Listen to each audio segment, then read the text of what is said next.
In fact, Han Fei didn't even need to look at the five of them to know that. They were very strong, otherwise they wouldn't have been asked to test him. Nevertheless, the test where he was not allowed to attack anyone when he was attacked seemed rather ridiculous.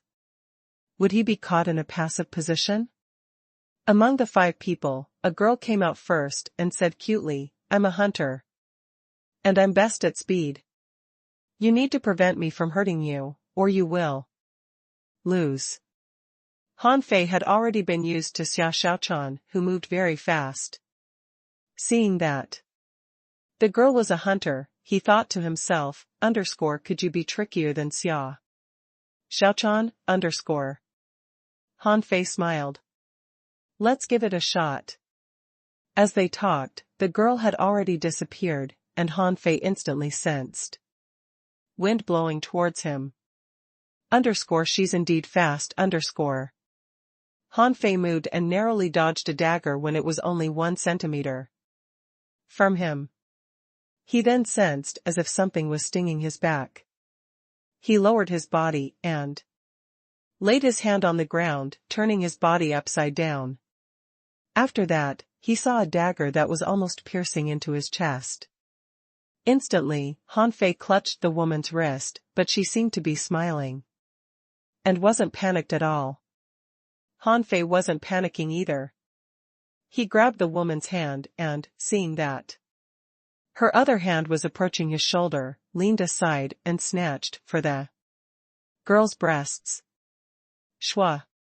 The girl instantly stepped back and roared at Han Fei in fury, "You are shameless!" Han Fei chuckled. "Why am I shameless? You are just shameless." Everything had happened very fast, but the people here were all strong enough to see what Han Fei just did. Immediately, someone coughed and said, "Well, don't bother him. It's my turn." The girl stomped in fury and then returned to her team. The second challenger was a man. Han Fei asked, "What's your trick?" The man replied, "I'm not good at speed. I'm told that you're quite strong. You will win if you can take a punch from me without stepping back." Han Fei instantly smiled. "That's easy. Bring it on." The man bellowed. Airwaves spread out from under his feet, and flames were surging on his fist as it was pressed towards Han Fei. Han Fei frowned. His fist emitted golden brilliance. He didn't use the majestic mystic spell, but his punch was still magnificent. Han Fei didn't think that the man was using his full strength, or he would have had to use the majestic mystic spell. Boom. Grasses and dust were fluttering everywhere. A 20-meter-long trail of fire was left behind Han Fei, and the plants on it were all cracking. Under Han Fei's feet was a lying turtle that was emitting spiritual energy. It turned out to be a coiled turtle array. Seeing the spiritual array under Han Fei's feet, the man took his fist back and smiled. "An array? I thought you were going to use secret techniques." As the array dispersed, Han Fei tilted his head and looked at the other three. "Who's next?" A young man who was holding a sword stepped forward. "You only need to take one attack from me." Han Fei tilted his head and looked at the 8-star expert. "I'm still not allowed to fight back?" The guy replied, "You can parry his sword." Han Fei grimaced. Didn't it still mean that he could only take the attacks? Immediately, the blood-drinking knife appeared on Han Fei's waist. "Bring it on." The young man's eyes glimmered. Without further ado, the long sword in his hand swirled crazily before him and jabbed at Han Fei slowly. Han Fei's lips curled, as that was kind of similar to Lu Renkuang's bloodthirsty broadsword. The longsword seemed slow, but it was swallowing spiritual energy and growing in midair. Han Fei didn't intend to find out how strong those people were, so he wouldn't refrain from taking any action until the sword approached him. So, he performed the draw technique. The brilliance of his knife resembled the dazzling sunlight when it hit the sword. Clink. Out of Han Fei's expectation, the guy's sword wasn't broken but survived the draw technique, even though Han Fei's draw technique contained invincible knife intent. Han Fei looked at the young man solemnly. Knife intent? Han Fei's heart slightly shivered. As expected of the unparalleled geniuses of the Scattered Stars First Unit. Even he hadn't fully understood the will of weapons yet someone here already grasped it. The young man was quite shocked too.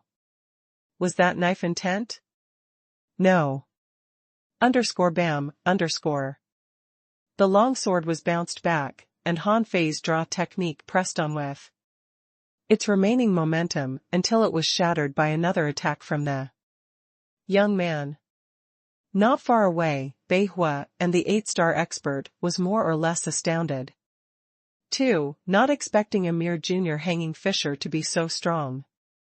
No wonder the bosses had been watching him. Han Fei, however, looked at the other two.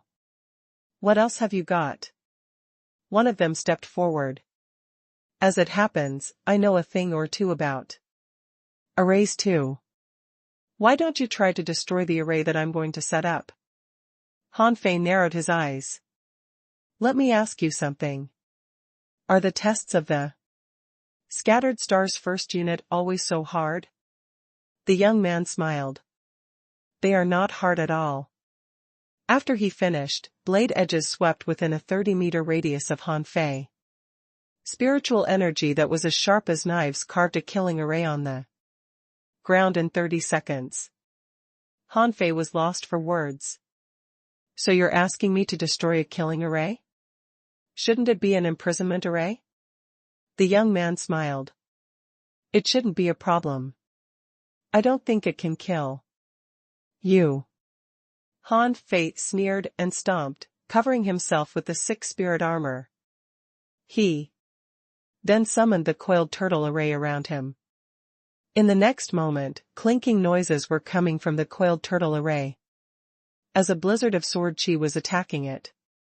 Han Fei looked around and saw flashing lines, which must have been intentionally kept that way for him to see and crack the array. At first, Han Fei thought to destroy the killing array with another killing array. But on second thought, the killing arrays were more difficult than all the other arrays, and it would be too shocking if he could use a killing array to crack a killing array. After all, he had already distinguished himself in refining. If he showed his expertise in arrays too, he would seem too smart. Therefore, Han Fei simply summoned 100 ultra-quality daggers, which formed a tornado and raged 30 meters around Han Fei. Han Fei smiled. No arrays are impregnable and untraceable. You can always destroy them with pure strength. On the ground, the array quickly collapsed, and the blizzard of sword chi came to an abrupt halt. Han Fei smiled. Thank you for going easy on me. The young man slightly nodded. I thought you would crack it with an array. Now I have to look at you from another perspective. At this moment, there was only one young man left. He was tall, strong, and familiar. Han Fei had already recognized that he was none other than Tengu. Han Fei never thought that Tengu would be here. That guy was always surprising, and obviously levels above himself. Han Fei chuckled. Why don't we just drop the last test? Tengu smiled. Some formalities are still necessary. Let's see how much stronger you've become in the past year. Bei Hua was surprised. Do you know each other? Before Tengu said anything, Han Fei had replied, We've fought before. The 8-star expert hummed a response and asked, Which of you won? Tengu simply said, It was a tie. Everybody was rather intrigued when they heard that it was a tie. The young swordsman said, "Okay, everything makes a lot more sense now." The embroidery needle appeared in Han Fei's hand, and he looked at Tang Ge and said, "Let's compete in physical strength." Tang Ge nodded. But of course. Immediately, a long spear was smashed into the ground just like back in the steps into the sea. 3 waves of force spurted out of Tang Ji's arm, and the long spear ripped apart the air. Han Fei threw the needle and filled spiritual energy into it, making it look like a shining pillar. Clang. Clang. Clang, Deafening explosions burst out one after another. Sparks and airwaves raged out. The grasses on the ground were all bent by the strong wind. After 10 collisions, the two of them looked at each other and put their weapons back. Tang Ge didn't use his spiritual beast, and Han Fei didn't use his secret techniques. In fact, Han Fei didn't think Tang Ge used his full strength, and he had taken advantage of the needle. Therefore, both of them were at a crossroad as if they were on par with each other. After the battle, Tang Ge took off his mask. "I was puzzled why you went to the 4th unit." The rest of them took off their masks too. Han Fei discovered, to his surprise, that the guy who punched was Chenouchen. Chenouchen was also staring at Han Fei. "I could have used more strength, but I was afraid that you might slack, because you didn't want to come to the 1st unit, so I saved my strength. Let's have a proper fight later." Han Fei rolled his eyes. "I remember how you messed up my plans twice. Don't give me any chance, or I will beat you to the ground." Han Fei didn't know the other 3 people, especially the little girl, who was still staring at him furiously. "Shameless scoundrel." Han Fei chuckled and suddenly raised a shiny item. He then tilted his head and looked at her. Surprised, the girl reached for her ears and demanded furiously, "When did you steal my earring?" Han Fei threw it back to her. "You're rather slow." Hiss. The young man who used erase gasped. "Bro, you are really good." The girl frowned. "You think I'm slow? Do you want to try again?" Han Fei shrugged. "No, thanks.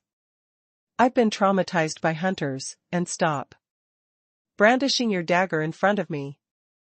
The 8-star expert gave Han Fei as much pressure as Xiao Zhan did when he fought with his full strength. Han Fei's first impression was that the man was a peak-level hidden fisher who could kill him with a gentle breath. Although Uncle Beihua was a hidden fisher too, he wasn't as threatening as the 8-star expert, who seemed to have cultivated his intimidating vibe through fighting. The 8-star expert said, "Since you know 2 of them, you have enough friends here. I am Liang Tian, head of the 1st department. I may call on you for missions of the 1st unit later." According to Liang Tian's introduction, the hunter girl was named Ji Xiang. She was best at movement and sword techniques. The young man who used arrays was named Meng Yi, who was much more skilled at arrays than Han Fei. It was said he could draw more than 500 arrays. The swordsman was named Ming Dong, meaning winter, but he wasn't cold at all. He was warm and friendly, and an armorist, besides being a soul warrior. His previous attack definitely didn't reflect his full strength. Han Fei said, "Wait, I found a lot of acquaintances back in the battle in the sea, including Chao Tian, Yi Baiyu, Chao Jiaran, Mu Ling, etc. If you are here, shouldn't they be here too?" Liang Tian's lips curled. "You do know a lot of people. They're all with us. But not here at this present moment. You should get familiar with each other first."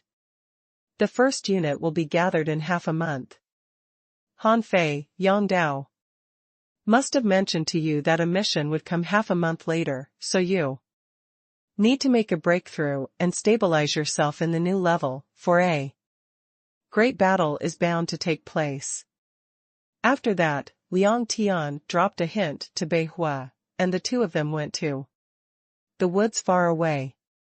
When Han Fei and the other members were left alone, Han Fei spoke to Tengu. Telepathically, don't show that we know each other well. I'm probably still being watched, Tengu frowned. Why, Han Fei replied, some trivia back in the Scattered Stars prison, Han Fei didn't explain any further, but simply looked around and walked to Meng Yi, before he suddenly laid his hand on Meng Yi's shoulder as if they were old friends. Brother Meng, it's such an honor to finally meet you. Meng Yi was stunned. Huh? Do you know me? Han Fei smiled. I do now. Brother Meng, I have some questions regarding arrays. I'm told that Brother Meng is an expert who knows 10,000 arrays. I do admire you. Cough, cough. That's an overstatement. But what are your questions, brother? Han? It may take a while. Let's go over them one by one. Not far away, Ning Dong said, Han Fei, you're new here. Don't spend all your time just with Gi. Let's get to know each other. We'll be on a mission as a team in half a month anyway. Han Fei slapped his thigh and said, you're right. We should get to know each other. Allow me to introduce myself. My name is Han Fei, and I'm good at refining and cooking. Do you want to eat anything? Yi Xiangxiang glared at Han Fei with spite. What a glutton. An hour later, Yi Xiangxiang was holding a crab leg and gulping it in. She finished it and looked for another one, only to find nothing left in the pot except a shell. Immediately, Yi Xiangxiang said, shameless. Well, Han Fei, how did you cook it? Why is it so delicious? Han Fei said with curled lips, you think talents in cultivation are everything? One day, it suddenly hit me, why are we always so busy that we can't even enjoy food from the vast ocean? So, I devoted myself to culinary studies. Han Fei went on bragging about himself, having no idea what he said exactly. Tengu shook his head non-stop, but was secretly glad that Han Fei had become more light-hearted than before. But the other four people, including Chenouchen, thought differently and felt greatly enlightened about how Han Fei made such delicious food. After they were all full, Han Fei and Tengu slipped away with an excuse. Fearing that anyone would eavesdrop, Han Fei created a soundproof array and a spiritual blockage array, before they finally started to talk. I need to tell you something. Both of them said at the same time. Tengu grinned. You go first. Han Fei frowned. Do you know what our pop's name was? Tengu was stunned. You've been investigating Uncle Han too? Han Fei asked in surprise, so have you? I vaguely recall that people called him Boss Han. I don't know his real name. Tengu grinned. Uncle Han was indeed called Boss Han back then. I don't know his real name either. Han Fei said, Mu Ling must be from an influential family and has a lot of sources. Can you ask her about a person named Han Guanchu? Tengu asked in shock, how do you know him? Han Fei was dazed too. Have you been looking into him too? Tengu smiled bitterly. I had been looking into the matter even before I came to the level 3 fishery. Han Fei gasped. Seriously? Han Fei never thought that Han Guanchu would be related to him. He merely thought that some great event that involved the Thug Academy, the Scattered Stars Island and Thousand Star City must have happened 30 years earlier. Han Fei merely speculated that the Scattered Stars Island was the source of everything. Tang Gu, however, slightly shook his head. I didn't find anything. I suspected that he was my adoptive father, but there was too little information for me to collect. However, one thing is certain, he might not be dead yet. Some people might have claimed that he died to cover something up. Han Fei frowned hard. I don't think so either. The timing isn't right. Tang Gu nodded. There's indeed some problems with the timeline, but they can be answered. Has it occurred to you that he wasn't killed but simply hid himself in the Heavenly Water Village? Han Fei remarked, then my mother should still be alive. Han Guanchu was the highest commander of the Scattered Stars Island in the past. Could he have married a random woman in a village? Could he have been in the mood for that when he was busy running for life? Tang Gu was rather confused too. That's indeed a problem. However, maybe certain details that we don't know have been covered up. In any case, I think it's a good possibility. Han Fei waved his hand. Since you looked into it and didn't find anything, it means that we aren't qualified to learn that part of history yet. Right, why? Did you come to the Scattered Stars first unit? Tang Gu smiled. Before I came to the Scattered Stars Island, many people in the Thousand Star City had taken part in a battle in a treasure trove, which was claimed to be a test. But it turned out to be a real battle, and our competitors were the best of the sea demons. Many people from the Thousand Star City were killed or severely wounded, but we won in the end. Han Fei asked in surprise, so, you've been engaged in the war against sea demons since the beginning? Tang Gu nodded. Yes. Also, let me tell you, there's a myriad of treasure troves around the Scattered Stars Island, and the undersea chimney pops up now. And then too, there will be competitions every time it's opened. Sometimes the experts will fight, and sometimes it's for the low-level guys. The Scattered Stars First Unit mostly takes part in such treasure trove battles. Han Fei's eyes widened. Hiss. Doesn't it mean that there will be a lot of treasures to take? Tang Gu shook his head. Not necessarily.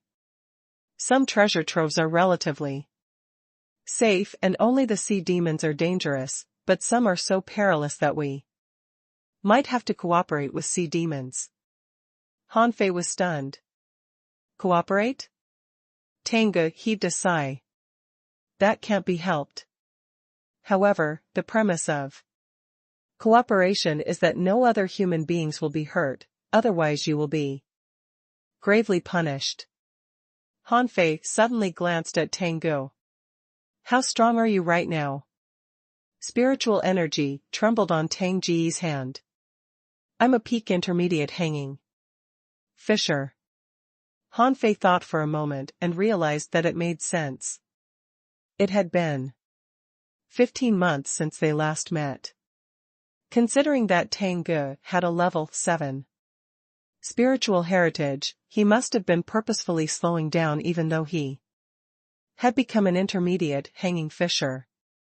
Tang Gu, on the other hand, looked at Han Fei. Not bad.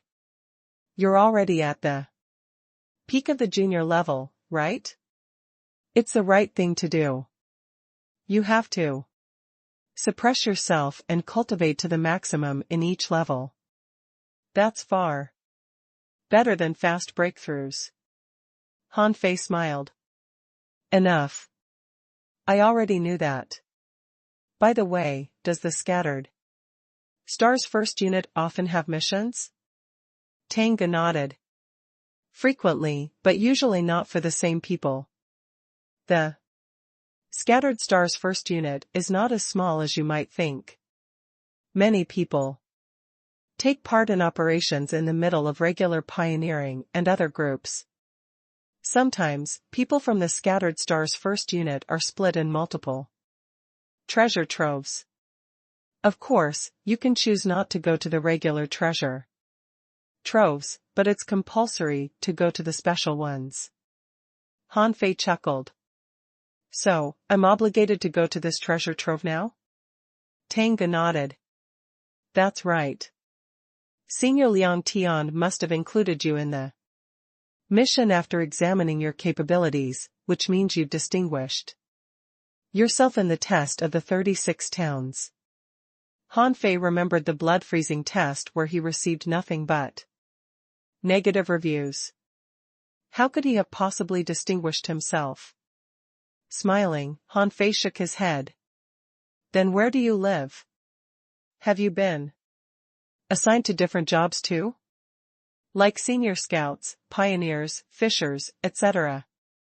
Tanga nodded. I'm with the pioneers. Han Fei hummed a response and remembered that Jiang Qin was a pioneer too. Was it a coincidence? Han Fei asked, do you know Jiang Qin? Tanga smiled. Of course.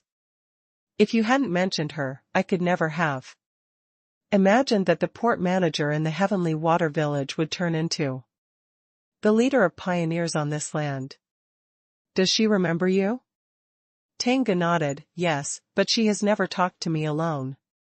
Han Fei scratched his head and had a feeling that something was off. 10 days later. Late at night. Han Fei was on a night reconnaissance mission with Yu Lingyun and the others.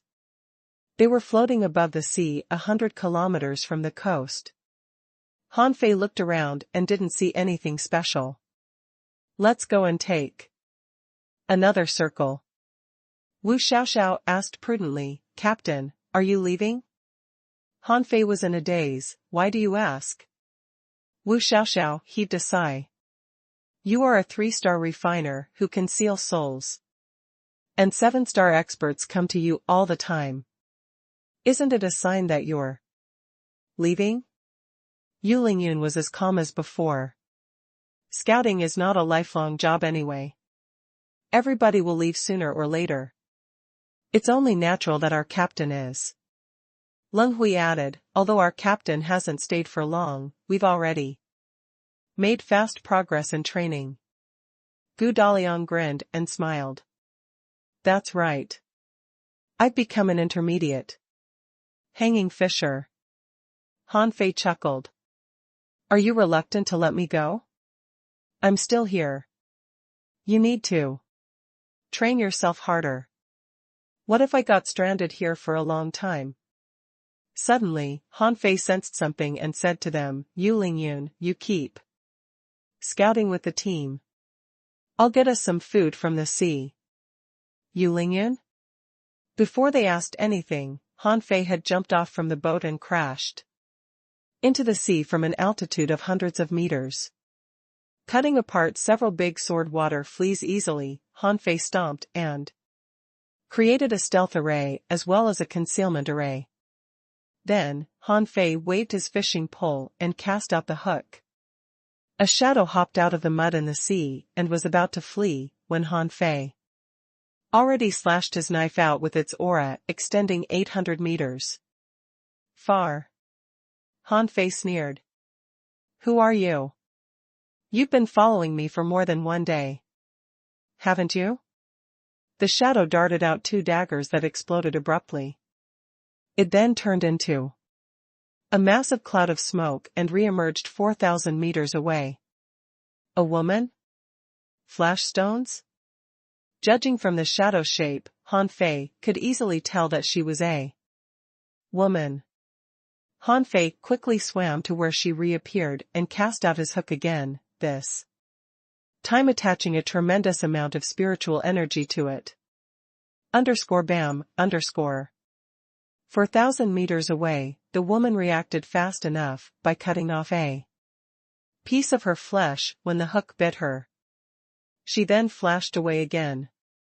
This time, she used more than 5 flash stones in a row and moved out of Han Fei's range of perception. Han Fei frowned. She's a human being. She's so agile and fast. Is she a hunter? Han Fei didn't remember pissing off any hunters. Over these days, he had sensed that he was being followed more than once, but he mostly got rid of the stalkers with arrays. He had thought that the woman was sent by the Scattered Stars prison, but on second thought, she couldn't have been found so easily if she were from the Scattered Stars prison. Was she not from there? This time, the woman had finally appeared in the sea.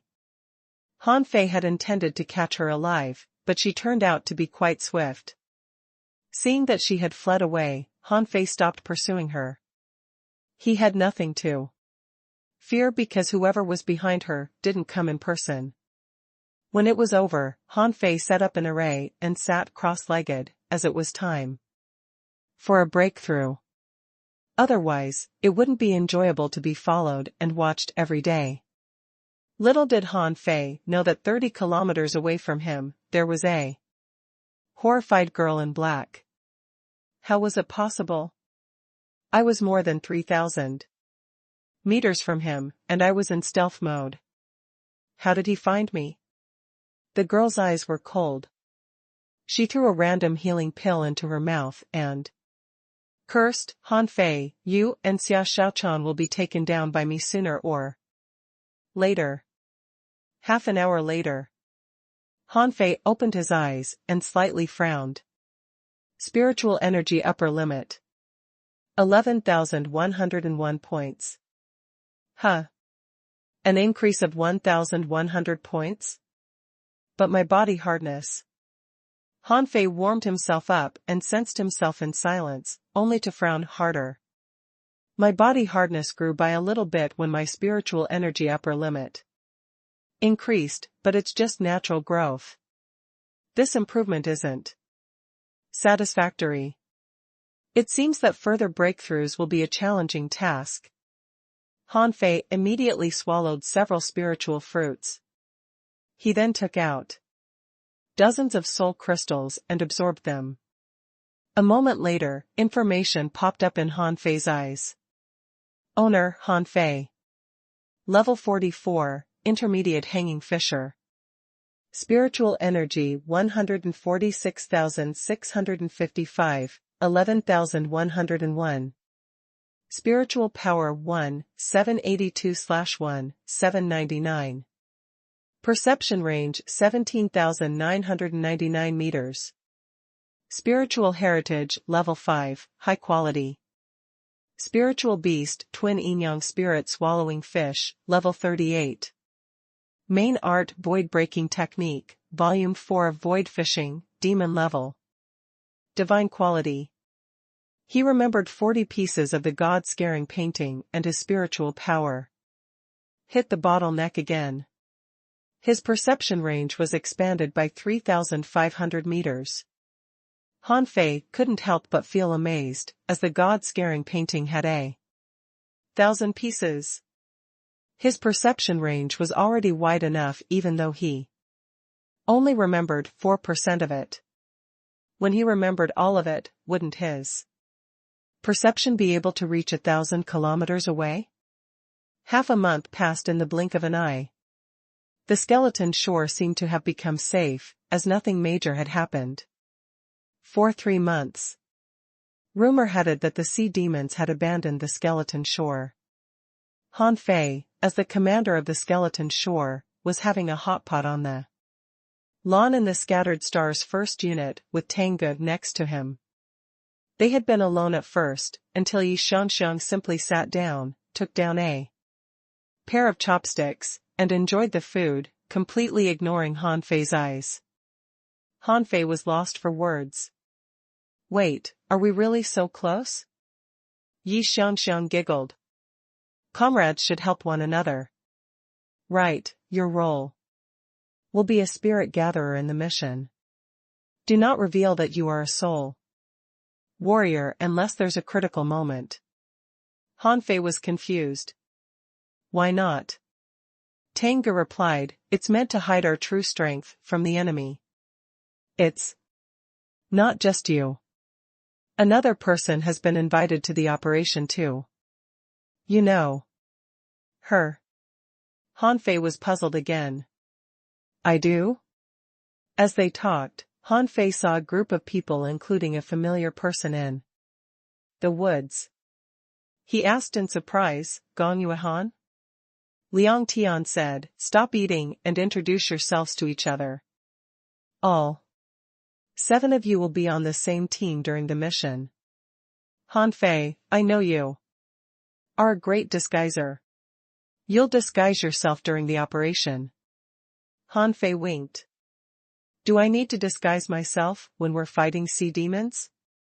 Liang Tian nodded. Your performance in the Heavenly Talent battle was too astonishing. They won't let you in if you don't disguise yourself. Even if they do, they'll send more people after you. So, you'll dress up as a regular spirit gatherer on a regular team, and Gong Yuehan will protect you, while actually, both of you are our trump cards. Don't expose your strength until the last moment. You must keep pretending even if Gong Yuehan gets exposed. As he talked, Liang Tian gave Han Fei a fish skin on which there was a portrait of a stranger. Han Fei asked, who's he? A spirit gatherer from the Guild of Fishers named Duanjiang. He was reasonably famous and strong, and quite talented in the spirit concentration art. He died 2 days ago, but nobody knew that yet. Wait a minute.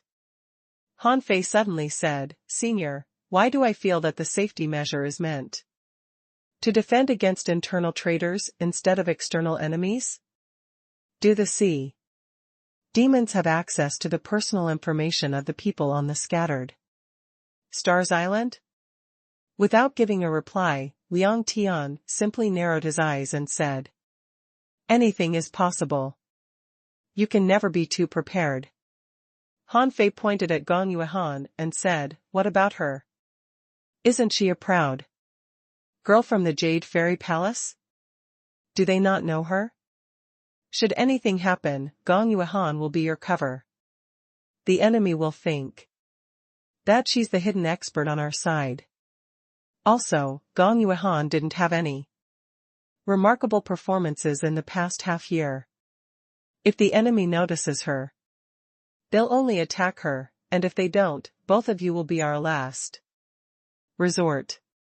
Han Fei slightly gasped, as the mission didn't sound very simple. Gong Yuehan looked at Han Fei with curiosity and regret, but she seemed quite calm and didn't complain. Liang Tian said, Meng Yi will be your captain.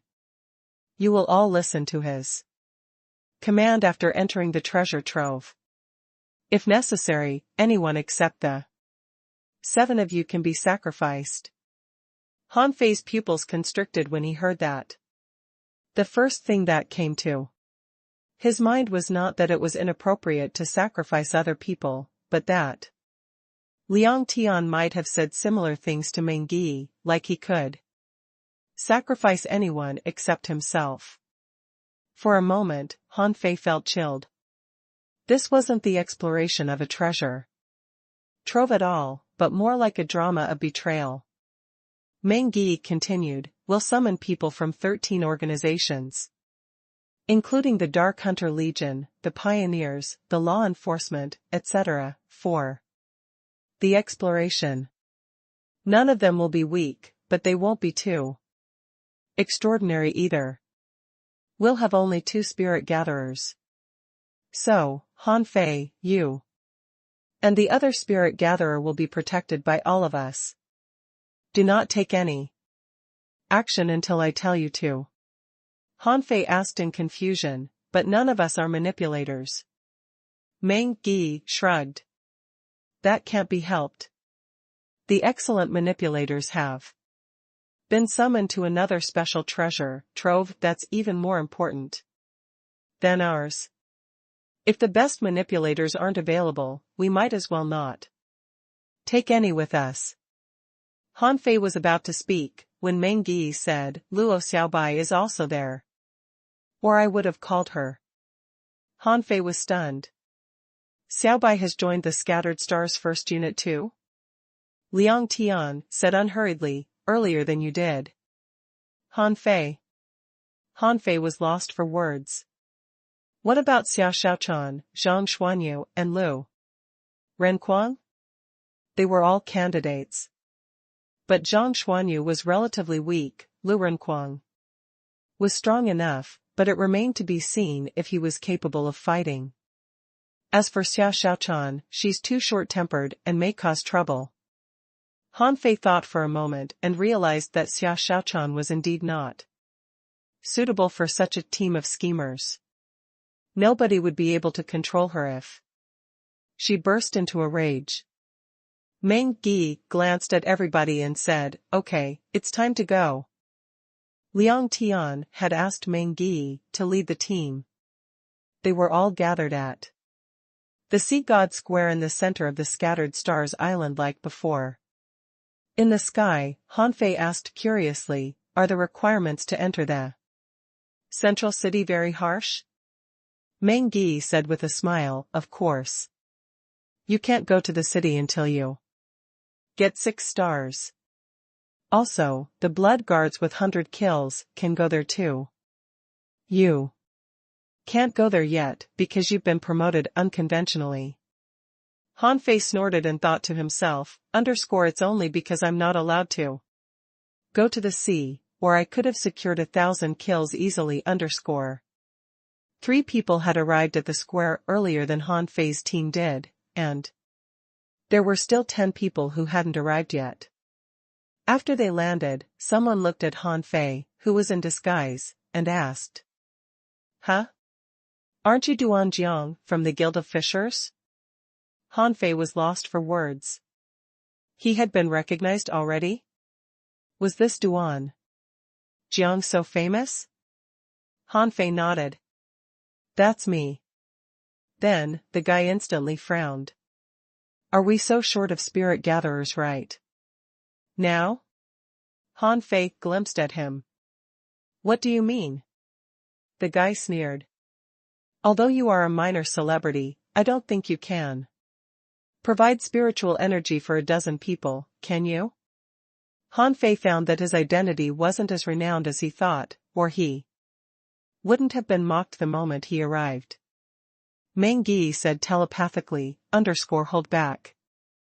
This guy is Su Mo from the Legion of Guardians. He's a rigorous commander. You're not on his team. There's no need to be angry with him. Hearing that he wasn't in the guy's team, Han Fei snorted. Don't approach me when you run out of spiritual energy. Su Mo snorted. A mission is a mission. If you prove unworthy in battle, me and my team won't protect you. Han Fei chuckled. Be my guest. It's not like I need your protection. Han Fei would rather not be humiliated without fighting back, even though Meng Yi had just reminded him. He might seem inconsiderate, but so was Su Mo, who laughed at someone else the moment he opened his mouth. A moment later, more people flew close one after another. When 16 people were present, a bright and brave-looking girl landed from the sky and said immediately afterward, I am Su Hongya. Are my teammates Gong Yuehan, Duan Jiang, Chen Chen and Wang Qing here? A man who was carrying a weapon box said, I am Chen Chen. A skinny man walked closer. I'm Wang Qing, a hunter. Gong Yuehan said coldly, Gong Yuehan is here. Han Fei waved his hand. Duan Jiang, here. Su Hongya looked at Han Fei and frowned. You survived? Han Fei didn't say anything, but simply narrowed his eyes. Su Hongya sneered. I was told that your whole team was killed. I didn't expect a spirit gatherer to make it back. Did you run for your life? Han Fei sensed uncanny hostility and couldn't help but look at Meng Yi. Meng Yi found it quite tricky too. This Su Hongye is rather straightforward.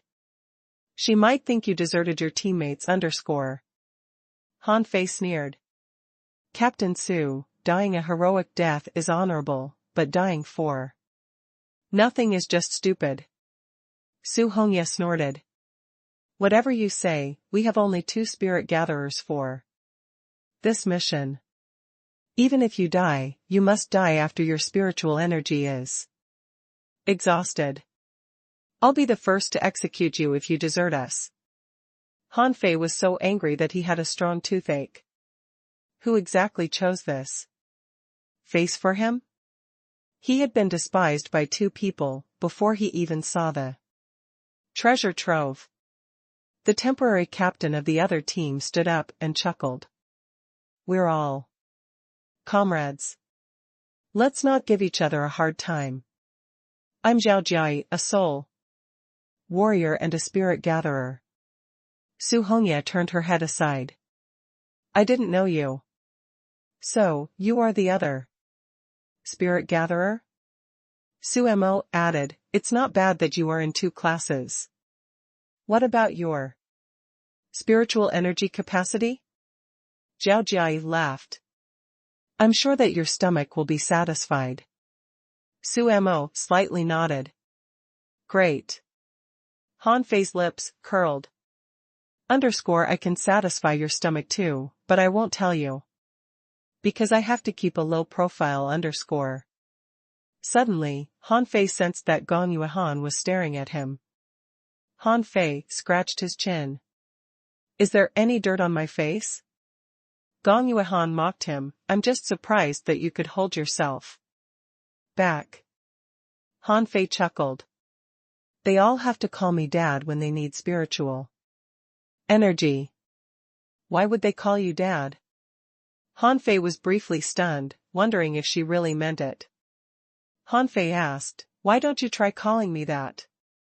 Gong Yuehan simply turned her head back. You wish. Liang Tian came late, probably on purpose. Seeing that the 20 people had been gathered, he bellowed expressionlessly, as usual, you'll take 20% after the treasure trove is conquered. Everybody set off. Out of his natural instincts, Han Fei asked subconsciously, how much is 20%? Su Hongye frowned. You're coveting the treasures before you even reach the treasure trove? Han Fei shrugged and decided to hold it back. This woman was his temporary captain anyway, so he might as well let it pass. On the sea 5,000 kilometers to the north of the Scattered Stars Island.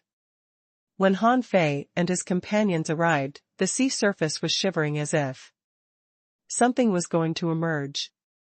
A moment later, everybody saw abundant human experts, half-mermaids, red demons and inferior manfish gathered here. When Liang Tian arrived, Han Fei saw that there was an 8-star expert that was confronting the sea demons. Liang Tian asked, Old Su, how is it going? The 8-star expert snorted. It's rather tricky. The barrier hasn't been opened yet, but a lot of sea demons have come, including 7 or so real heavenly talents. Behind a half-mermaid, about 30 more half-mermaids that were as strong as hanging fishers were glaring at Han Fei and his team in fury. Han Fei said softly, hey, if fury could kill people, we would have died hundreds of times. Su Hongye advised, cut it out. Do you not know how strong the half-mermaids are? Han Fei thought to himself, of course I do. I've fought the half-mermaids twice, and they are crazily strong. They're as smart as human beings, and good at playing tricks. Liang Tian pointed at the half-mermaids on his opposite side and, not caring About their leader, simply said, kill them all later. But the enemy didn't give in either. The leading half-mermaid bared his fangs and said, kill them all. Han Fei asked Tengu curiously, are things so hard for human beings nowadays? Do we have to fight a war to explore every treasure trove?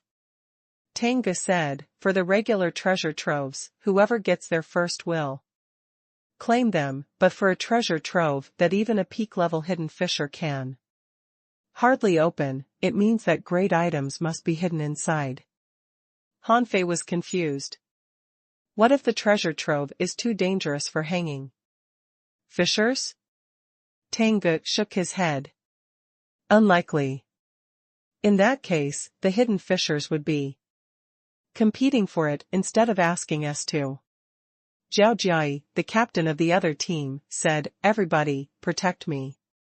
We can take them down as long as I'm alive. Han Fei simply let Zhao Jiai have things his way and thought to himself, _you. Keep showing off while I look for treasures _. They waited for 4 hours.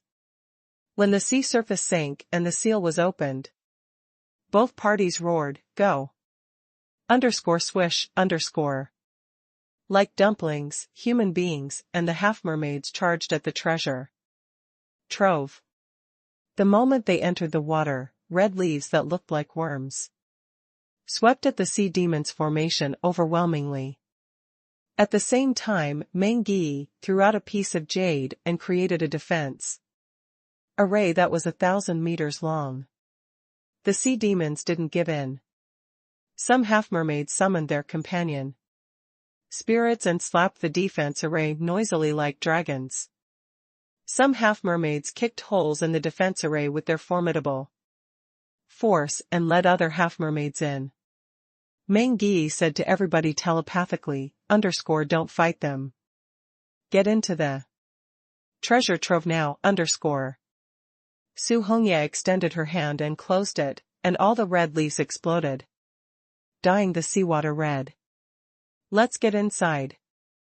A battle had already burst out before they entered the treasure trove. However, Han Fei had been paying attention to something else. Suddenly, he discovered that some of the half-mermaids were replaced. Han Fei became rather grim, as Liang Tian was right that the sea demons possibly had access to the information of human beings. In the mess just now, 3 of them were replaced. While Han Fei was stunned, Su Hongye seized him and threw him into the treasure trove. You're absent-minded? Do you want to get killed? Han Fei was thrown right into the red crevice that looked like a wound torn apart. In the next moment, Han Fei sensed an uncanny chilly vibe of decay. He spread out his senses, only to find that he seemed to be in a large room. Something was glimmering above his head, and on the dome above the light was a half-naked man who opened his hands. On the floor, thousands of rotten sculptures were standing in rows like a buried army. They reminded him of the terracotta warriors. There were 12 arches in this enormous room, and 4 of them were open, with nothing but darkness behind. There was no telling where they would lead. 2. Suemo roared, be careful with those sculptures. My team, come with me and open the arch at the center. Meng Yi was carving an array at this moment, not a killing one, but a maze. Meng Yi instructed, Tengu, lead the team and investigate the opened arches. Xiangxiang, check the sculptures. Everybody will gather at the central gate in 5 seconds. Han Fei looked around and then suddenly swam up. There was no telling if it was because of the hexagon starfish, but he had developed an interest for glittering items too.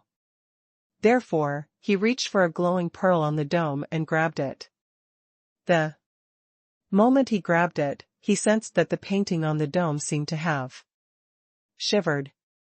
Su Hongye yelled, Han Fei, what are you doing? Han Fei was confused. I'm inspecting above. This is just a regular pearl. Why? Are you so nervous?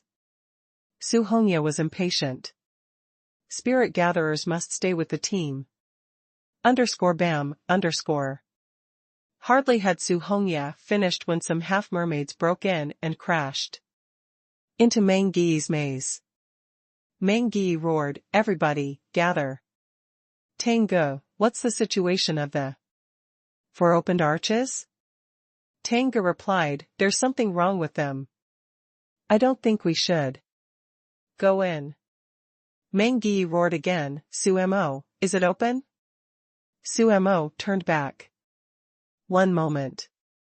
_crack_. One of the rocks that Mangyi set up was broken, and half of the maze was destroyed. Chinauchin roared and grabbed 2 random sculptures before he threw them at the maze violently. Chinauchin roared, be ready for battle. Battles were fought before entering the treasure trove because nobody knew what was inside. Taking the initiative would lead to 2 possibilities. Firstly, they would be 1 step ahead of the enemy all the time, and would still be on the same pace with the enemy even if they were slowed. However, the other possibility was that they would be faced with dangers, which was the case for human beings this time. Mangyi's maze failed to stop the half-mermaids. As a result, the 2 parties were straightly engaged in a battle. There were altogether 36 half-mermaids. Han Fei had no idea why there were so many of them when there were only 20 human beings. If the half-mermaids were as strong as those he countered in the earlier battle, even if the human beings were all heavenly talents, they would only be on par with them. Tengu, Chinauchin, Chin Chen and several others simply charged out. Tengu and Chinauchin were the most fearsome too. 3 half-mermaids were fighting, each of them hoping to outnumber them. Of the 4 captains, Mangyi had the strongest opponents. He was fighting 2 half-mermaids that were holding gold harpoons. A series of arrays appeared under Mangyi's feet, which quite amazed Han Fei. He thought that being good at arrays wasn't bad at all. As the other spirit gatherer of the team, Zhao Jiai was surrounded by his whole team. Han Fei, on the other hand, was only protected by Gong Yuehan and Wang Qing. Su Hongya had been stalled by 3 half-mermaids. The red leaves that floated around her reminded Han Fei of the big red trunk. The sweeping red leaves seemed to be burning through souls. Su Hongya said telepathically, _Duanjiang, protect yourself. This is just the first clash. Nobody is really determined to fight without seeing the treasure. First, Wang Qing had already gone stealth, but he appeared next to Han Fei and blocked some attacks for him now and then. Gong Yuehan also cut out a net of flashes with her longsword, covering up all the enemies in front of Han Fei. Even so, the half-mermaid's attacks weren't stopped. When Han Fei noticed that the water was flowing uncannily and he jumped aside, a glittering harpoon stabbed where he just had been standing. Han Fei's expression slightly changed. Do the half-mermaids have hunters? 2. Wait, it's not a hunter but a water-natured battle technique that can transform them into part of water. It's similar to Mo Fian's technique Kill their spirit gatherers. Some half-mermaids roared out. Because he couldn't attack, Han Fei simply said to Gong Yuehan, I'll slip away, you keep fighting. As he talked, Han Fei dashed out and squirmed to avoid the harpoons. He was able to squeeze through their gaps when he seemed to be surrounded. Tengu launched an attack in rage. His spear floated and the white dragon roared, blowing a half-mermaid straight into the sculptures. Next to Han Fei, a half-mermaid was ripped apart by a sword light, and Ming Dong, who was an armorist and a soul warrior, came to Han Fei. Spiritual energy. Han Fei pointed his finger, and spiritual energy surged into Ning Dong's body. Ning Dong roared, and the 13 swords from his weapon box ripped apart too. Energy balls as a net. Boom. The half-mermaid who launched the energy balls, seeing that, summoned his companion spirit, which turned out to be a crystal scorpion. Before he attacked Han Fei, red leaves had been stuck to the scorpion and blew up its shell. Su Hongya looked at Han Fei. Spiritual energy. Han Fei dodged a piercing spear and hid behind Ning Dong, before he filled spiritual energy into Su Hongya. Su Hongya was refreshed and looked at Han Fei, thinking that this Duanjiang wasn't completely useless after all. The battle lasted about 5 minutes, and Han Fei was chased for the same amount of time. It wasn't over until 4 weird stone statues walked out of the opened arches. Meng Yi roared, Su Mo, what's taking you so long? Su Mo flung a half-mermaid back and said with an awful look, I can't open it. There are more puzzles in this hall. Meng Yi's expression slightly changed. Truce. You want to fight a life and death battle without seeing the treasure first? After a few roars, all the half-mermaids returned, and the first clash was over. Zhao Jiai was casting the healing technique on 2 people next to him. In the 5-minute battle, 2 human beings were gravely wounded, and 3 half-mermaids were killed. Human beings seemed to have won the battle, but not really. Han Fei saw that more than half of people were running out of spiritual energy. Without a word, Han Fei quickly pointed his fingers, and Su Hongya, Wang Qing, Gong Yuehan and Tang Ge gathered around him. Su Hongya took a long breath. The first clash is over. Replenish your spiritual energy quickly. Tang Ge said solemnly, something is coming out.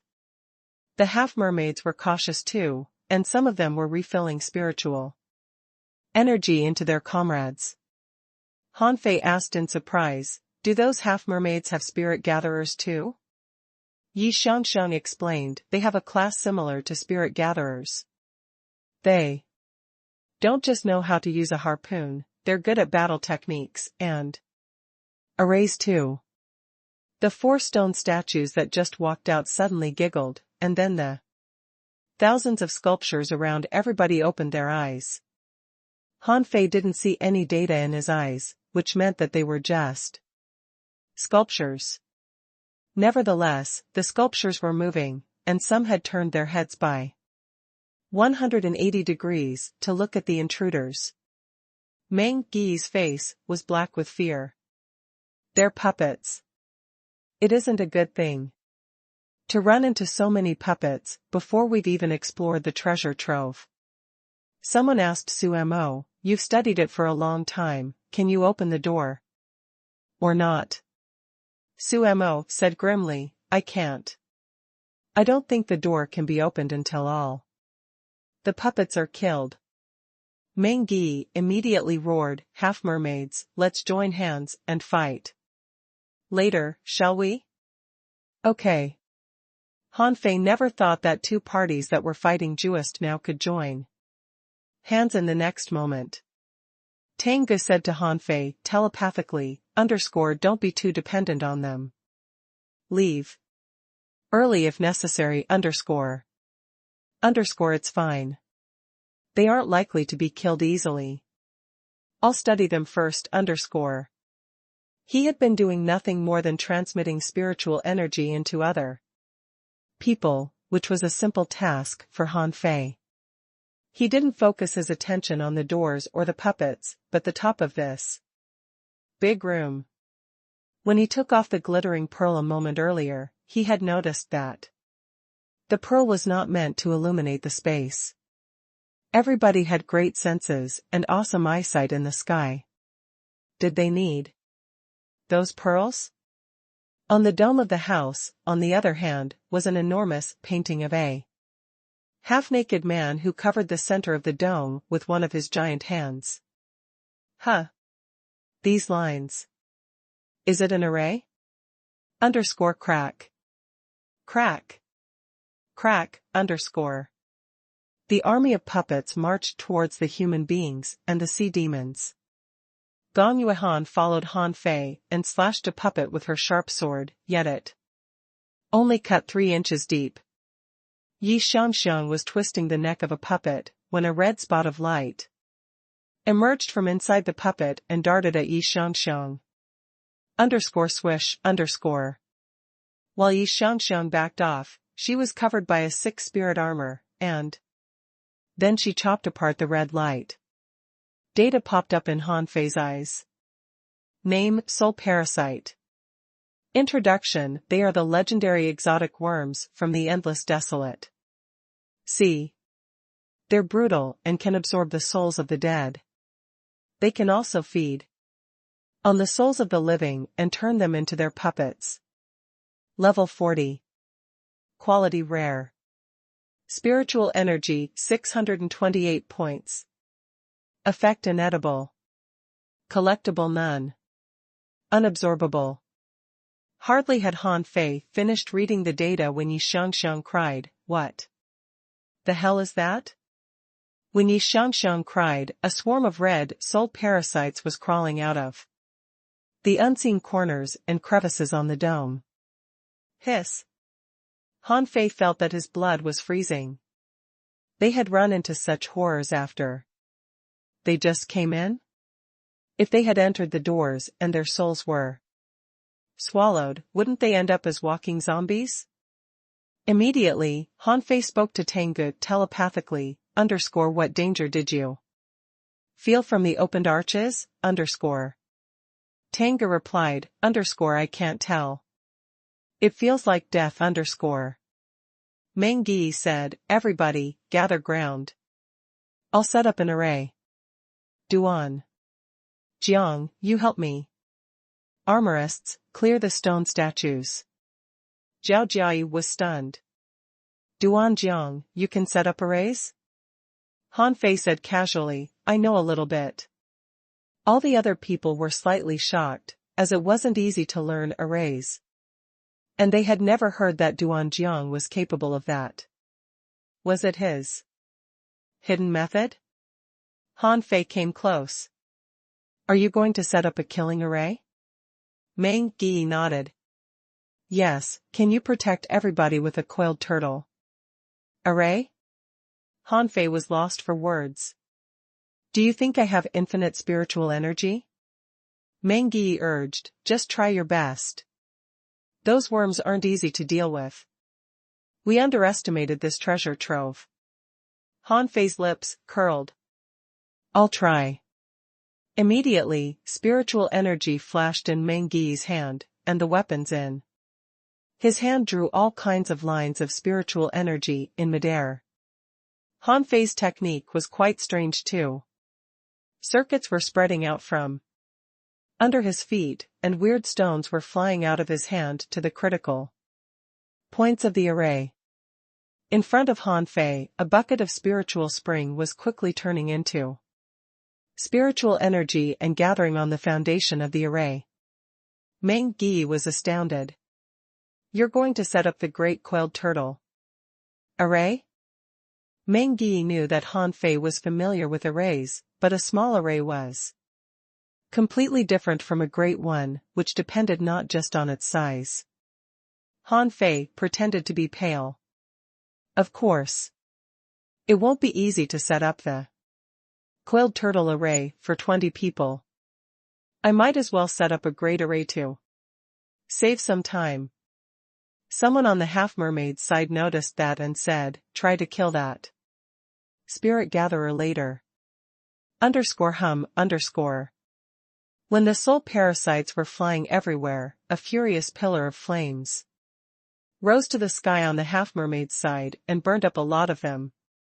On Meng Gi's side, he had set up a shaking blockage array, which Han Fei wasn't familiar with but had seen in the spirit-gathering scripture before.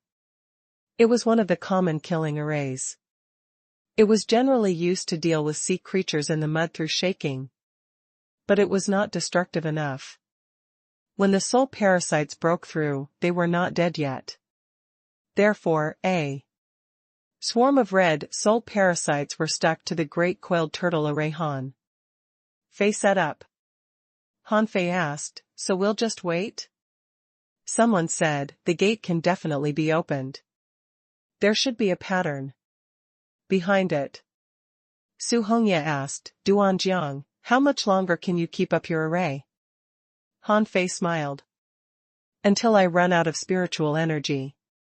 Su Mo asked, "How much spiritual energy have you used?" Han Fei thought for a moment. "Maybe 30%. "Why do you ask?" Zhao Jiai exclaimed, "You've only used 30% of your spiritual energy? What's there to be surprised at? I've been growing." Meng Gi shot them a look. "Okay, enough chit-chat. This treasure trove is very dangerous. Our way out is definitely behind the gate, but let's find out how to open it first." Outside of the array, a lot of soul parasites had already been killed, but their total number didn't dwindle. The half-mermaids seemed to be looking for a way out, and their burning flames seemed to be more destructive to the soul parasites, which gave them an edge. Dumb. Dumb. Dumb. The puppets were already attacking the great coiled turtle array. The armorists couldn't block so many of them with torrents of knives and swords at once. A crack had been left on the array. Su Hongye said, "If we fully unleash our power, we should be able to fling those worms aside, but then what? We can't open the gate." Su Mo thought for a minute. "Wait a moment longer. There will be a turning point. This feels like a test." Suddenly, Han Fei exclaimed, "Look, isn't the man's hand on the dome pointing at 5 of the 8 gates before us?" Instantly, everybody changed their expression. Su Hongye yelled, "Why are you shouting?" After a stun, Su Mo said, "Idiot, can't you keep your discovery to yourself?" On the other hand, the half-mermaids already took action after Han Fei's cry. They chose the other 3 gates that were not far away from Han Fei. At this moment, everybody heard that the gates were being opened. Shocked, everybody was about to take action, when their expressions changed. Again. It was because Han Fei said telepathically, "That was a lie. The Real Gate is up above us, but let's wait for them to leave first." Su Mo stared at Han Fei. What do you mean, ? Su Hongye was puzzled. Make yourself clear, . Han Fei was lost for words. Are you idiots? Why do you think Brother Meng asked you to take the gate in the middle, ? Meng Gi smiled. That gate isn't pointed at by the hand on the dome, so it's only natural that it can't be opened, . Su Mo declared angrily, Then why did you ask me to open it, ? Han Fei snorted. It's just a show to trick them, . As they talked, all the sea demons had entered the gate, and Meng Gi suddenly roared, "Let's go up there! Su Hongye, it's showtime!" Flames raged in Su Hongye's eyes, and a great number of red leaves blew the soul parasites into pieces. 3 armorists led the way with the torrents of knives and swords. Everybody seized the chance to dash to the dome. They found an unusual crack in the palm of the portrait. Then, Chenouchen hammered it and opened a gate that was 3 meters wide. After everybody came in, their first feeling was that it was truly cold. When they regained their eyesight, they found themselves in a snowy world. Above the dome, they saw an enormous temple that was covered in ice and snow. It was definitely more than 800 meters tall. The temple was so spacious that it stretched out to at least 20 kilometers away. The temple was so deep that one could not see anything in it until they entered it. Everybody couldn't help but gasp. Meng Gi swallowed. "We found a place of relics?" Zhao Jia exclaimed, "We're going to be rich." Suemo quickly said, "Not good. We need to kill those half-mermaids. If the relics are exposed to them, it will mean war." Su Hongya laid one hand on Han Fei's shoulder. Spiritual energy. While filling spiritual energy into Su Hongya's body, Han Fei asked in surprise, "Isn't this palace too huge? Why has it never been found before?" Yi Xiangxiang explained, "There are too many treasure troves. Some of them are eternally buried in the sea and will never be seen." Su Hongya looked at Han Fei. She remembered that Han Fei was the first to reach the dome. He even fetched a pearl from there. Was it a coincidence? Su Hongya asked, "Duan Jiang, did you know since the very beginning that the entrance was through the dome?" Other people looked at Han Fei, and Han Fei said casually, "There were many gates in the hall, just now. I didn't know that the real entrance was up above. I think the 5 gates that the man pointed at were all accessible, but more difficult than this one." Someone was grim. "So, you and Meng Gi knew this from the beginning?" Meng Gi shook his head. "Of course not. I simply didn't want you to enter these 5 gates, but I didn't notice the one on the dome either." Han Fei shrugged. "I didn't realize the answer until the sea demons opened the other 3 gates. Those gates were opened too easily to be anything good." At this moment, many people slightly frowned, as this Duan Jiang seemed more observant and judicious than the others. Gong Yuhan had been following Han Fei. She suddenly realized that she never considered those details. Sumo's eyes flashed. "The problem is, what are we going to do with those half-mermaids? I think someone should block their retreat.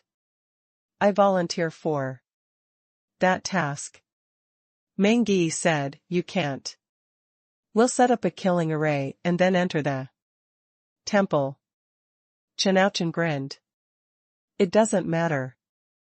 Even if the half-mermaids come here, they will definitely come into the palace." Meng Gi was already setting up the array. He said to Han Fei, "Telepathically, help me keep an eye on Suemo. Han Fei frowned. Why? What's wrong, Meng Gi replied, I'm not sure. Something feels wrong. He intends to block the half-mermaids on his own? That doesn't make sense. Han Fei was instantly alarmed. He secretly opened the eyes of true vision. Spiritual energy circulated in his eyes, but he didn't see anything unusual with Suemo. Han Fei remembered Mo Qiansheng from the level 3 fishery who turned from a half-mermaid into a real human being. It was terrible when he blended into human society. Suemo was silent. After his suggestion was refused, he didn't do anything unusual, but simply waited for Meng Gi to set up the array along with everybody else patiently. It took Meng Gi half an hour to set up the array this time, but Han Fei still recognized it to be the 100 water per pound killing array, which was a neat array that could simulate 100 killing techniques with the power of water. Unfortunately, the array's power depended on the person who set it up and what it was made of. It was far weaker than what Han Fei made with infinity water. So, Han Fei said, cough. Well, Brother Meng, I bought some lethal poisons from the logistics division a couple of days earlier. Do you want to put them in your array? If the half-mermaids do come, they will get poisoned. Meng Gi asked in surprise, you have poisons too?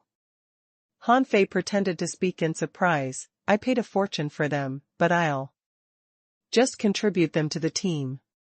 No need to thank me. I'm just a selfless man. Gong Yuehan's eyelids were cramping. She had heard how dreadful Han Fei's poisons were before. He had won the battle in the steps into the sea, and defeated peak level hanging fishers as an advanced dangling fisher, with poisons. Was he going to use them again? Ahead of them, Yi Xiangxiang, Su Hongya and other girls all spat. All the cultivators hated poison. Although Han Fei didn't seem like a frequent user of poison, he had still left a bad impression on them. Sumo's eyelids were cramping too. There was no telling what was on his mind. The poison god was directed into the array and melted into the snow, colorless and flavorless. Han Fei finally smiled. Everybody, let's go. If they get to the palace through other paths, we may already be one step behind them. Tang Ge added, all methods can and should be used against the sea demons. Duan Jiang is right. Let's head off to the temple. Meng Gi simply roared, let's move out. The 20 of them were moving rapidly when Ning Dong, who was in the lead, waved his sword and cut apart a snowball. Ning Dong roared, something is around us. They were only 20 kilometers away from the palace, but a lot of snowy objects were showing up after they moved merely 3 kilometers. Are they snowmen? Or maybe snowfish? Han Fei was lost for words. He saw big fish leaping out of the snow, but he still didn't see any data. Did those creatures take the snow for a sea? Not just the fish, there were also crabs made of snow and scorpions made of ice. They were all surfacing in swarms. Su Hongya warned, be ready for battle. What are those things? Ning Dong said solemnly, they're not very strong, but they seem to be undying. Chen Chen punched and broke an ice scorpion. Not very strong? They are as strong as junior hanging fishers.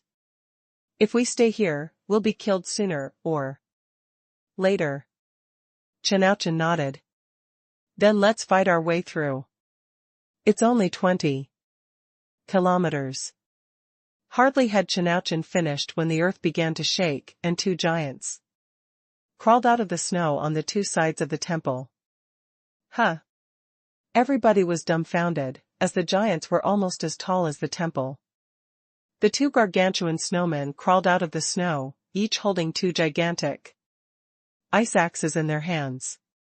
Han Fei was lost for words. Don't tell me that they're the janitors. Tang Ge shot him a worried look. I think they're very strong. Su Hongya agreed. Damn it. I'm having a sense of fear. Ning Dong, who was in the lead, suddenly roared, look, those little creatures aren't going to attack us. Everybody saw that the fish, crabs, scorpions, lobsters, and other creatures that emerged from the snow were taking a detour behind them. More and more creatures were gathering behind them from all directions, as if they were forcing the human beings to move forward. No battle was needed as those snow puppets were only driving Han Fei and the others forward without attacking them. Even an idiot knew that they had to enter the palace. The captains all gasped. They had thought that they chose a safe path, but they weren't sure anymore when they saw the super giants that were more than 500 meters tall. Half an hour later, when they were only 1,000 meters away from the giants, they found a road completely made of ice before their eyes. The army of snow monsters had stopped several hundred meters behind. It seemed that their only job was to drive the intruders to this place. Yi Xiangxiang looked at the group. It seems that we have to keep going. Han Fei, however, extended his hand, and an ice spear appeared in his hand. The water control technique seemed quite effective on ice too. Hew! The spear was thrown away. But it was blown into pieces by an air wave that spread from the ice after it. Flew for only 100 meters. Huh? The two giants didn't move? Everybody looked at Han Fei, and Ning Dong took out a real spear from his weapon box and threw it out too. This time, one of the snow giants softly waved its ice axe, and a sharp aura hit the spear at an unbelievable speed. Crack. The spear, which was an ultra-quality spiritual weapon, was broken apart by the snow giant's casual attack. Su Mo's eyes widened. I think we may have chosen the harder path. Han Fei said with a vague smile, then why don't you go back? Su Mo glimpsed at Han Fei coldly. What do you mean? Han Fei smiled. Nothing. But since the entrance is blocked by a killing array and strong poisons, you can't turn back even if you wanted to. Ning Dong, however, suggested, we can go. The axe is fast, but not unavoidable. Did you notice that the axe showed just enough power to cut apart an ultra-quality spiritual weapon? Someone said, who's going to test them out? What if you get cut apart? Yi Xiangxiang suggested, should I give it a try? I think I can dodge it. Meng Yi had been considering the options, and Han Fei was staring at him. Now that Yi Xiangxiang had volunteered to go there, he intended to find out if anyone could be sacrificed, including those from the scattered stars first unit. However, Meng Yi slightly shook his head. We must be better prepared even if we're to run through. Unfortunately, I don't know any acceleration arrays. Everybody, wait a moment. I'll learn one now. Everybody was lost for words, and Su Hongya simply said, how long will it take for you to learn one? Meng Yi shrugged. It depends. A simple one shouldn't take very long. Well, about that. Su Hongya tilted her head and looked at Han Fei. This is not a spirit gatherer's business. We're working on it. Zhao Jia patted Han Fei's shoulder. It's impossible for spirit gatherers like us to make it through. Lost for words, Han Fei stomped, and a gale rose from his feet. Meng Yi asked in surprise, huh? Is this the wind travel array? Seeing that everybody was looking at him, Han Fei said, I don't know the complicated arrays, but I happen to know a couple of such simple arrays. Yi Xiangxiang's eyes glittered. Why didn't you tell me sooner? Give it to me. Wait a moment. Han Fei interrupted her again, there's something that I don't know if I should say. Su Mo frowned in dissatisfaction. Just spit it out. Han Fei chuckled. So you're insisting that I speak, right? Seeing that everybody was looking at him silently, Han Fei shouted in a high voice, are you idiots? Is it fun to risk your lives? Why do you have to go through these dangers ahead? Wouldn't it be better if we let the half-mermaids do that for us? Su Hongya looked confused. What do you mean? Su Mo's eyes lit up. You want to lure the half-mermaids here and let them enter first? Duan Jiang, which side are you on? Han Fei rolled his eyes. Are you really an idiot? These relics of high importance will definitely have other traps guarding them. We can let the half-mermaids go first, and the giants will kill half of them. Alternatively, you can lead a batch of people to explore it first and leave half of the crew behind. When the half-mermaids attempt to pass this place, the people who are left behind can attack them from their back. What do you think of the plan? Su Mo instantly pulled a long face. What a shameless method. Han Fei sneered. Then why don't you go first if you think you are the bigger man? You asked me which side I was on? I think I should be asking you the same question. Tengu suddenly opened his mouth. I agree with Duan Jiang. There are no rules in the war against sea demons. Gong Yuehan nodded. It's fine by me too. Zhao Jiai said helplessly, this place is so empty. How can we hide? Meng Gi replied, there are solutions to that. We can set up concealment arrays and breath-concealing arrays. I don't think the enemy will be strong enough to detect us. Su Hongya looked at Han Fei in admiration. It seems that you're not useless at all. You're quite smart anyway. I agree with your plan. If they can make it through the journey, then so can we. Han Fei smiled and said, however, it would be best if some of us wait at the finishing line. If the sea demons set up an ambush after they finish the journey, we may suffer a heavy loss. Yi Xiangxiang quickly said, let me do that. I can pass the test. Trust me. Su Hongye agreed, count me in too. It shouldn't be a problem for me either. Tengu was next. Count me in. Han Fei frowned and asked him telepathically, why are you going there now? What if the axes are too powerful, Tengu put on a smile. It's fine. The dragon soul overlord body from the dragon feather lobster has other effects. The distance is just 1,000 meters. I can pass it in half a second, Han Fei held back a gasp. You really can, Of course, Hearing that, Han Fei said to Su Mo, hey, you're not going?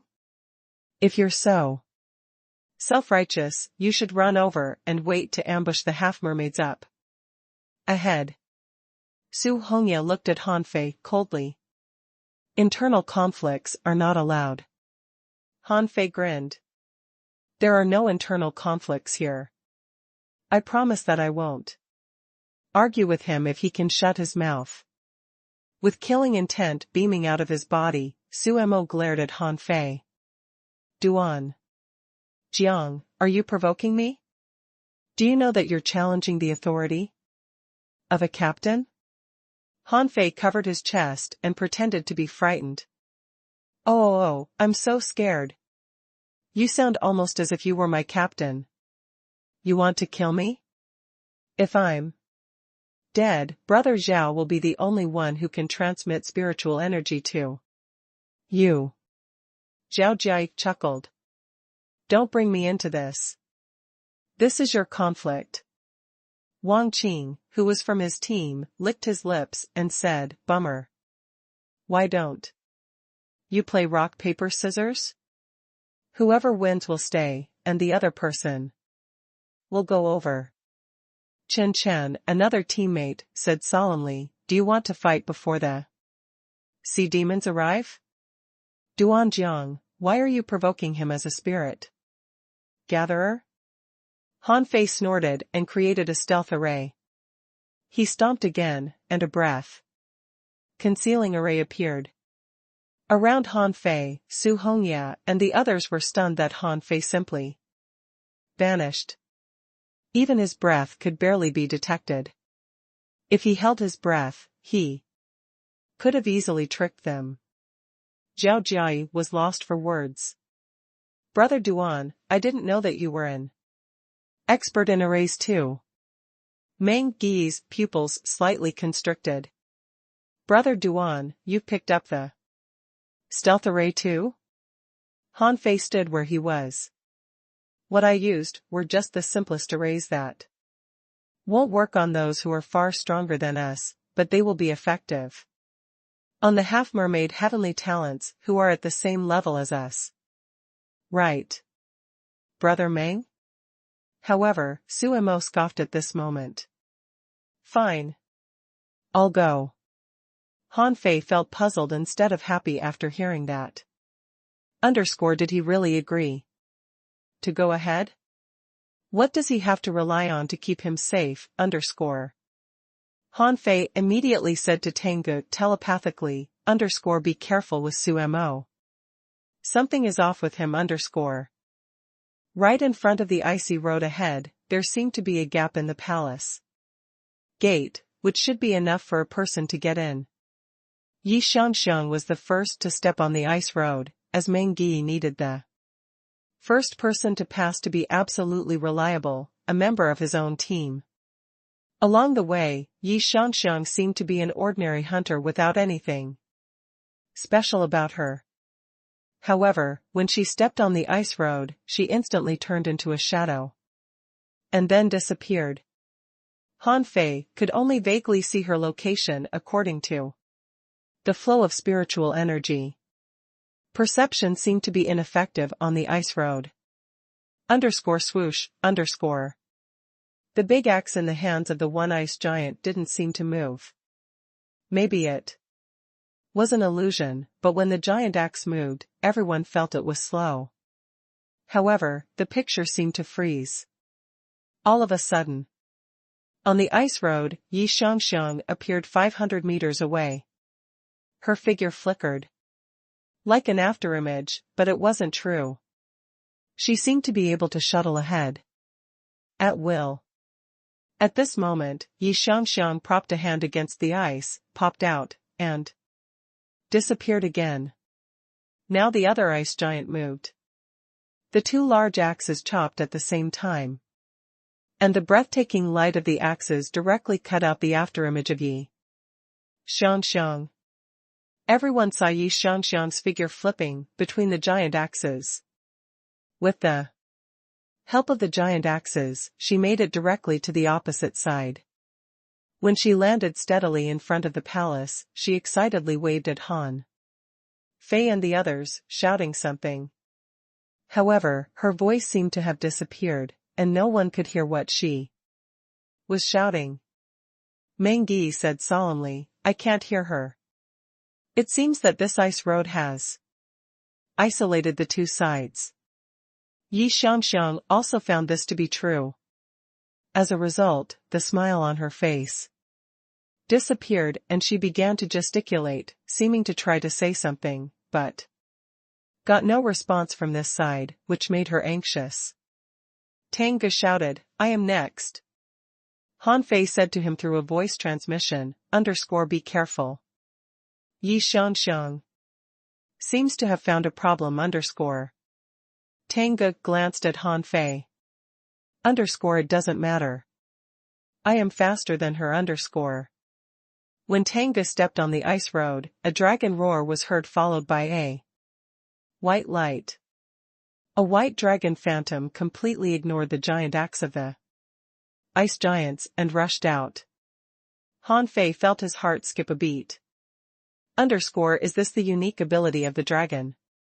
Feather lobster, or some special combat skill? Tengu seemed to suddenly disappear. When the ice giant axe cut through the dragon's body, the white dragon phantom passed through the giant axe. After only half a minute, Tengu already appeared in front of the palace. This scene stunned everyone. Someone was surprised and said, Tengu? Where is he from? How is he so strong? These people were not familiar with each other.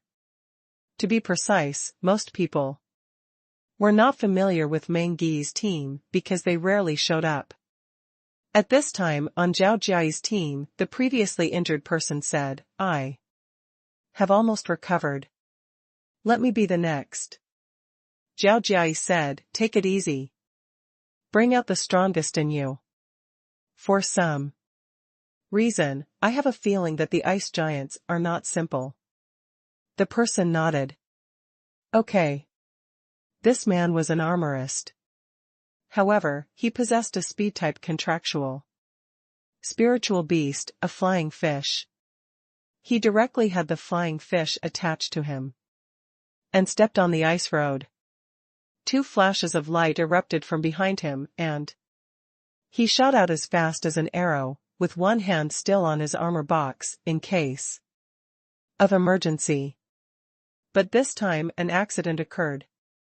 After flying about 300 meters, he suddenly burned his essence blood and burst out. Moreover, he also activated a secret method, which doubled his speed. However, he just narrowly avoided the first axe.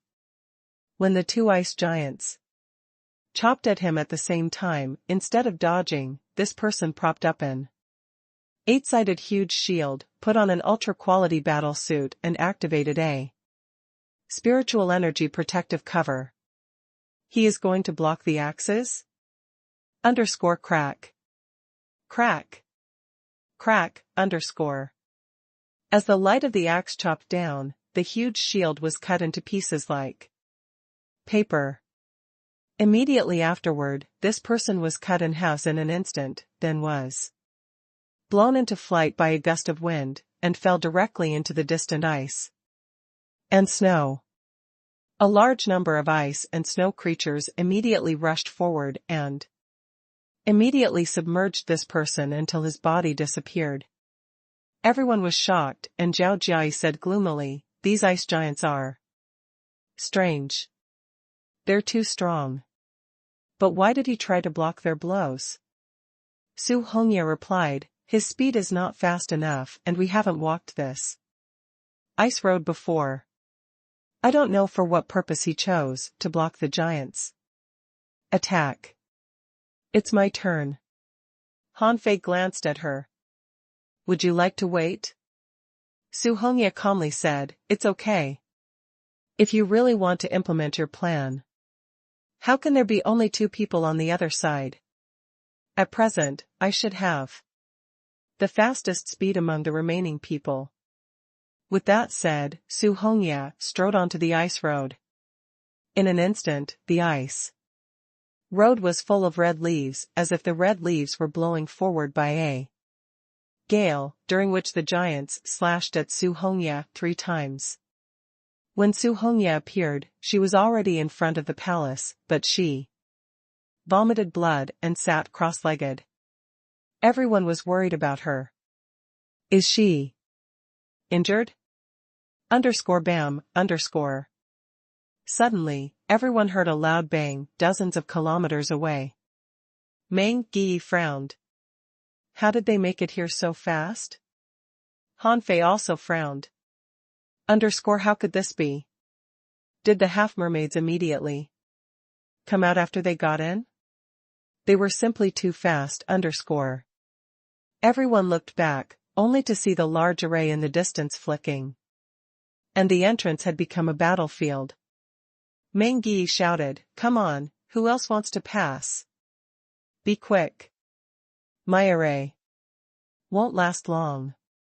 Duanjiang, let's solidify the array." Han Fei looked at Su Mo, "Are you going or not? Make a choice before it's too late." Su Mo hesitated. Then he glanced at Han Fei and took a deep breath. 4 people tried to pass the road and only 1 died, so it should be fine for him. Immediately, Su Mo shouted, "I'll be the next." When he said so, Han Fei and Meng Yi's eyes both lit up. This was a life and death decision. At such a critical time, if Su Mo had a problem, it would be easiest to find out. Su Mo set foot on the ice road and directly activated a secret method, pushing his strength and speed to the peak. When the ice giant's big axe hacked down, he suddenly burned his essence blood, dodging the first chop. When the 2 giants slashed at him at the same time, Su Mo suddenly sprayed out a blood mist, and then a flash of blood swished by. Zhao Jiai said, "Huh. He's leaking blood?" The side effects of this secret technique are great. Why did he choose this technique? Ning Dong suddenly said, "I know the blood escape technique too. It's said to be the best escape technique. There seems to be no problem. In Han Fei's eyes, spiritual energy flickered. This guy was a bit strange, but he was indeed not a sea monster. Han Fei was relieved. Maybe he thought too much, or it was just because he really hated that guy. Meng Yi shouted, "Everyone, get into the ground quickly. Duanjiang, set up a breath-concealing array first, and then a stealth array. Do you have any problem with this?" Han Fei shook his head. No problem. Immediately, beside Han Fei, Chen Chen, Wang Qing, Gong Yuhan, Zhao Jiai, and the others all went underground. Han Fei waved a hand and the ice and snow rolled over, covering his feet. He set up one breath-concealing array and one stealth array under each foot. His speed was so fast that even Meng Yi looked at him deeply. About 10 minutes later, only Meng Yi and Han Fei were left.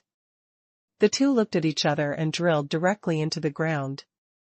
After 5 minutes, there was only snow and ice, nothing to be heard. On the opposite side, when Tang Ge and the others saw them all get into the ground and spotted the flicking spiritual light in the distance, they knew that the half-mermaids had arrived. So they quickly went into the palace one after another. After about half an hour, a group of half-mermaids arrived. There were 23 of them, headed by 2 females and 1 male, all wearing golden battle suits. At the rear of the team, 5 half-mermaids were throwing up and having diarrhea, and 2 of them were ghastly pale, their breath was unstable, and they seemed to be suppressing something. From the time they entered the door to breaking the 100 water profound killing array, 10 of them had died.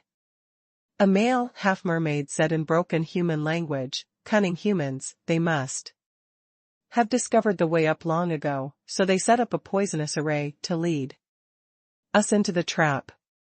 The female half-mermaid said, "Fortunately, we have practiced anti-poison techniques since we were little.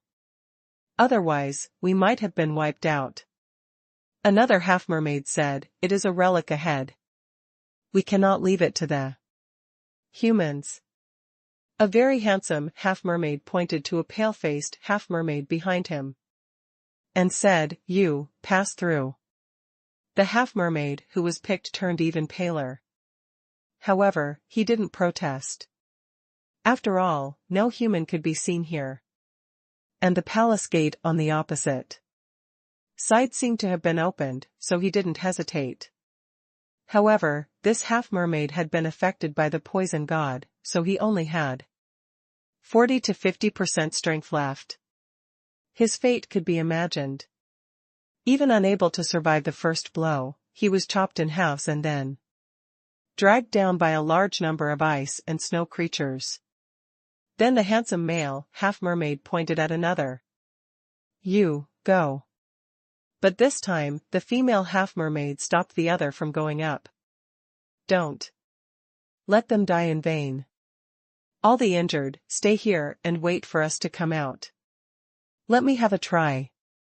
However, she was stopped by a half-mermaid behind her. "Me first." Underground, Han Fei was cautiously perceiving.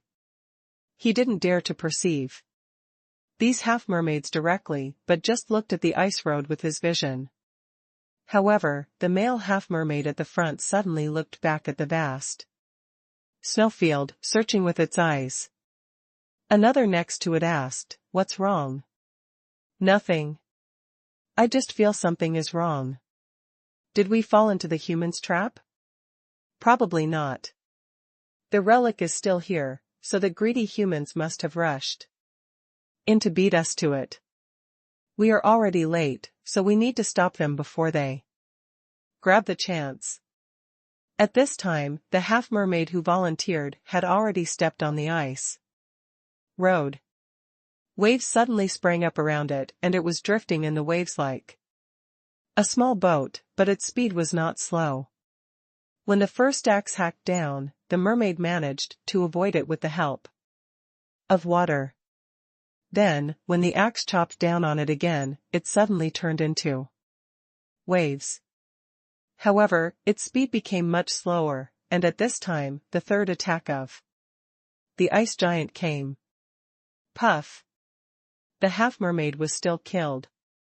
Because of the speed problem, it couldn't pass and ended up being submerged by ice and snow. 2 were killed in a row, and the remaining half-mermaids grew hesitant. The female half-mermaid in the front said, "I think you've all seen that you must not slow down. If Seven didn't slow down just now, maybe he would have passed the road. This road is not as difficult as you think. I will be next." Another female came out. This time it used a certain secret method and turned into 6 water arrows on the ice road, spinning and shooting past quickly.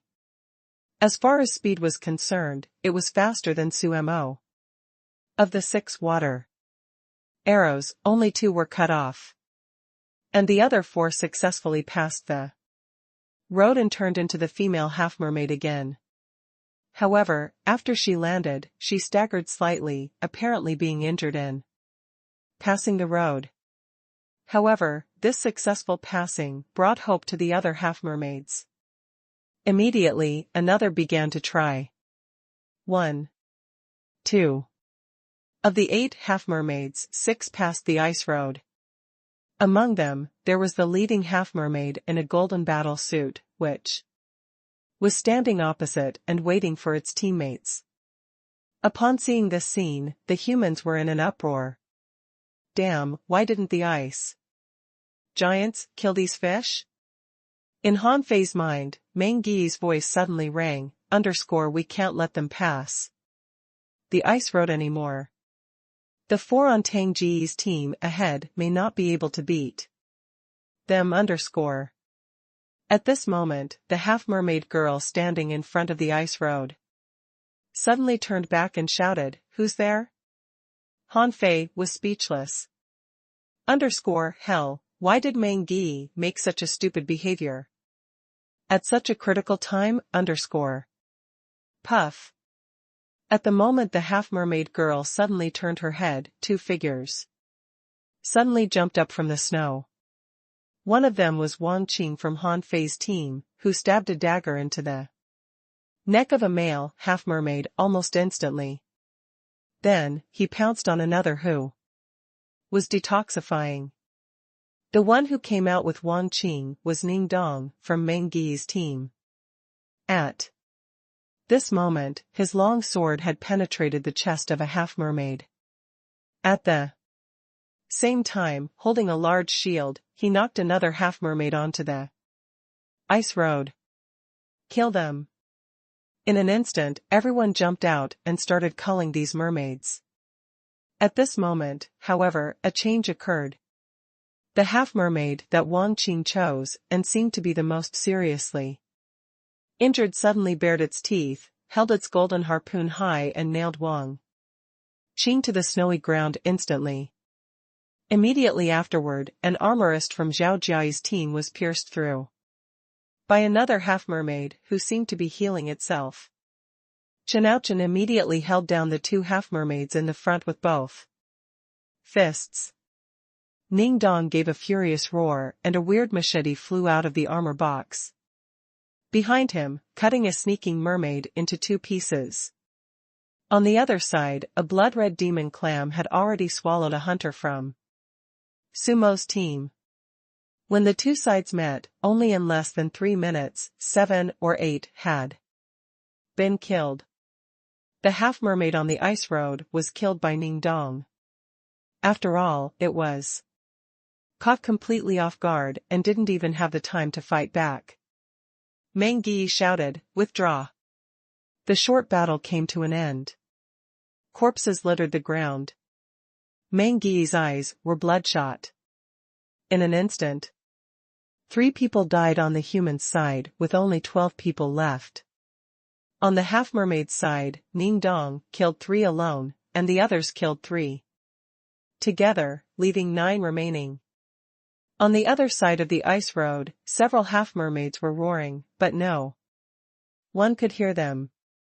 Han Fei and the others didn't take them seriously. However, it was just at that moment that Tang Gu, Su Hongya, Yi Xiangxiang, and Su Mo launched an attack. Tang Gu brandished his powerful halberd and directly smashed a half-mermaid's head. However, Han Fei's face suddenly turned pale. Damn it! The blue sea wandering dragon bow suddenly appeared in his hand, and he shot an arrow to the opposite side. On the other side, Tang Gu paused for a moment, and then as a white dragon phantom suddenly appeared, his body moved horizontally like a flickering light. Before that, Su Mo suddenly thrust a short spear at Tang Gu. Seeing that Tang Gu dodged it, he immediately turned to Su Hongya. Su Hongya was too late to find out. Without enough time to dodge, she had her lower abdomen penetrated. Yi Xiangxiang rushed up and hacked at Su Mo, saving Su Hongya's life. Then, Tang Gu tussled with the sea monster that had a divine weapon.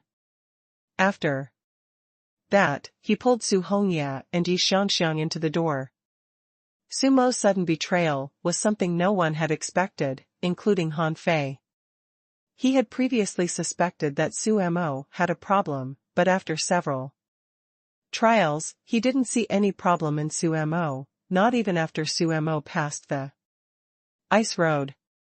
Therefore, even Han Fei was very angry and surprised at Su Mo's sudden betrayal.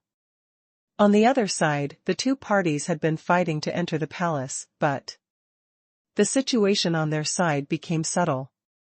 The three half-mermaid with divine weapons were certainly very powerful.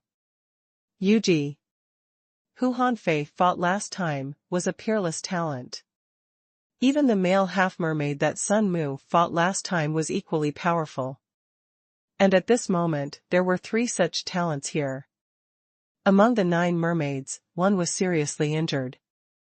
5 seemed to have maintained their normal combat power, and the remaining 3 strongest half-mermaids were confronting the humans, wearing golden battle suits and holding golden harpoons. Han Fei asked Meng Yi via voice transmission, "Shall I solve them? Not for now. Chen Aochen and Ning Dong should be able to block them. Let Gong Yuehan fight them and you pretend to hide by my side. Han Fei glanced at the 9 half-mermaids opposite him, wondering, I'm not surprised that the half-mermaids could avoid the poison god. Does Meng Yi suspect that they are still outmatched by them? The female mermaid bared her teeth and scolded, "Humans are really insidious and shameless. If we hadn't heard that you'd developed a fatal poison, we would have been murdered by you." Meng Yi grinned. "So what? You don't have an antidote, right? It seems that you have prepared a lot of precious anti-poison fruits." The male half-mermaid said, "There are only 12 of you and you don't have any divine weapons. Humans, your time has come." Meng Yi sneered. "What makes you think you can kill us? Don't forget, even if you win, you will surely lose your strength and perhaps be seriously injured. At that time, will you still be able to pass through these trials?" The female half-mermaid's pupils constricted. Kill. This female half-mermaid's reaction was beyond Meng Yi's expectation. Don't you want to enter the palace? Meng Yi shouted, "Kill them. Kill the spirit gatherer." As soon as it shouted so, the female half-mermaid had disappeared and appeared directly behind Han Fei. Han Fei stomped, setting up a coiling turtle array on the ground, putting on an ultra-quality battle suit, and activating a spiritual energy protective cover. Beside Han Fei, a dazzling sword light slashed towards Han Fei's back with a swish. The shock of their fight almost destroyed Han Fei's coiling turtle array, and Meng Yi hurriedly rushed up to protect Han Fei's array. Just like Han Fei, Zhao Jiai was both a spiritual gatherer and a soul warrior. But at this moment, he also jumped into the defense array. His true combat power was much worse than that of the best soul warriors. He patted his chest, exclaiming, "Oh my sea god, they are a bunch of lunatics." Who? Snowflakes burst and danced all over the sky. Chenouchen's fists, covered with burning flames, were as fast as shooting stars, and he was fighting violently against a male half-mermaid wearing golden armor in the snow. All of a sudden, a large number of ice and snow creatures popped up from underground. They were so densely packed like a big fish tide, so neither of them dared to approach them. Another male half-mermaid in gold armor was fighting Ning Dong. Ning Dong opened his armor box, an armored shield flew in front of him to protect him, and knives and swords whirled around him like tides. They fought to a tie. The others were fighting the other mermaids. The spiritual energy pillars at Zhao Jiai and Han Fei's fingertips were ceaselessly entering their teammates' bodies. Especially Han Fei, he secretly set up a stealth array and hid inside.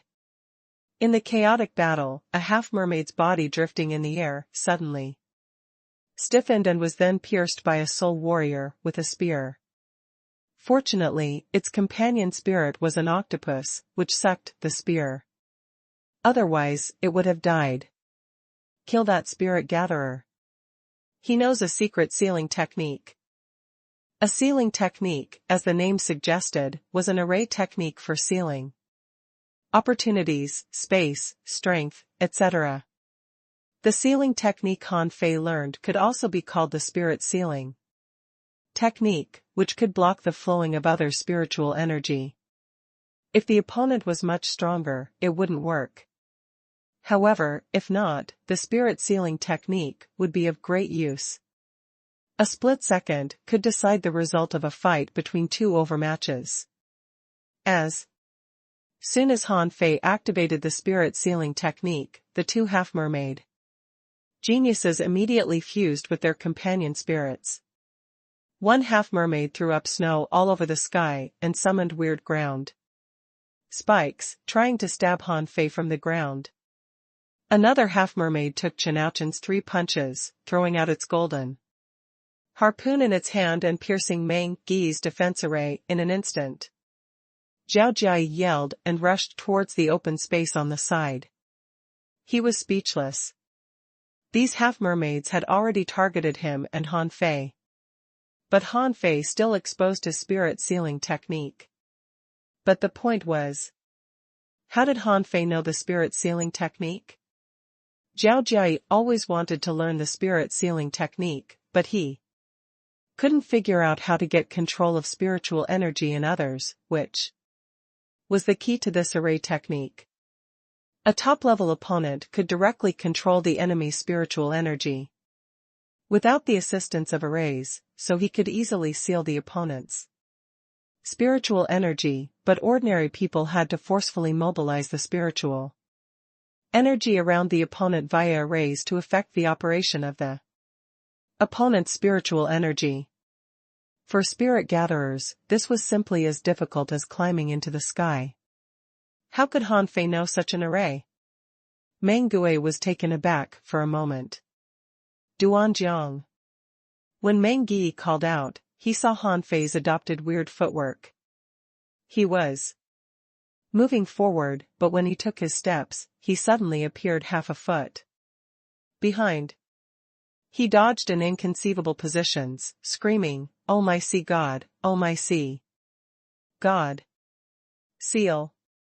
The half-mermaid who was injured just now landed and was about to retreat when the spiritual energy in its body stagnated again, and then a dagger was stabbed in the back of his neck. It had actually noticed the attack, but it simply couldn't dodge it because the spiritual energy in his body was out of control and its reaction speed could not keep up with the attack speed at all. Puff. When the half-mermaid let out a roar and died, the two sides divided the battlefield again. In this round of battle, there were only 8 half-mermaids left, who were all glaring at Han Fei angrily. Han Fei smacked his lips and said, "Why are you looking at me? Do you have any problem with me? Although I can't beat you, my teammates can." Chenouchen laughed out loud. "Good, now there are only 8 of you. Let's send you to hell." Ning Dong sneered. "Don't you think it's too late if you want to stop fighting now?" The male half-mermaid carrying the golden harpoon roared, "If you fight us, you'll be killed too." Chenouchen shouted, "That's not necessarily true. Why don't we try another fight?" However, Meng Yi suddenly said, "It's okay to stop the war temporarily. After all, we haven't entered the palace yet. If we keep fighting here, neither side will take advantage. It is better to enter together." "Go in together?" The female half-mermaid directly expressed deep suspicion. Meng Yi suggested, "Each side will pick a member at a time, and the two walk through this ice road together. As for who can survive, it depends on their own strength." The half-mermaids on the opposite side seemed to be considering it when the male said, "You have more people than us." Meng Gui smiled and said, "The extra people can go over first. I have no problem with it." The half-mermaids certainly wouldn't agree. If the extra people passed first, wouldn't the humans take an upper hand? The female half-mermaid said, "Okay." Han Fei was surprised. If it were him, he would definitely not agree to this. Suddenly, Meng Gui said, "Duanjiang, you go first." Han Fei gaped at him in shock. "Who are you talking about? Me? Come on, I am a spirit gatherer. Why did Meng Yi pick me first? Meng Yi said to him via voice transmission, Tangu, and the others, may need a spirit gatherer. Han Fei's eyes narrowed slightly, and he said, I don't think so. You just want to use me as bait to see if there is a mermaid too strong hidden among the half-mermaids, right? Huh? Do you want to solve them right here? Meng Yi glanced at Han Fei, not minding whether Han Fei had seen through his thoughts. After you go to the other side, go directly into the palace and just ignore us. Han Fei hooked the corners of his mouth. From this moment on, he didn't trust Meng Yi anymore. If Han Fei was a selfless, loyal soldier, he definitely wouldn't have any objection to Meng Yi's plan. If Meng Yi were Luo Xiaobai, Han Fei wouldn't have any objection either. Because they were friends. But Meng Yi was just using him. Han Fei was not a selfless person.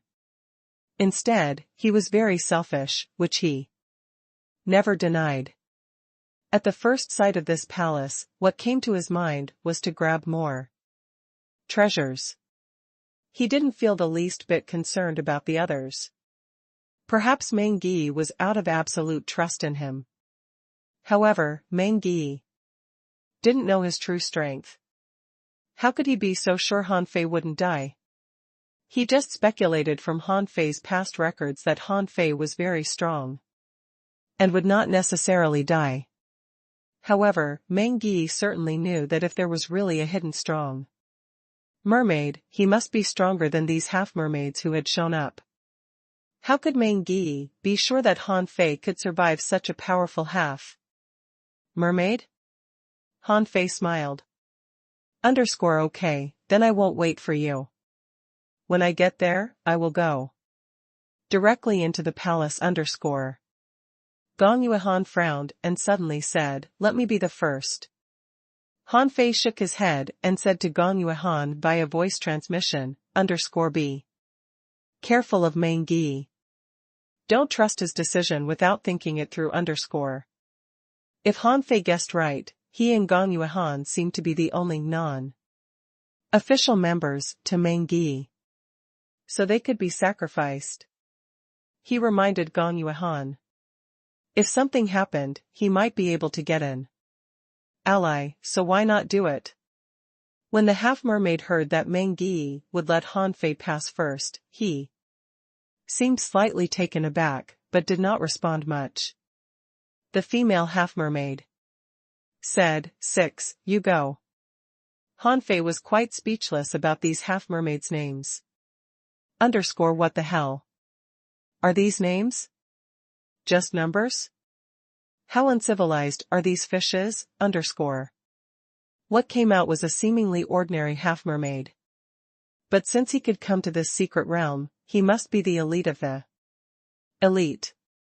Otherwise, he would have been killed already. Ning Dong looked at Hanfei. Duanjiang, do you have a problem? Hanfei hesitated. I should be fine. I am fast, so this guy should not be able to catch up with me. 6 roared at Hanfei, his eyes full of killing intent, and he seemed unable to wait to kill Hanfei. Mangi said, by the way, since we're cooperating, let's not fight on the other side. Otherwise, we might as well end the battle here. What do you think? The mermaids agreed, okay. Hanfei and 6 were staring at each other in front of the ice road. Hum. Almost at the same time, the two of them instantly fell on the ice road. Fei's speed was extremely fast. Even before he adapted to 10 times the gravity, his speed was already very fast. But most of the time, there was no need to show it. At this moment, since he had become bait, he should pretend as if he was running desperately. The two rushed out, directly turning into 2 phantoms. However, when Hanfei was running on the ice road, he suddenly found a problem. That was, the time on this road was actually slower than what he saw. In their eyes, Tanga seemed to have reached the opposite side in a minute. But actually, it was not. Time seemed to be slowing down, or perception was magnifying. Hanfei suddenly felt a danger, which was from the ice giants ahead. Time was frozen. Although the two of them were racing at extreme speed, they did feel that they had been locked in by the axe light. Hanfei immediately moved his body, simulating the sea racing art with the 64-dimensional fish dragon dance, raising his speed several times more. Seeing Hanfei suddenly rush out like a bolt of lightning, the others were all wondering, is this the speed a spirit gatherer can have? But Hanfei didn't have time to care what others thought. His expression was solemn. The axe light came too fast, and the sea racing art didn't work well. Although the speed was extremely fast, it was not flexible enough. Hoop! The first axe light fell, and Hanfei's footwork had already changed.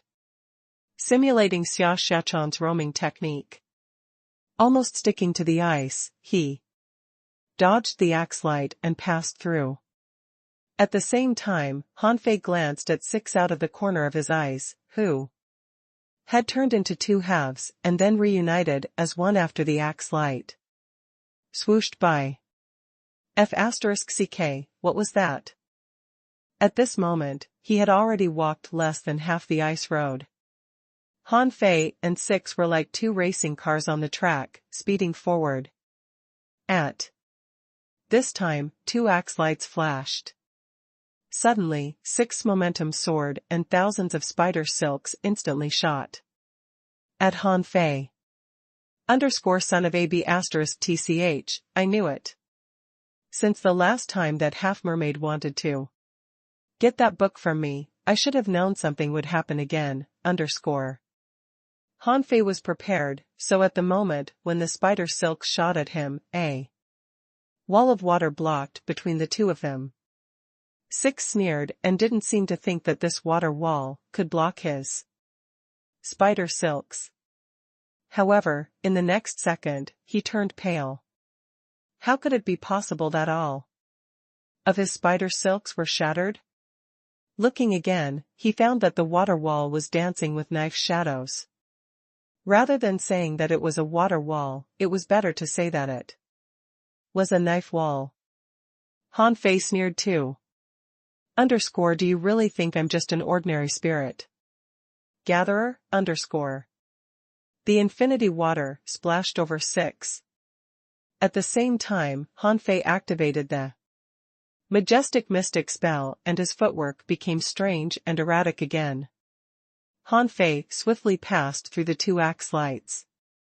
The moment he flew over, the feeling of being locked in disappeared. Han Fei even turned his head and smiled at Six. However, a golden harpoon shot through the air. In a twinkling, Han Fei jumped up and turned his body in the air. Then, he vomited a mouthful of blood and fell to the ground in front of the palace. Motionless. Six in the golden battle suit was blocked by the infinity water, so he had no time to run. He seemed to know that he couldn't run away, he simply gave up running away. But a brilliant golden light burst out from his body and a huge waterman tried to rise from the ground.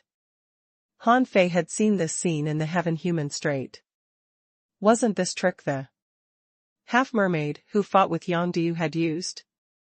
However, this huge waterman seemed to be about to collapse before it rose. Six looked at Han Fei in astonishment, yelling, "Are you teasing me?" Han Fei was still lying on the ground motionless as if he didn't hear Six yelling at all. The huge waterman couldn't appear and the two axe lights hit. Six. Crack. The golden battle suit on Six's body burst out a weird and powerful golden cover. Unfortunately, after the first chop, it burst into pieces.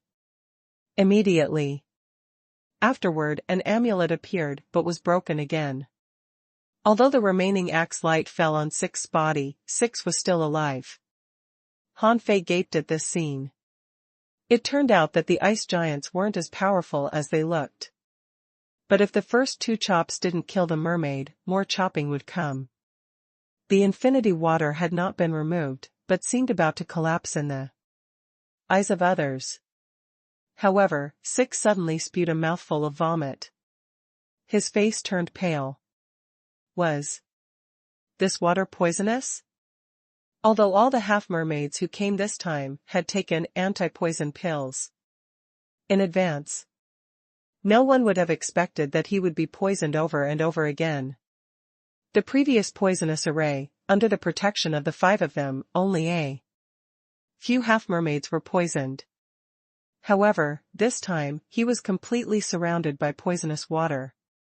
Just like humans, sea monsters were not omnipotent and couldn't resist all poisons. Seeing the two axe lights hack down at him again, Six chose to go back to remind everyone Han Fei was covering his strength. However, after turning around, he found that the remaining people and half-mermaids were in a pitched fight. Although someone noticed him, his shouts were not going to help him out. Clang. Six was shattered by an axe. Thanks to the battle suit, he wasn't cut in half. But his body was shattered. However, Han Fei didn't believe that Six was killed so easily. This half-mermaid was as strong as Yuji, or even stronger. Even Han Fei had an immortal seal, so Six certainly had at least one too. And he was killed too easily. Sure enough, Han Fei felt a wave of fluctuations in the air. It seemed something was about to appear. Immediately, a light flashed between Han Fei's eyebrows.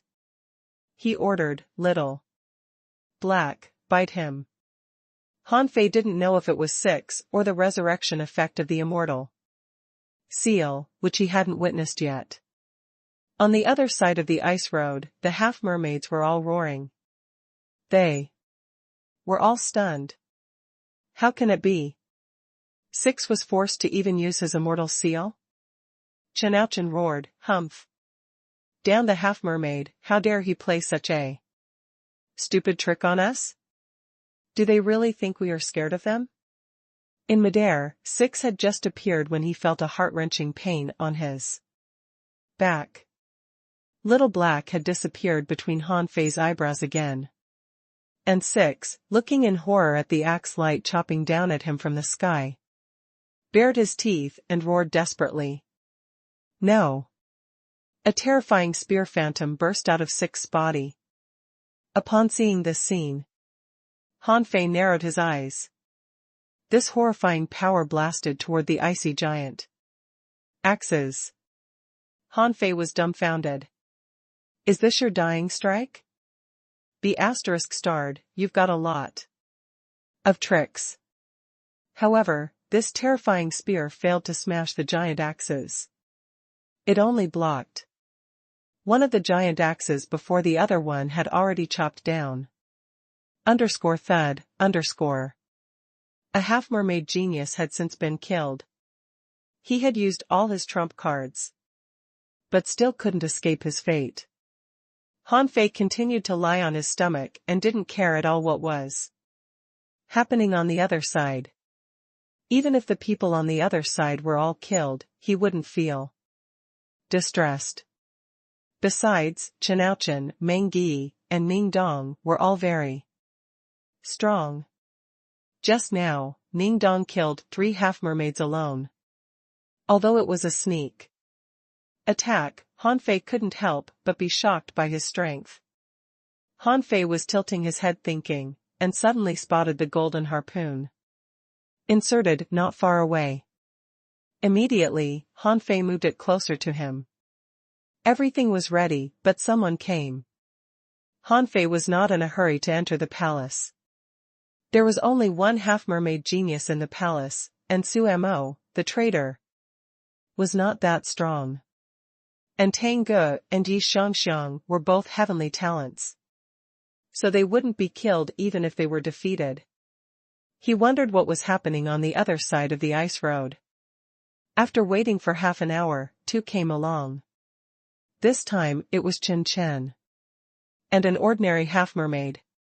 However, unlike him and the dead half-mermaid genius, they didn't have a fight.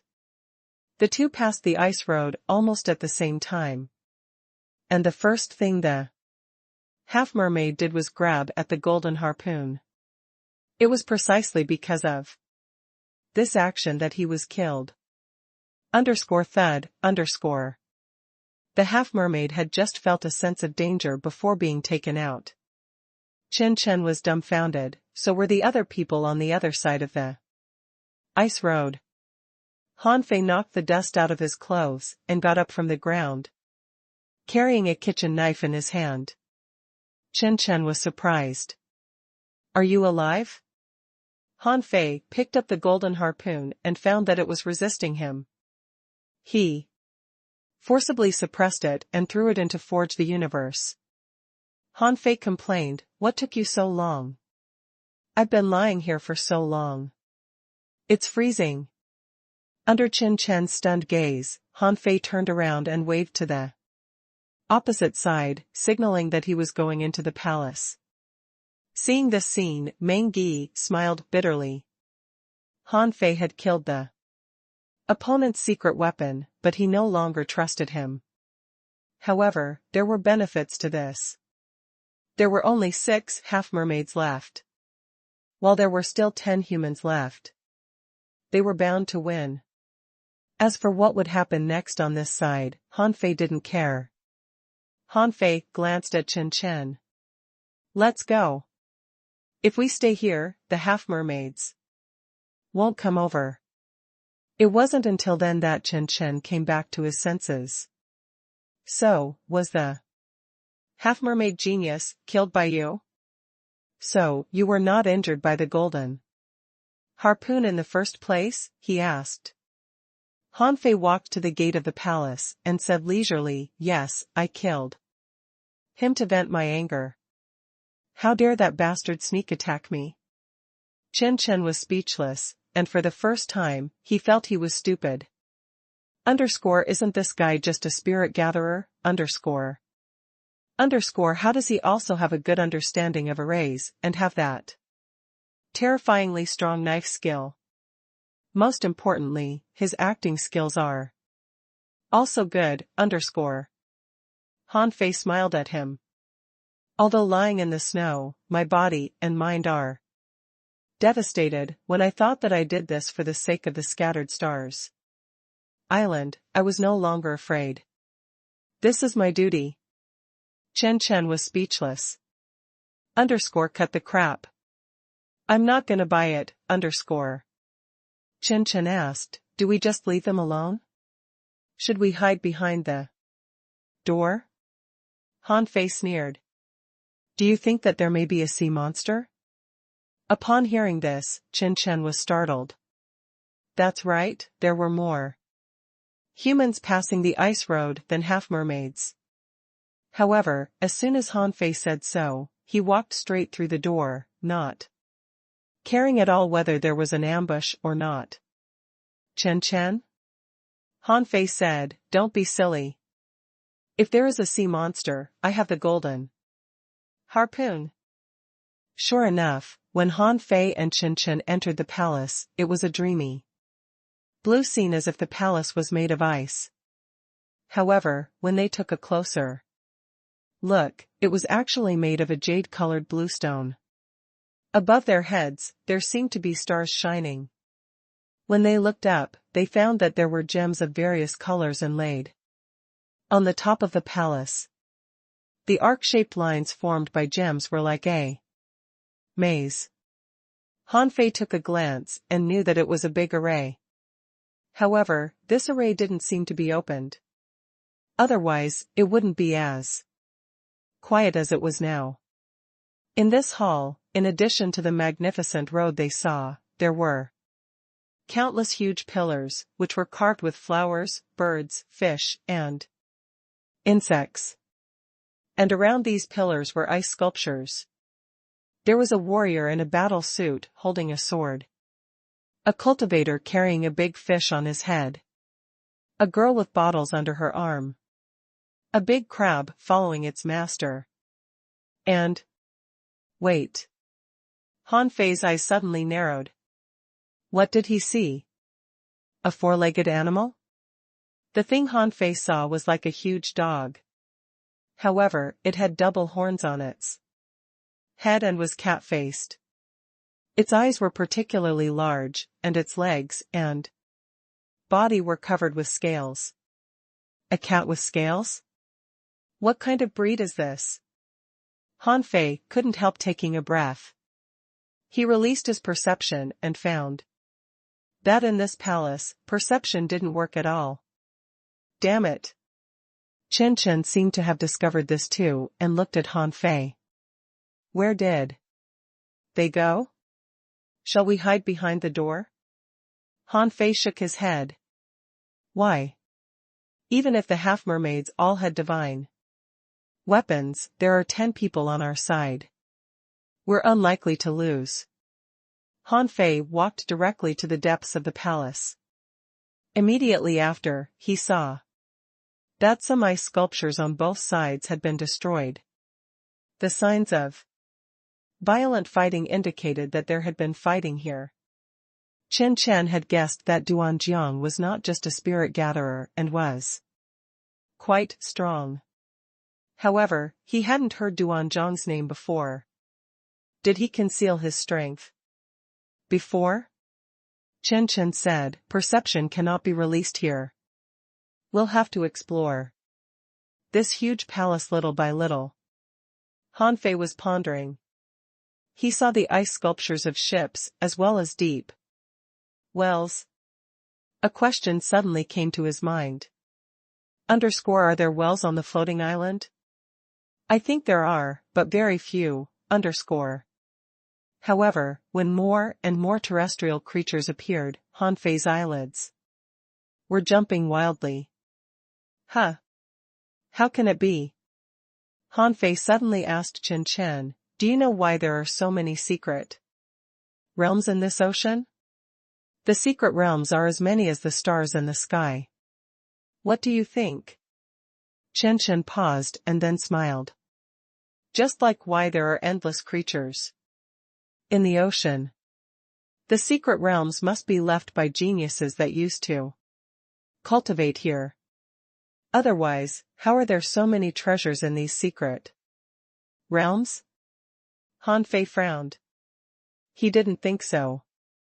Why are there so many ice sculptures of terrestrial creatures here? This thing that looks like a deer couldn't have been living undersea, right? And that King Kong-like big bear, don't tell me these were also from the sea, But Chen Chen didn't know these creatures, so he didn't understand what Han Fei was wondering about. He was just full of curiosity about these sculptures. But Han Fei was different, he knew the difference between land and marine creatures. Han Fei thought there were two possibilities. The first was that the scattered star island was so big that it covered an area of thousands of kilometers, or even bigger. Then, over time, due to tectonic shifts, the scattered star island sank. The second was that there was a huge glacier continent in this world, which was filling water into the ocean every day, causing the sea level to rise and the land to sink. However, if there was really such a glacier continent, how big would it have to be? The level 3 fishery alone stretched hundreds of thousands of kilometers. He had no idea how big the scattered star island was. It was said that beyond the island there was still the utterly dangerous infinite ocean. What kind of glacier continent could support all this? However, there was one thing he could confirm, the place used to be land and then submerged by water for some unknown reason. Countless years ago, there were land creatures here. With this in mind, Han Fei suddenly thought of the floating islands. Why do people live in the sky? Where are the floating islands from? Are there any larger pieces of land in this sea area? Are there people living there? A series of questions crammed into Han Fei's mind. He found that there were too many puzzles about this world, waiting to be uncovered. For some reason, Han Fei smiled. It's getting increasingly interesting. Chen Chen tilted his head and looked at Han Fei. Why are you smiling? Han Fei returned to his senses. Huh? Did I smile? Chen Chen narrowed his eyes, feeling that something was wrong with Han Fei. This person seemed strange. He'd better watch out for him. Han Fei responded perfunctorily, oh. Nothing. I just feel that this world is quite interesting. Suddenly, a strong light came from right in front with a whistling sound. Han Fei and Chen Chen glanced at each other and rushed forward. There seemed to be fighting there. As they ran, the blazing light disappeared, and instead, a dazzling bright light appeared on the other road in the other direction. Han Fei frowned. From what he knew of Tanggu, he preferred to fight head-on. So he should have gone straight ahead. Han Fei suggested, let's split up. Go to the side, and I'll go to the front. Chen Chen had always been wary of Han Fei and was trying to work out an excuse to separate from Han Fei. Otherwise, if they encountered any chances or treasures together, he would only lose to Han Fei. The two ran in two directions, without hesitation. This palace was really big. In the front hall, ice sculptures were everywhere, just like a huge ice sculpture museum. Han Fei ran forward for more than 5,000 meters without looking at these ice sculptures again. After all, they were all useless things. Then Han Fei ran to another giant gate. It was a huge stone gate glistening with a faint blue light, more than 800 meters high. The door was so huge that even if Han Fei's strength was increased by 10 times, he wouldn't be able to push it open. At this moment, Han Fei was dazed. The door seemed to be closed. But if it was closed, where did that glaring light come from? Huh? Han Fei tried to push the door, but failed. However, Han Fei discovered that the patterns carved on the door weren't patterns of flower, bird, fish, insect, or any other fancy design, but lines. Both straight and curved. Attach. On Han Fei's back, 2 gold-red wings spread wide and he flew directly to the sky. For some reason, he had a feeling that there seemed to be something wrong with this door. However, when he activated the eyes of true vision and looked down at the entire gate in midair, a pattern composed of many lines appeared in his vision. Han Fei's heart was thumping. Is this pattern a meditation painting? Han Fei took a breath.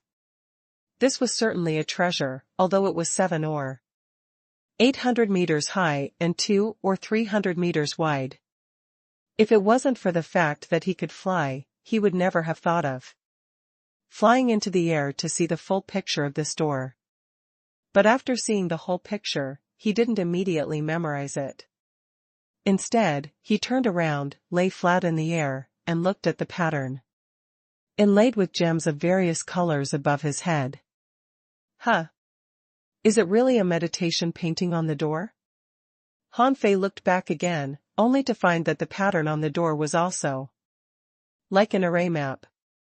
But if it was actually an array map, why did it also look like a meditation painting? Han Fei flew in midair, with spiritual energy flashing in his eyes. He drew lines with spiritual energy in the air, trying to copy a small piece of the pattern on the door. Oh! When a complicated pattern appeared, an earth-shaking roar suddenly burst out at his ears, almost deafening his ears. F***ck, what the hell is this? Han Fei stepped back quickly, and the pattern he had just drawn faded away. Han Fei widened his eyes in horror. Was the loud roar from the array? Han Fei was shocked. So, was it really an array map on this door? When he looked at it again, he found that the lines were so dense and complicated. And he just randomly drew a small piece of the pattern that he glimpsed and didn't precisely copy the whole pattern line by line. Wow! Did I just create an array? Han Fei took a breath, feeling a surge of hot air in his head as if he had seen a huge treasure. Yes, it was not as Han Fei thought, that treasures and chances were all behind the giant door. The door itself was a treasure. This huge pattern was more like an array map, composed of countless arrays. Han Fei randomly picked another area and began to draw in the air again. When he finally finished drawing the complicated lines, a gust of wind burst out suddenly. Ha ha ha! Han Fei was overjoyed. Then he stopped laughing, looked around, and flew around the hall. After making sure that no one was there, he hung on a pillar and began to memorize the pattern. Unlike the God-scaring painting, this pattern was not difficult to memorize. However, the lines on it were too complicated and too many. Although it seemed to be a symmetrical pattern, it was actually not, so it was not that easy to memorize. Fortunately, he had the demon purification pot, which could memorize it for him. So, after about half an hour, a string of data emerged in Han Fei's mind. Book of Ocean, unrated. Remarks: arrays are like invisible mystic threads, hidden between the heavens and the earth. The Book of Ocean incorporates millions of arrays that are interlocked and contain endless changes. Digesting the array map can be considered an initial success in the array study. Disadvantages: the array map is not the essence of the Book of Ocean. Deduction: unable to deduce. Wow. Han Fei gaped at the pattern. Underscore then Book of Ocean? A line is an array? Seriously? Underscore. Underscore, wasn't this giant door equivalent to a patchwork of countless arrays? Besides, the lines can be interlocked, thus deriving new arrays. Underscore. Underscore, is this even more advanced than the spirit-gathering scripture? Underscore. Han Fei was quite sure. Although the spirit-gathering scripture contained many arrays, it was incomparable with this Book of Ocean. The countless arrays fused into one picture.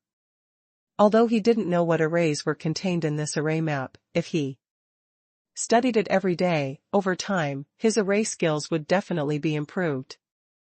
A lot. As for why it was unrated? It must be because this was actually not a book, but a map. For ordinary people, this thing was almost useless. However, for those who were studying arrays, the Book of Ocean was a precious treasure, which was even more precious than any divine weapon. Underscore buzz, underscore. Suddenly, a glaring light burst out from a certain spot on the door, and Han Fei rushed over. However, only halfway through, an inexplicable suction came at him.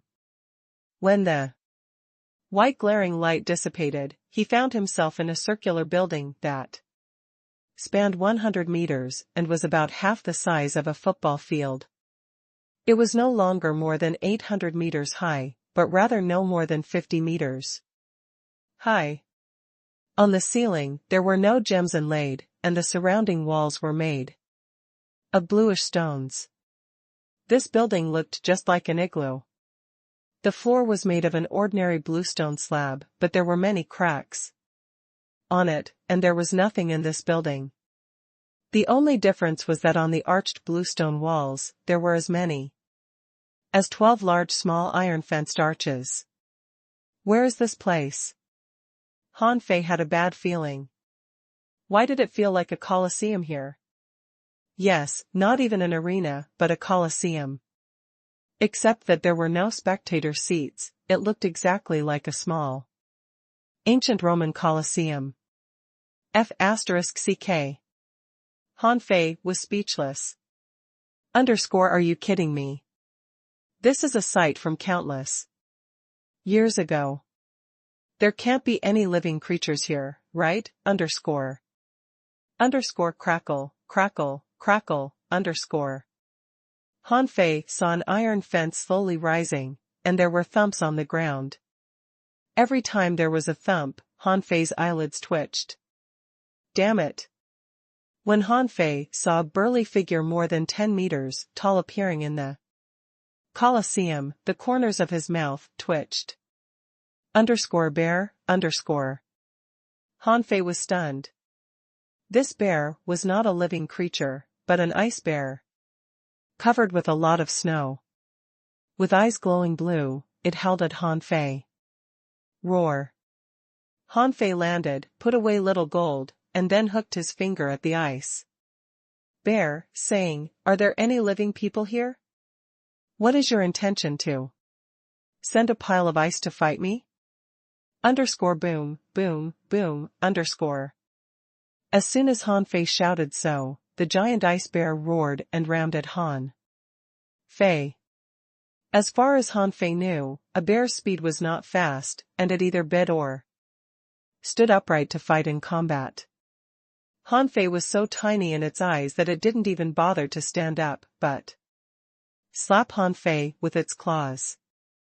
Underscore bam, underscore. The ground was cracked by its slap. Han Fei slightly moved his body and evaded its attack without even moving his hands. Immediately afterward, a big mouth bit at Han Fei. Han Fei easily avoided it. Again. Huh. It's so much like a real bear, no matter in movement or posture. Hey! Anyone around? Come out. Huh? Suddenly, Han Fei frowned as he saw a huge paw pat from the sky. Wow. Does this ice bear even have a combat skill? And it can even attack with spiritual energy? Han Fei's fist glowed gold and he immediately threw out a punch. The huge impact made Han Fei take a step back, but that paw was shattered by Han Fei. No, this is a bear, a real bear. Who? The ice giant bear roared and sound waves rolled in all directions. Han Fei felt a slight tingling pain in his head, and he exclaimed in shock. Soul attack? Han Fei realized that he had underestimated the ice bear. This giant ice bear was so powerful and even knew how to attack the soul, although it was just a pile of ice. Hell!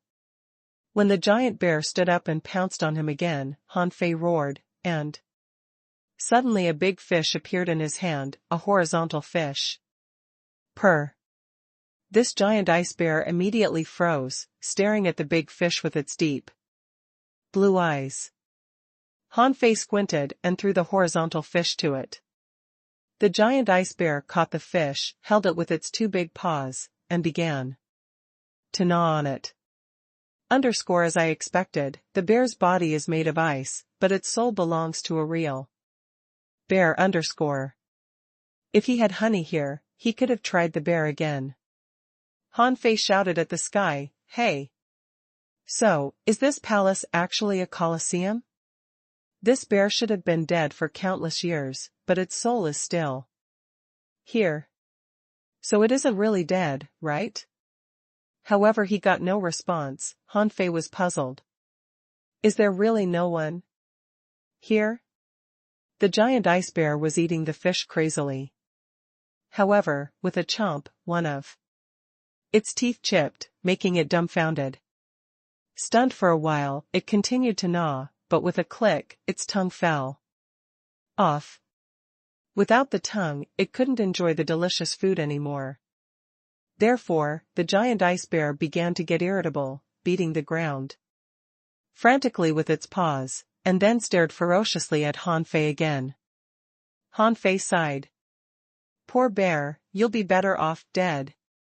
Let me put you out of your misery. Bang. Bang. Bang. Han Fei's golden fist shadows bombarded the ice giant bear to pieces. After all, there was a huge gap in strength between him and the ice bear. If it were the ice giant several hundred meters high, it would be a different story. This giant bear was only as tall as 10 meters or so. It was simply a breeze for him to kill it. When the giant ice bear shattered, Han Fei saw the faint blue fire in its eyes, floating in the air, flicking and fading away. Huh? What is that? A soul? Before he had time to think about it, another iron railing was pulled up. Han Fei turned around and saw a slender figure less than 1 meter tall, walking out of the darkness agilely. A cat? A leopard? A lion? The monster's body resembled a cat's, but its face looked like an ugly dog face, not cute at all. Han Fei sneered, am I supposed to fight the beasts in these dozens of cages? Interesting. How about releasing them all at once? Swoosh. The big cat jumped out at a speed that was more than 10 times faster than the previous giant ice bear. Han Fei sneered and slightly tilted his head, letting a paw pass his face only several centimeters away. Bam. Shattering the big cat with a punch, Han Fei sneered. I'd like to see who is teasing me. Han Fei discovered that although these ice sculptures had souls, they were too weak. The weakest one's strength was equivalent to that of a peak-level dangling fisher, and the strongest seemed to be only comparable to an advanced hanging fisher in strength. But this still shocked Han Fei. It must have been billions of years, but their souls still had such a strong combat power. How strong would they be if they were still alive? Bears, big cats, rhinos, and ferocious dogs. None of them could beat Han Fei. When all the 12 iron-fenced arches had been opened, above his head, a crack suddenly appeared. Han Fei didn't hesitate and jumped directly through it. At the moment when Han Fei jumped up, a cold light shot at the place between Han Fei's eyebrows.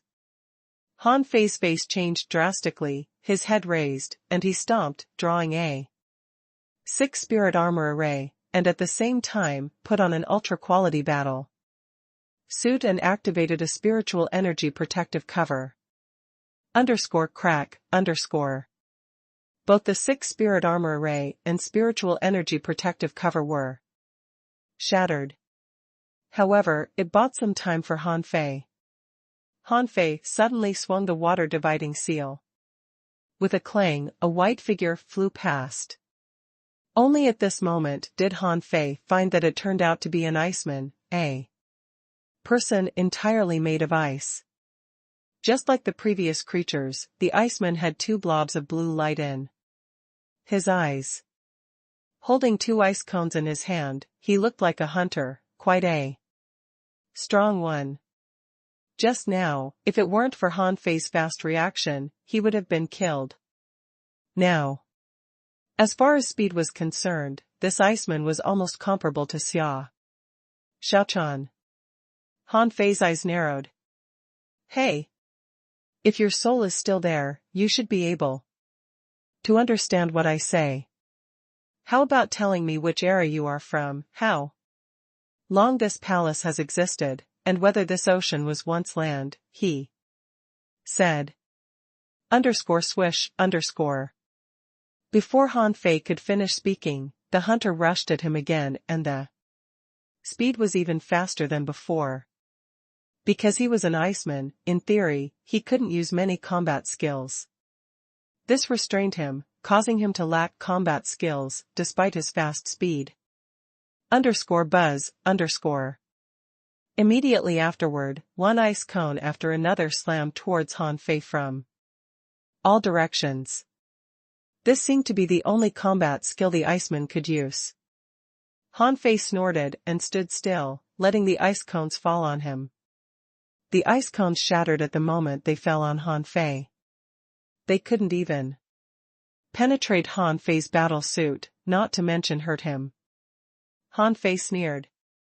Why don't we have a talk? Look at you, you have been trapped in this dark place for billions of years. Don't you even think about going out? When we get out of here, I can catch a half-mermaid for you and your soul can live in it. What do you think? However, the ice hunter was not moved at all and pounced on Han Fei once again.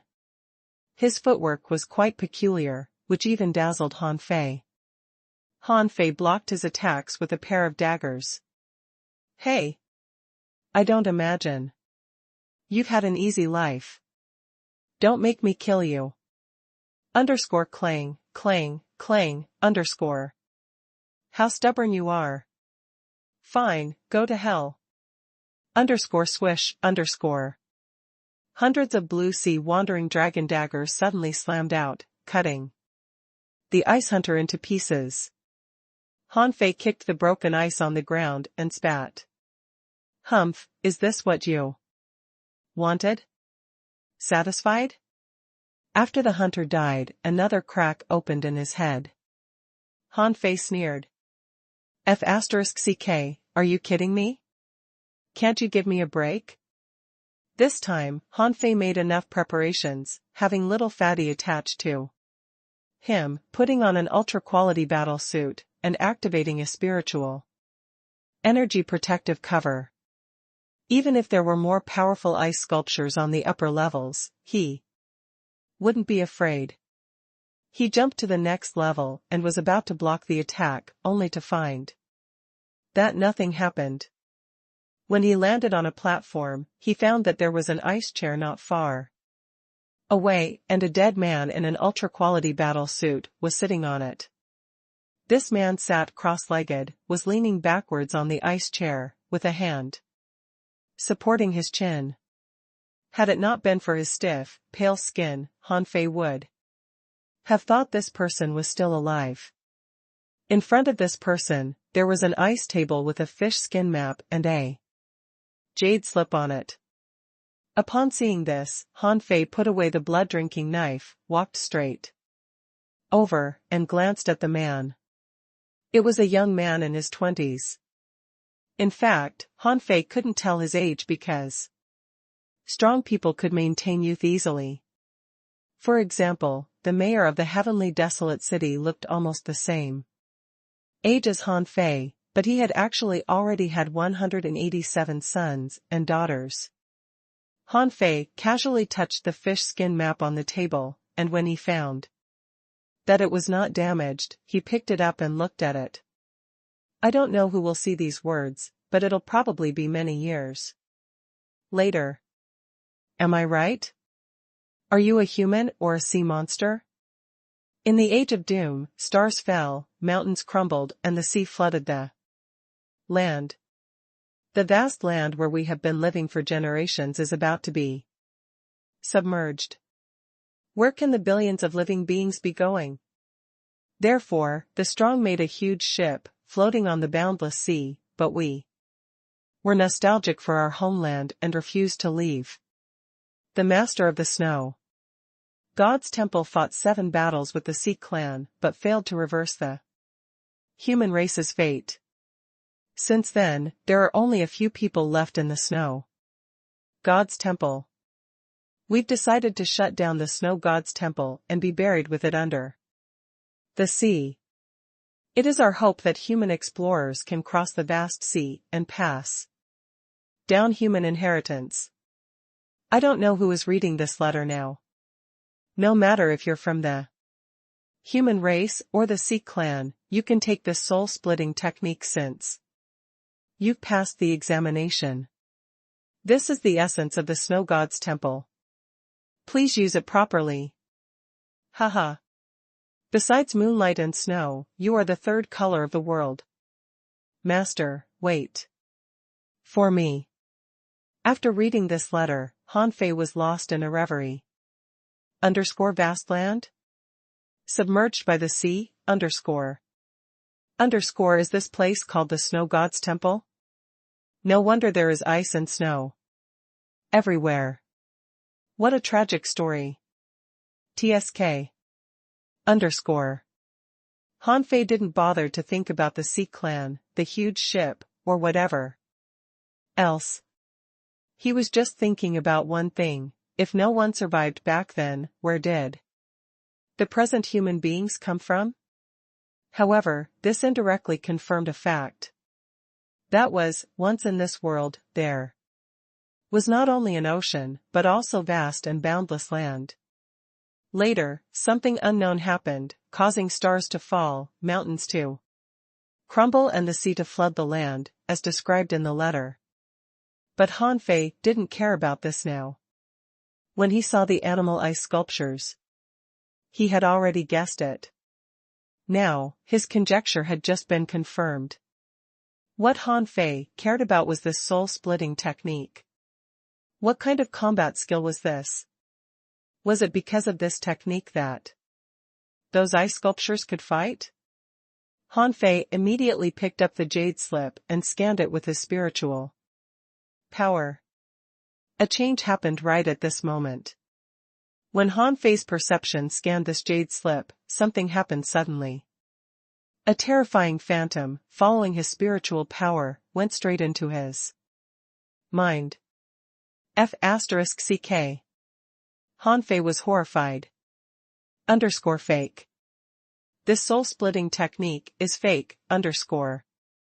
In the next second, he felt his soul shake and a voice rang in his mind. How many years it has been. Someone finally has come here.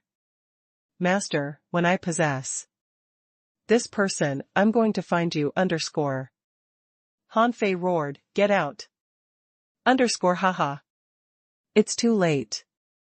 How can you resist our snow god's temple soul splitting technique? Ouch. How is it possible? What the hell is this, underscore? In Han Fei's mind, the demon purification pot suddenly rotated, and its two green vines pulled out a phantom from nowhere. In that phantom, a human face was changing and roaring. Underscore impossible, impossible. How can you have such a strange treasure? Let me out. Please, underscore.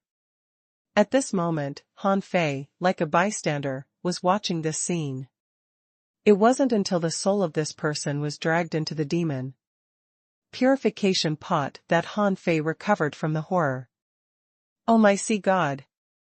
Damn, I was so scared. If it weren't for Master Calabash, I would have been killed. Han Fei was horrified.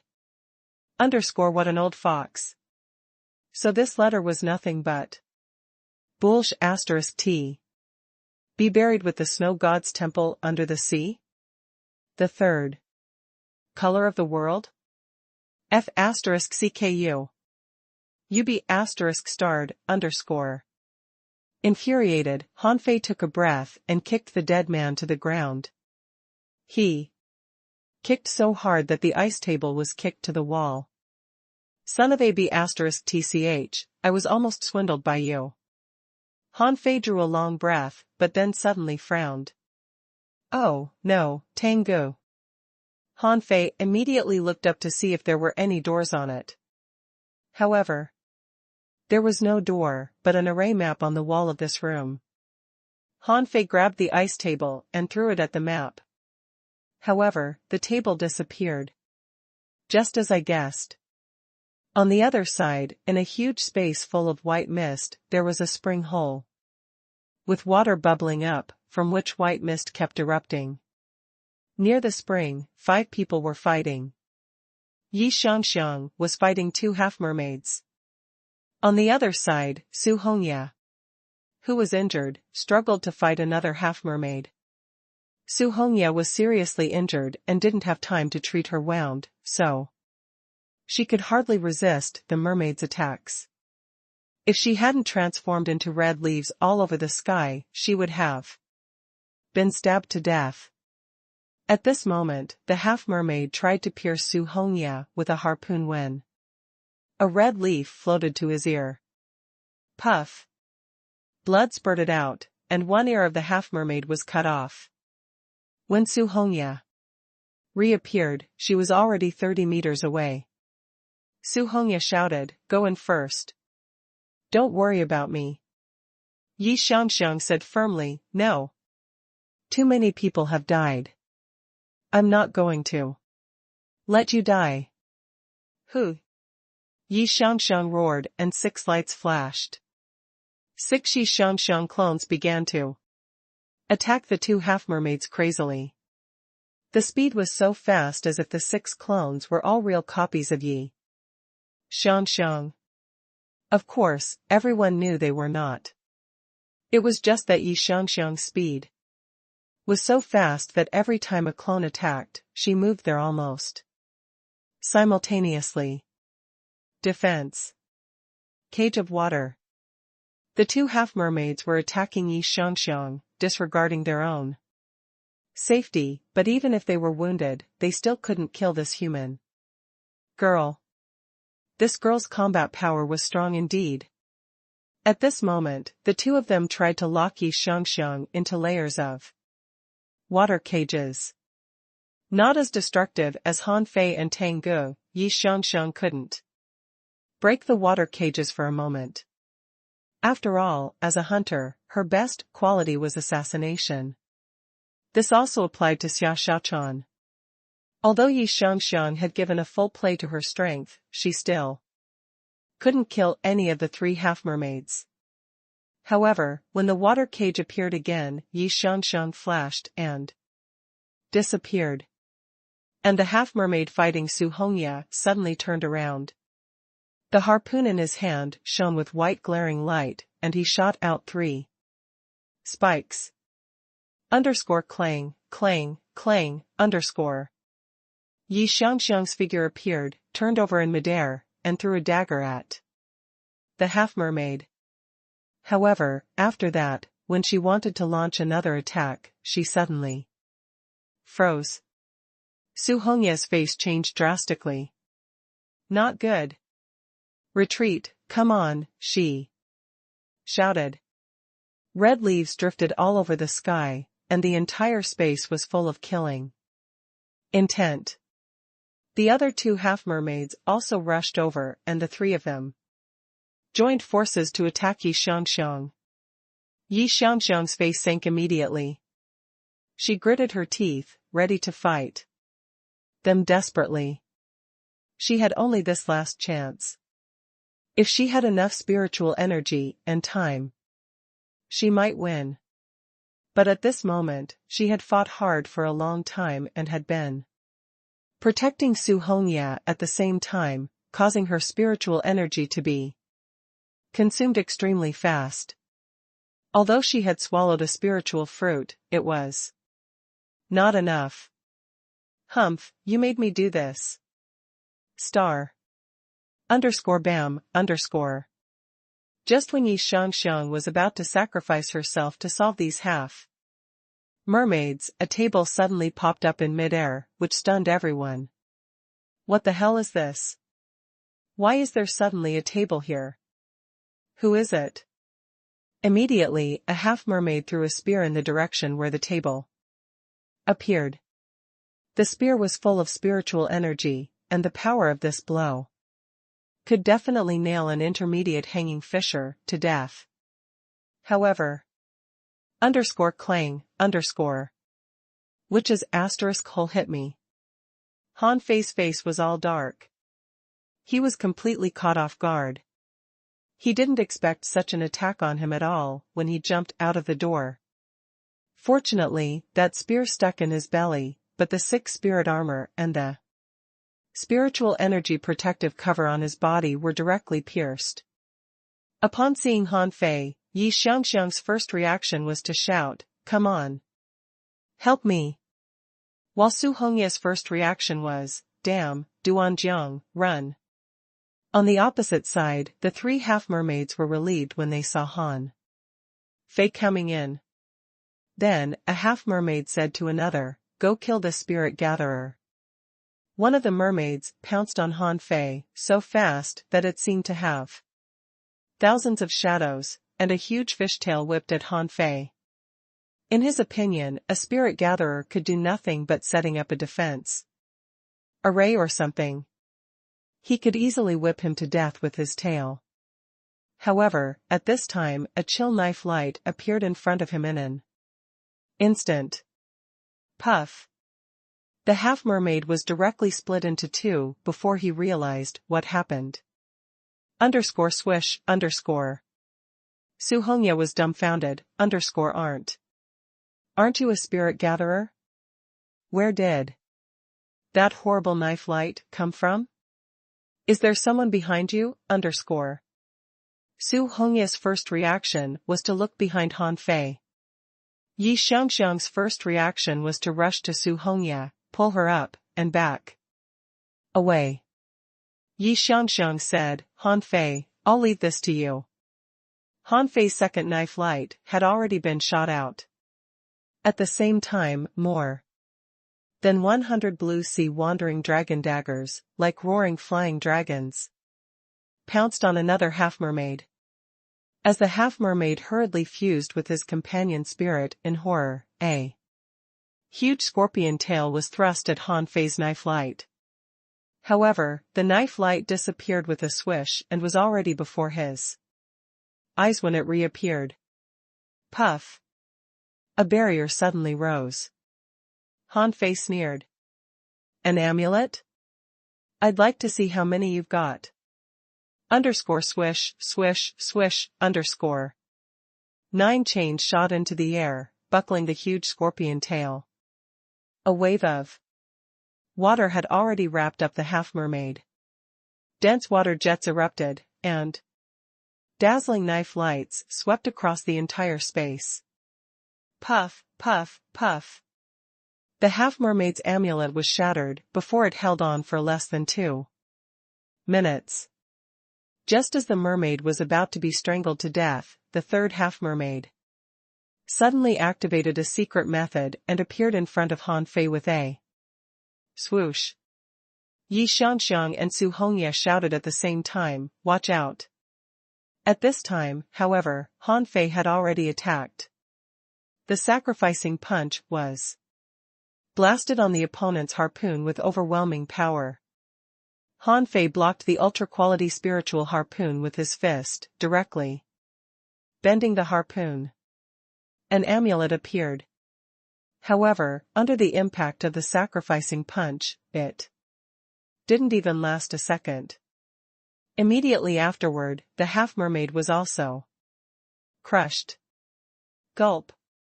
Su Hongye swallowed. "Did you just call him Han Fei?" Yi Xiangxiang immediately covered her mouth. Oh, she spilled the beans. But Han Fei had exposed his real strength by killing 3 half-mermaids almost in a minute. With this strength, Su Hongye wouldn't believe that Han Fei was Duanjiang. Han Fei came to the two of them, showering the divine healing technique on them, and wisps of spiritual energy were pouring into the two of them. At this moment, Han Fei was covered in blood and was shrouded with a suffocating, murderous aura. Su Hongye's brain was already muddled. A spirit gatherer, who she thought needed protection, easily killed 3 half-mermaids.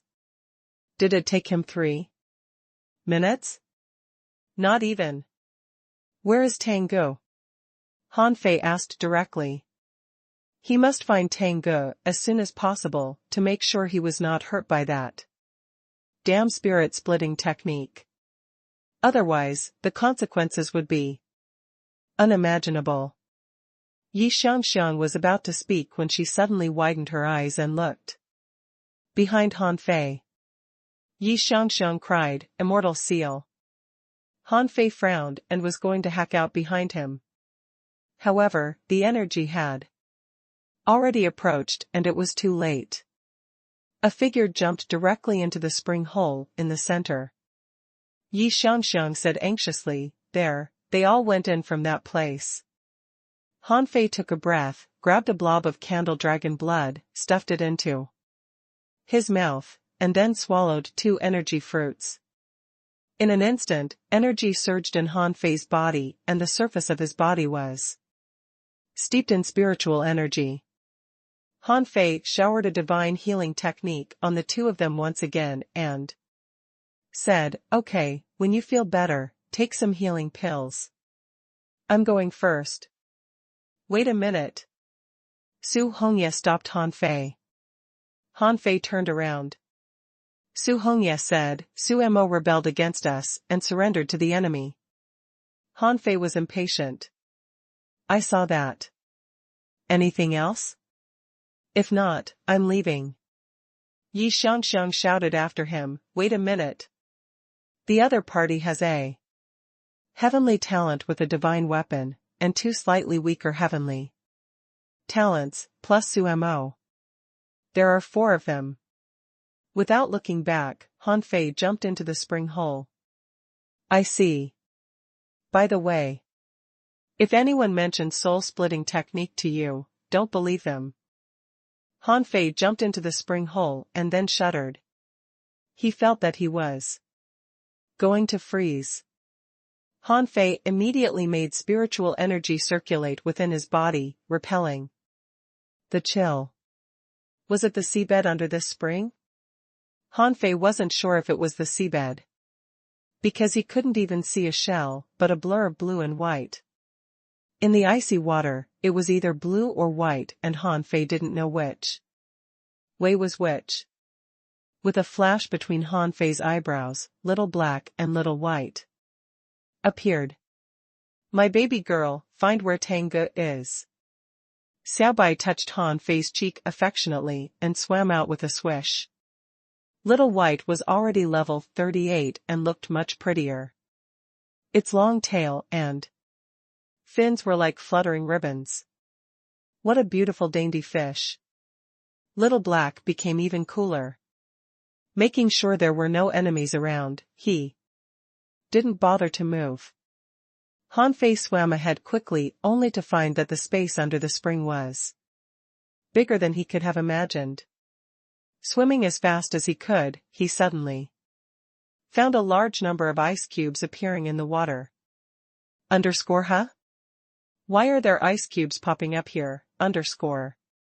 Besides, the water was unreasonably cold. It was not coldness in temperature, but cold to the soul. Swish. Suddenly, beside Han Fei, Little Black burst out like a sharp arrow, drawing a shadow in the water, and Little White in front suddenly ran back like a phantom. In the bottom of the water, a black shadow with a long tail suddenly appeared, seeming to try to strike Little White. However, the black shadow didn't seem to expect Little White to be so fast. It didn't hurt Little White, but angered Little Black. Han Fei also rushed forward. How dare you hurt my baby girl? However, to his surprise, the black shadow swam quickly away into the distance, almost at the same speed as his. A half-mermaid? Did it try to snipe me? Han Fei shook his head. No, he must have come to harass me. Immediately, Han Fei said to Xiao Bai, my girl, don't be afraid. Let's ignore it and continue to swim forward. Little Black chased that black figure, but when he found the opponent was running too far, he didn't bother to chase it and ran back with a swish. This time, Han Fei let Xiao Bai swim in front of him. He wanted to see how come that half-mermaid had the guts to stop him. However, as he swam, he found more and more half-mermaids appear. Then he saw another half-mermaid rush at him. This was not the half-mermaid that had just escaped, nor the half-mermaid who entered the secret realm with them, but a soul similar to those in the undersea city. In Han Fei's eyes, information emerged. Name: half-mermaid soul. Introduction: the belief of a strong master that still exists after the strong master's death to defend something valuable. Whenever there are intruders, it will come out and fight. Level 43. Quality: undead creature. Contained spiritual energy, 3,996 points. Collectible: undead chi. Unabsorbable. Why is it a half-mermaid? Attach. Little golden 9 tails attached to him at the same time. Han Fei had activated the million knife art and tens of thousands of knives swept away. That was because he found a large number of half-mermaid souls rushing at him. Puff. Puff.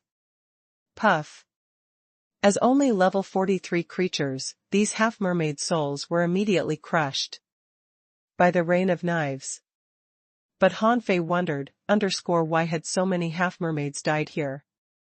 And what are the souls trying to defend? The souls in the undersea city were defending their city. The people in the city were exterminated, so the souls were produced. But what about these half-mermaid souls? Did these half-mermaids die in large numbers in order to protect something? But this snow god's temple belonged to humans. Why weren't there any human souls? Han Fei was full of curiosity. But after a while, he found that the depth of the bottom was gradually becoming shallower. Is there land? After a while, when Han Fei rose out of the water, he was shocked. What caught his eyes was a huge old tree as high as about 1,000 meters, and with luxuriant foliage. However, the tree was obviously dead, and all its branches and leaves seemed to be frozen, covered with a layer of snow. The scenery was really beautiful. But Han Fei was not in the mood to appreciate the scenery. After retracting all his beasts, Han Fei looked around and found that this was still a room, room bigger than he imagined. And there was an island covered with ice and snow. This big tree was the only eye-catching thing on this small island. Bam. A loud noise came from the other side of the giant tree. Who would fight here? Besides Tengu and those half-mermaids? Hanfei ran under the tree and found ice crystals falling down from the tree. Who is up there? Hanfei didn't have time to think about it.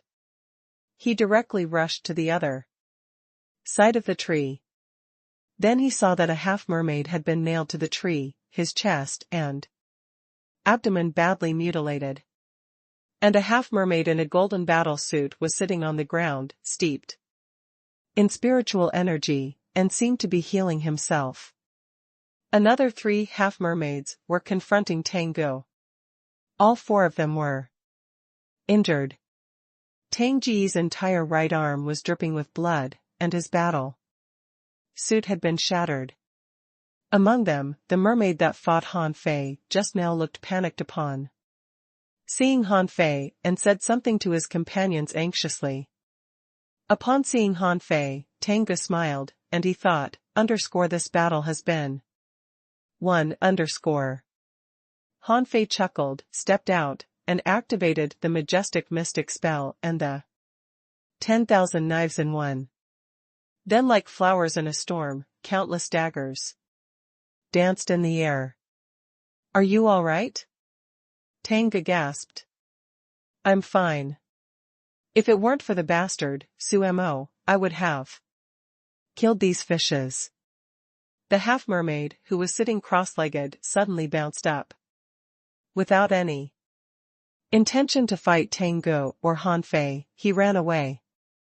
The remaining 2 half-mermaids seemed to have accepted their fate. One pounced on Tengu, and the other blocked Hanfei. However, Hanfei just ignored the half-mermaid blocking him as he let the knives fight him. Then, he clenched his fist, and the surging energy burst out of his body instantly. The half-mermaid was about to get away when the sacrificing punch suddenly broke out and appeared more than 800 meters away. Ah! The half-mermaid tried to block the punch with his golden harpoon, however. The punch was so powerful that although it was weakened a bit, it still hit the half-mermaid's body. The moment an amulet appeared, it was shattered. Although the mermaid's battle suit protected its body from being broken, it still spurted a mouthful of blood. However, under Hanfei's astonished gaze, the half-mermaid, who was already drenched in blood, struggled to jump into the water and disappeared. Puff! The half-mermaid in front of Tengu was nailed to death. Puff! Puff! Puff! Not surprisingly, the other remaining half-mermaid was strangled to death in a minute. Hanfei didn't chase the other. He swallowed some candle dragon blood, and quickly strode to Tengu, showering him with the divine healing technique. How do you feel? Are you okay? Tengu shook his head. Okay, but my right hand was seriously injured. Even if it recovers, I am afraid that it'll only work 70% of its normal function. Hanfei took out a bunch of spiritual fruits, put 2 into his mouth, and handed the others to Tengu. Don't worry. I'll help you heal. This time, the sea monster suffered a big loss. If I've counted right, plus the one that ran away, there are at most 7 of them left. Tengu was stunned. What about the others? Dead. If they hadn't hidden a heavenly talent on their team, they would have been completely annihilated. Besides, Mengi is not a fool. He certainly wouldn't miss this opportunity. So, we humans must have taken the upper hand. As he said, Hanfei suddenly asked, where is Sumo? Killed? Tengu looked up at the tree. He went up, but seemed to be in trouble. Just Now, a strange power erupted on the tree. Since then, I haven't heard any sound from him. Han Fei frowned. Is he up there? Tanga nodded. Yes, but Sumo can't be human. Han Fei had long guessed that Sumo was another fish disguised as a human and lurked among humans. However, with him and Tengu under the tree, Sumo wouldn't have any way to escape unless he stayed in the tree forever. Han Fei smiled. No rush. He won't be able to run away. Treat your wounds first and then let's go up to get him. Under the big tree, Han Fei and Tengu were recovering. Although Han Fei seemed invincible just now, each attack consumed a lot of his energy. Fortunately, there weren't many half-mermaids this time. Otherwise, the battle result might have been uncertain. In addition, Han Fei was able to kill so many half-mermaids in a row because he used the air-breaking strike. How would ordinary people know that Han Fei had mastered the 1,000 miles fishing technique so proficiently? His knife light reached the enemy's face almost in the blink of an eye. Very few people could escape such a horrible strike. When the wound on Tang Ji's arm recovered, he looked up at the tree and said, "How did you find out that Sumo was suspicious?" Han Fei smiled and said, "I didn't find anything at all, but the way Sumo spoke was strange. He kept provoking me and tried to mislead us several times. I had to doubt his intentions. Even Senior Liang Tian was deceived by him. I don't know what methods he used to disguise himself as a human being." Han Fei curled his lips and said, "So we've got to be careful. But what is he doing in the tree? Is there anything on the tree?" Tang Ji's face darkened. "When we first came in, there was a strange light on the tree. Sumo took advantage of the battle between me and the half-mermaids and rushed up first to snatch the opportunity." Han Fei frowned. "How did you get in? Did you enter the Colosseum?" Tengu was surprised. "What Colosseum?" Han Fei briefly told him about his experience.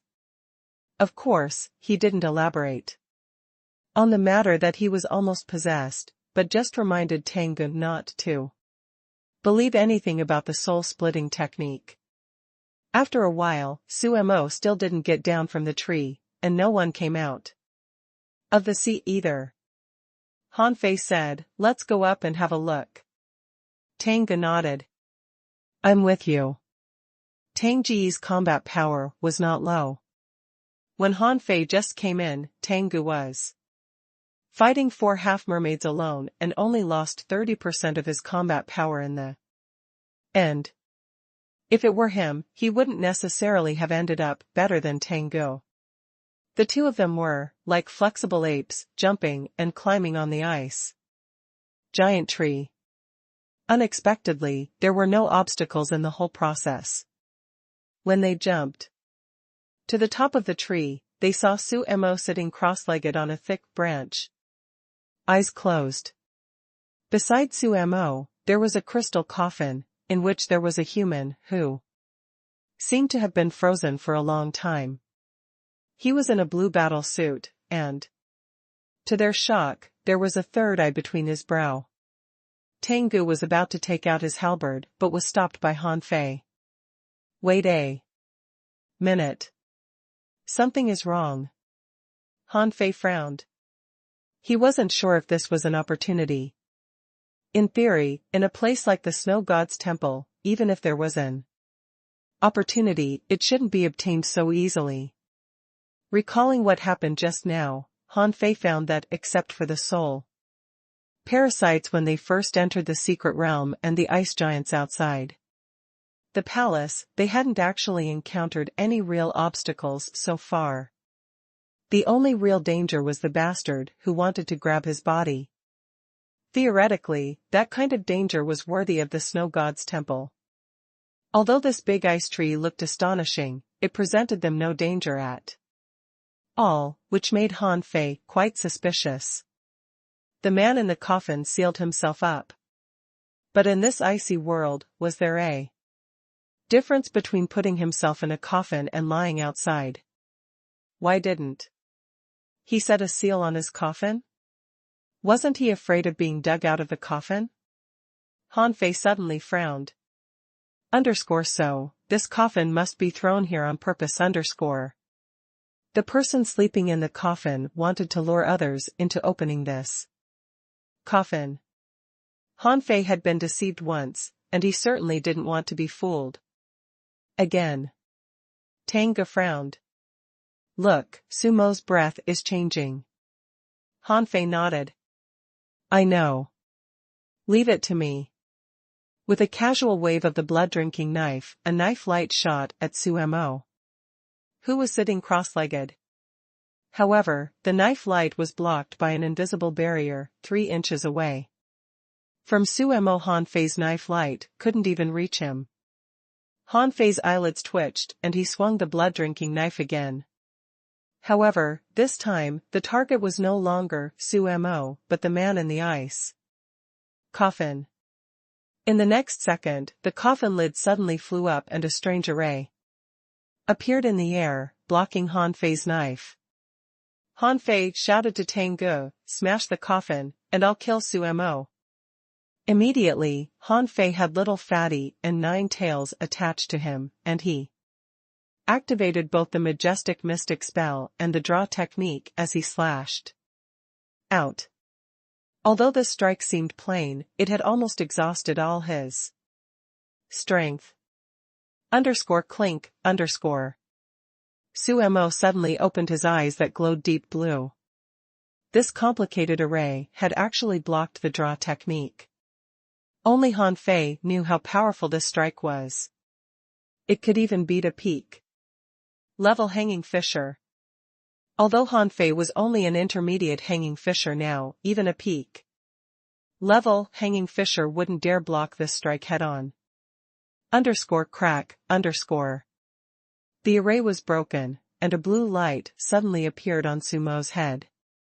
In the blue light, a new eye grew, from which a small white sword took shape and shot at Han Fei. Bam. It directly shattered Han Fei's attack, forcing him to take 2 steps back. On the other side, Tang Ge had hacked at the coffin with his halberd, and the horrible force crushed the ice coffin. However, the body in it was grabbed by Sumo and pulled out of the coffin. Han Fei said coldly, he is not Sumo. Sumo has been possessed. Han Fei was very angry. He knew that there was no free lunch in the world. Sumo couldn't be so strong. Otherwise, his real identity would have been discovered early on. It must be after he climbed into the tree that he grew so strong. Tang Ge pointed his halberd at Sumo. Who are you? Han Fei said, if I've guessed correctly, he must be a prehistoric human. Am I right, bro? Sumo's eyes flickered. How did you know? And you are not from the Sea clan? How long has passed since the Age of Doom? Tang Ge was shocked. He's really not Sumo. Han Fei sneered. What is the Age of Doom? I've never heard of it before. However, your snow god's temple is really evil, deceiving innocent people and trying to grab their bodies. The man frowned. Why should we humans kill each other? Han Fei shot back, the body you are using belongs to a human, but you killed him. The man said indifferently, the traps were prepared for the Sea clan. We didn't expect that humans would return. Besides, this body doesn't belong to a human being. To be precise, it belongs to a half-human, a hybrid of a human and a sea monster. Han Fei sneered. You can keep pretending, but I'm not gonna buy it. If you really think so, why did you use his body? The man stepped back a few steps, grabbed in the air with one hand, and then a long sword of ice appeared in his hand. His third eye shining coldly, he asked, "Then what are you going to do?" Han Fei smiled and said, "I don't know what era the Age of Doom you mentioned was. However, if you'd like, you can come back to the human society with us." "Impossible." This person reacted very quickly. He sneered. "Time flies. If I appear in today's human society, I will definitely be captured by the strong, unable to control my own life." Han Fei grinned.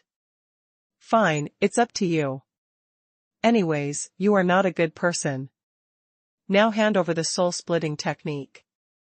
Otherwise, we'll kill you." The man frowned.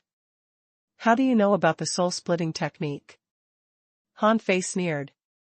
"I know a lot. Don't you want to save your master? Hand over the soul-splitting technique and we'll let you go." The man's eyes flicked. "Impossible. The soul-splitting technique is the most precious treasure of the Snow God's temple. How can I give it to you? As for my master, he has already died." Han Fei pretended to be surprised. "Huh?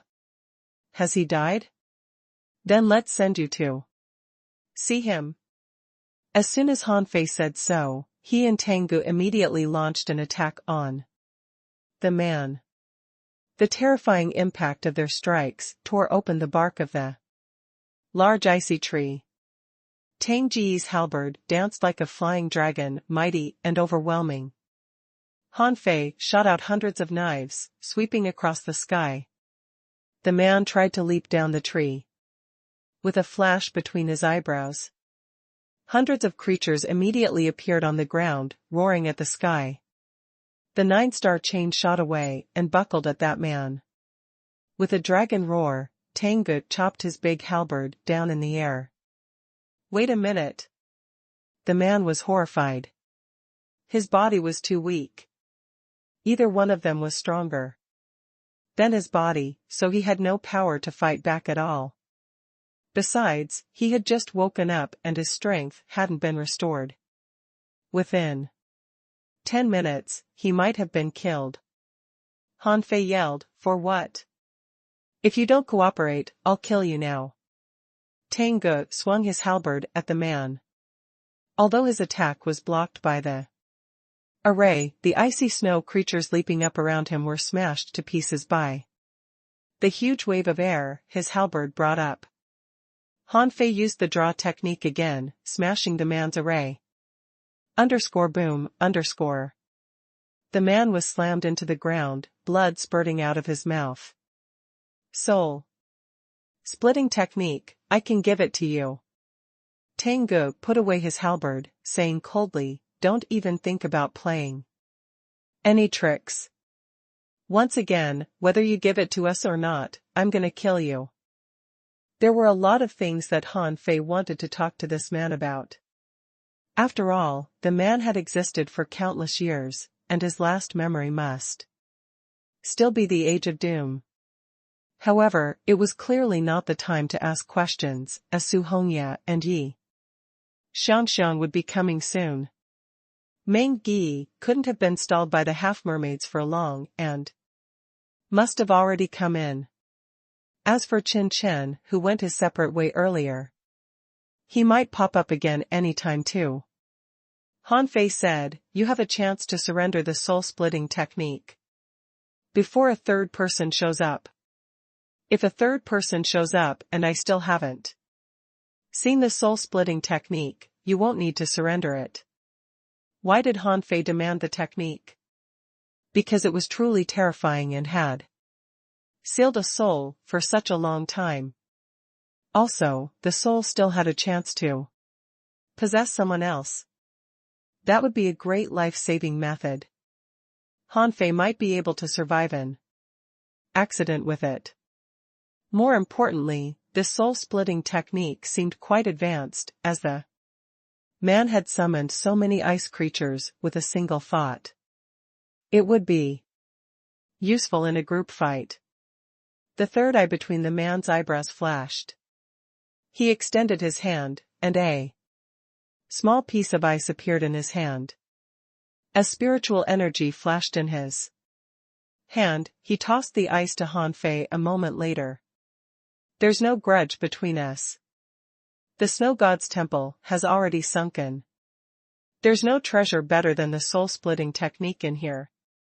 The man was slowly stepping back as he talked, and Han Fei immediately roared. Wait, you stay there. The man looked rather awful. I've already given you the technique. What more do you want? Han Fei sneered. I need to examine it first. I was tricked once before. If you dare to trick me again, I think you know what will happen to you. Han Fei grabbed the ice and was about to examine it, when Tang Ge said quickly, wait, will it be dangerous? Han Fei shook his head. It doesn't matter. My soul power isn't weak. Since I survived it last time, it will be fine this time. Just keep an eye on him. Tang Ge pointed his spear at this fake Sumo, and Han Fei scanned the ice with his soul. There was nothing wrong. After Han Fei finished the whole jade slip, a series of information popped up. Soul-splitting technique, incomplete. Remark, this technique can split your soul and make you reside in another body. Or control an unconscious creature. When your body dies, you can absorb the power of the soul from other creatures to sustain your soul until you possess someone. Shortcoming, this technique is incomplete. If you practice it, you may become mentally damaged or get killed immediately. Superseding art, soul-splitting technique, complete version. Deduction cost, 5 million. With no change of expression, Han Fei said casually, there's nothing wrong. Right, brother, I'm a man of my word and you can go, but before you go, can you tell me more about the Age of Doom? Slightly relieved, the man said, in the Age of Doom, stars fell from the sky. The divine palaces in the sky lost their splendor, and the aliens in the sea rose and fought human beings. Human beings and sea demons had been at war all the time, but in the Age of Doom, many aliens arrived from the sky and killed a great number of experts in the divine palaces, who then hid in mountains. As a result, there were few experts left in the human world. The horror lasted 3,000 years, until, while the man was still talking, someone suddenly jumped out of the water. Han Fei simply performed the draw technique and roared, kill him. The man was distracted by the newcomer and was about to flee. He had no idea that Han Fei, who seemed all friendly a moment earlier, would suddenly attack with full strength. He wouldn't have been scared if he were to fight in his own body during his prime years, but in this possessed body, he was no stronger than a regular hanging fisher. Besides, it was his soul that was most powerful.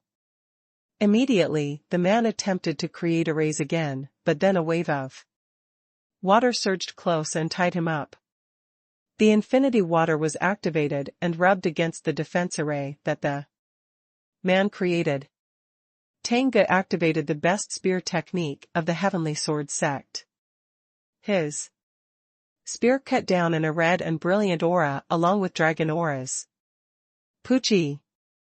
On the other side, Yi Xiangxiang was still flashing close, but this fake Sumo had already been killed. This guy was truly unlucky. He ran into Han Fei and Tang Ge the moment he came out. It wasn't easy for him to possess a cultivator, but the cultivator hadn't been fully grown yet, which made it impossible for him to carry out his full strength. Little did he expect that he would be killed again in the end. However, while Yi Xiangxiang was running close, Han Fei roared, defend your soul, and don't get any closer. Yi Xiangxiang was briefly stunned. Even Su Hongya, who just surfaced in the war, hurriedly defended her soul too. As it turned out, although Su Mo was cut apart, a weird stream of power dashed from the void to Tengu. Pooh! Tengu vomited a mouthful of blood. At the same time, the most daunting pressure burst out from Tengu and held Han Fei to the ground, making it impossible for him to move. Yi Xiangxiang, who was still midair, wasn't any better. She fell on the ground, with blood on her lips. Su Hongya was the furthest, but she had to sit on the ground, palely under the enormous pressure too. Han Fei was so shocked that he unleashed all his spiritual energy, ready to stand up and help Tengu. Although he didn't know exactly how he could help, he had to do something.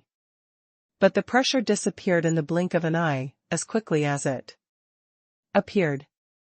Tengu, on the other hand, breathed heavily, holding his long spear. With an awful look on his face, Han Fei jumped to his feet and pointed his knife at Tengu. Son of AB*TCH, come out right now, or I'll tear down this snow god's temple and whip your master's body. Tengu tilted his head and looked at Han Fei. Then he grinned. I'm fine. Han Fei couldn't be angrier. Stop pretending. You don't think I'd dare to do that?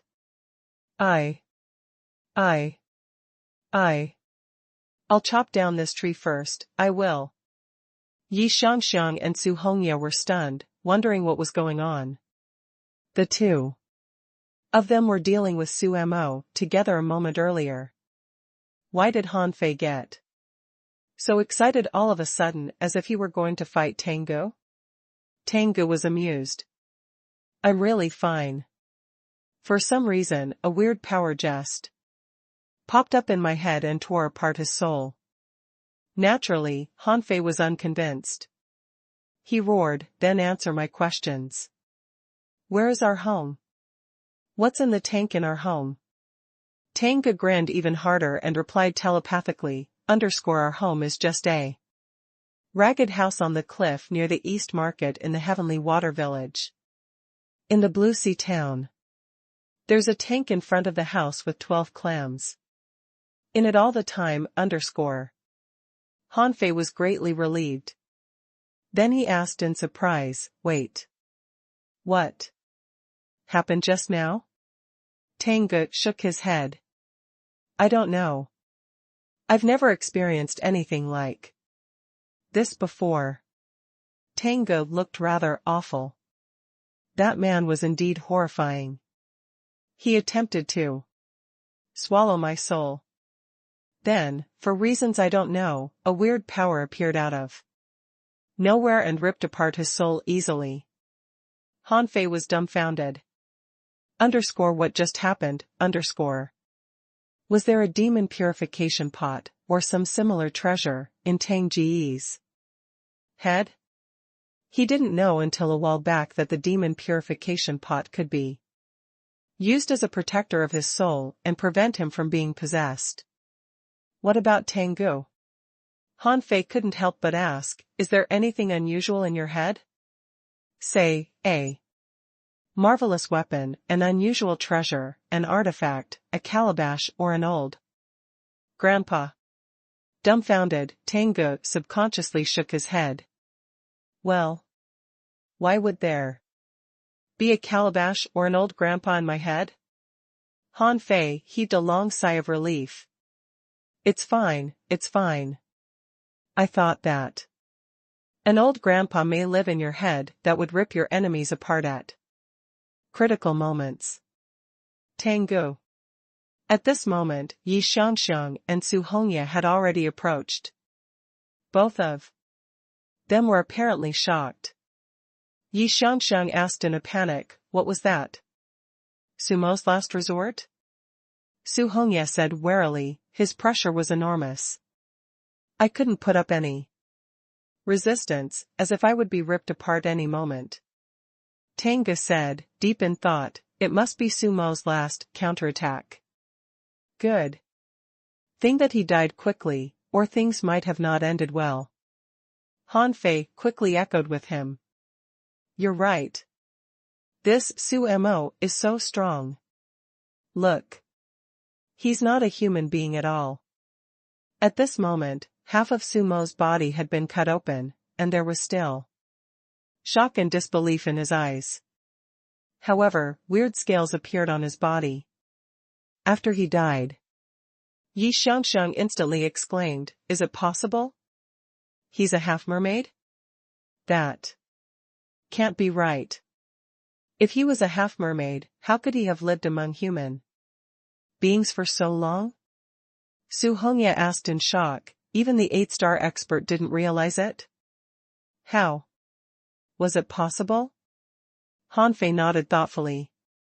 It means that the man must have been an unparalleled heavenly talent among sea demons, and he could completely transform into a human being. Su Hongya said gravely, this is a serious matter. We need to take his body back to inform other people of the sea demon's new methods. Hanfei simply sat on the ground and took out his giant pot. Seeing that, Tang Ge and Yi Xiangxiang sat in the snow too. Yi Xiangxiang even said, there's no need to rush. We haven't recovered from our exhaustion yet. Tang Ge grinned and said, the sea demons that came in have mostly been destroyed. There's time to take a break. Since we haven't found the treasure. After such a long time, it won't be easy to find it anytime soon. Of the 4 of them, Su Hongya was the only one who was puzzled.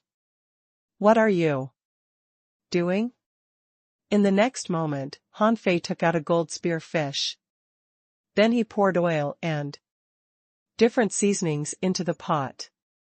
Su Hongya would be stupid if she still didn't know what Hanfei was doing.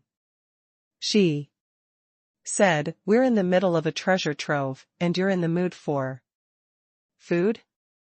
Tang Ge said, casually, there's no need to rush. We've all been tired and we need replenishment. Yi Xiangxiang nodded quickly. It won't be easy to locate the treasures. Let's wait a moment. Meng Gi and the others could be here any moment. We may have to fight great battles later. Hanfei smiled casually, it's time to show you how it's done. Gold spear fish were very rare here. They were not exotic creatures, but they couldn't be readily fished from the seashore. Hanfei had bought this gold spear fish from the market. Blades were flying among Hanfei's fingers, but none was a kitchen knife. He put crab and lobster meat in the pot, which smelled tempting. Then, Hanfei took out fresh lobster and crab meat, covered them in oil, and put dough balls into the pot. When the dough was hardened, Hanfei hurriedly picked them up and enveloped the fried ingredients in it. He then squeezed strawberry sauce on the food. After that, Hanfei waved his hand and said, have a taste of the invincible gold spear fish roll. Tang Ge and Yi Xiangxiang accepted the food and bit it without hesitation. Yi Xiangxiang enjoyed it so much that she was stomping non-stop. Wow! How did you cook this? Why is it so delicious? Tang Ge didn't say anything. He had long known that Hanfei was a great cook and was ready to eat anything he made. Su Hongya suspiciously took a bite of the food, then she gasped so hard that she couldn't even think straight. What is this food? Hanfei snorted. Don't bother with what it is. Alright, finish the food and let's be on our way. All of a sudden, Yi Xiangxiang asked in a stun, wait, why do I feel that something isn't right? As she spoke, Yi Xiangxiang suddenly leaped out and remarked in surprise, I'm 20% faster. Why? Hanfei's lips curled, and he said with a smile, because I've used high-level Ingredients. In fact, Han Fei saw other information in his heart. Name: Gold Spear Fish Roll. Introduction: This is a food made of the essence of many ingredients. It tastes smooth and delicious, and contains the original feature of the food. Level 38. Quality Rare. Spiritual Energy 896 points. Effect: It can fill your stomach and temporarily increase your speed for 2 hours when eaten. Han Fei had long known that the food he made gave advantages back in the Level 3 fishery. However, the advantages were not always obvious. Han Fei didn't even know how Yi Xiangxiang discovered that she was faster. By common sense, she couldn't have noticed such a tiny difference without a battle. All of them had food fast. Han Fei had cooked mostly because he needed the increase and the replenishment of spiritual energy. Having spiritual fruits and candle dragon blood all the time wouldn't do. He had almost been killed in the first treasure trove he explored on the Scattered Stars Island. Also, none of his companions were in their best shape, and they needed a full recovery. Yi Xiangxiang climbed to the top of the tree and then jumped off. There's nothing up here except some broken pieces of ice. What happened? Han Fei blatantly lied. We only fought Sumo because we thought something was up there. We didn't notice anything else either. Tang Ge feigned ignorance, too. It puzzles me why there is such a big tree here. What's it for? Su Hongye heaved a sigh. Too bad we can't spread out our senses in this treasure trove, or we wouldn't have to be so passive. Han Fei shook his head. No. On our way here, I found a lot of half-mermaid souls at the bottom of the sea. That can't be a coincidence. There's bound to be secrets we haven't unearthed yet. Immediately, everybody looked at the tree at the same time. Yi Xiangxiang asked, "Are you implying that it's in the tree?" Han Fei nodded. First, we need to think why there are so many half-mermaid souls and what they are trying to protect. Since this island is so tiny, and there's nothing on it except the tree, our target can only be inside the tree. Or beneath it. Tang Ge nodded. You're right. I'll see if I can cut the tree apart. Tang Ge was quite a doer. He simply began chopping the tree. Han Fei had experience in logging. He was the one who chopped down the big red trunk. At this moment, he thought of something and summoned the nine-tailed mantis shrimp with a snap of his fingers. Han Fei then kicked it. Dig down from the bottom of the tree. Yi Xiangxiang exclaimed, "Huh? Your mantis shrimp looks quite unique. I know that it is much more awesome than the rest of its kind." Yi Xiangxiang scoffed. "I was saying that it seems quite strong." Su Hongye added, "I wonder what's going on outside. Have Zhao Jiai and the others come in?" Han Fei smiled casually.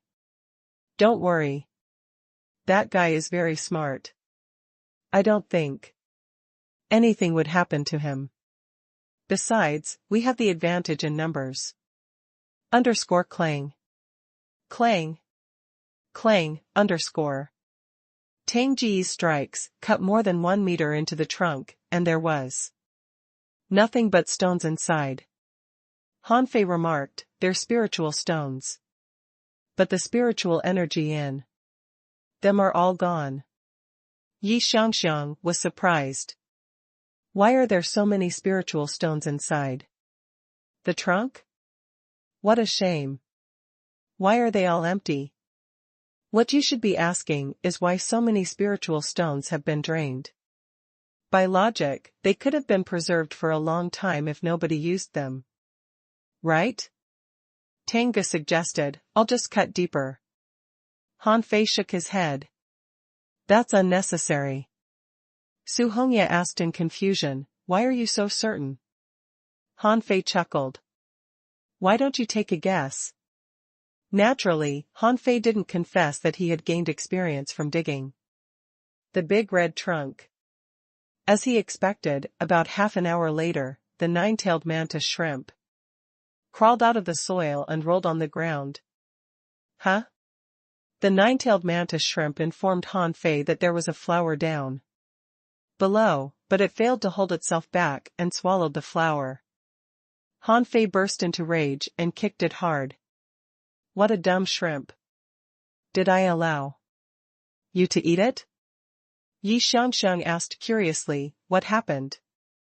Everyone? Han Fei turned his head. Nothing. There seems to be a flower down below, but it's already been eaten by my stupid beast.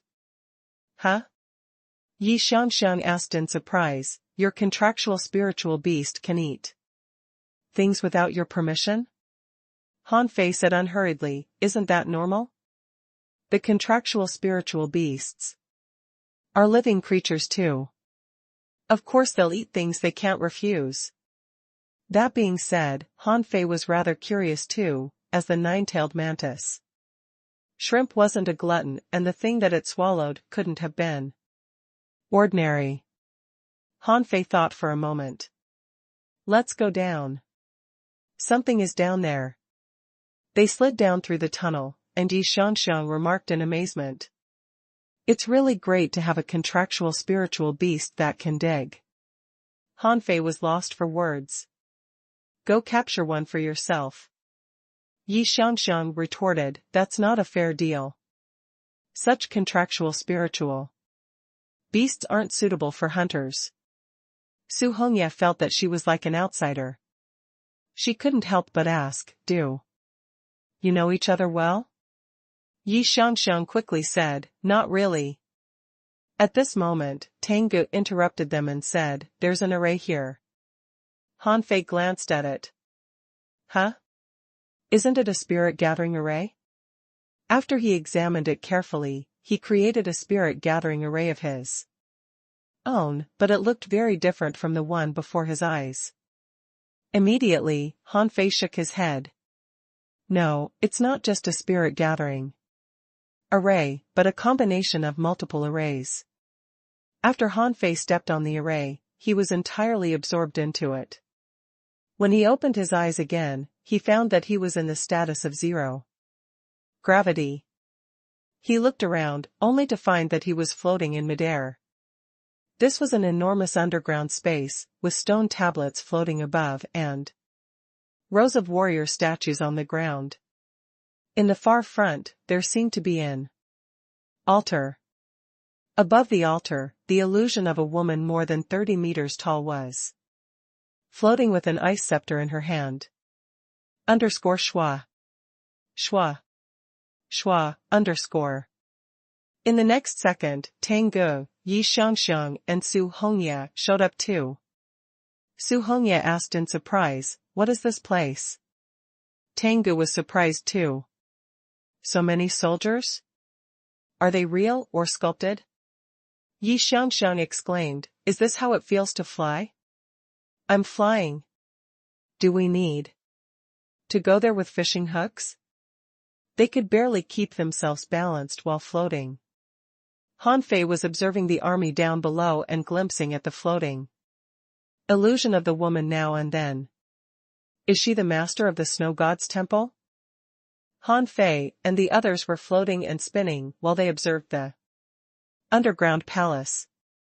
Tengu suddenly pointed behind everyone. Is that an array? Han Fei turned back, only to see an enormous area of ice before the army of statues. On the ice, spiritual energy was circulating in circuits.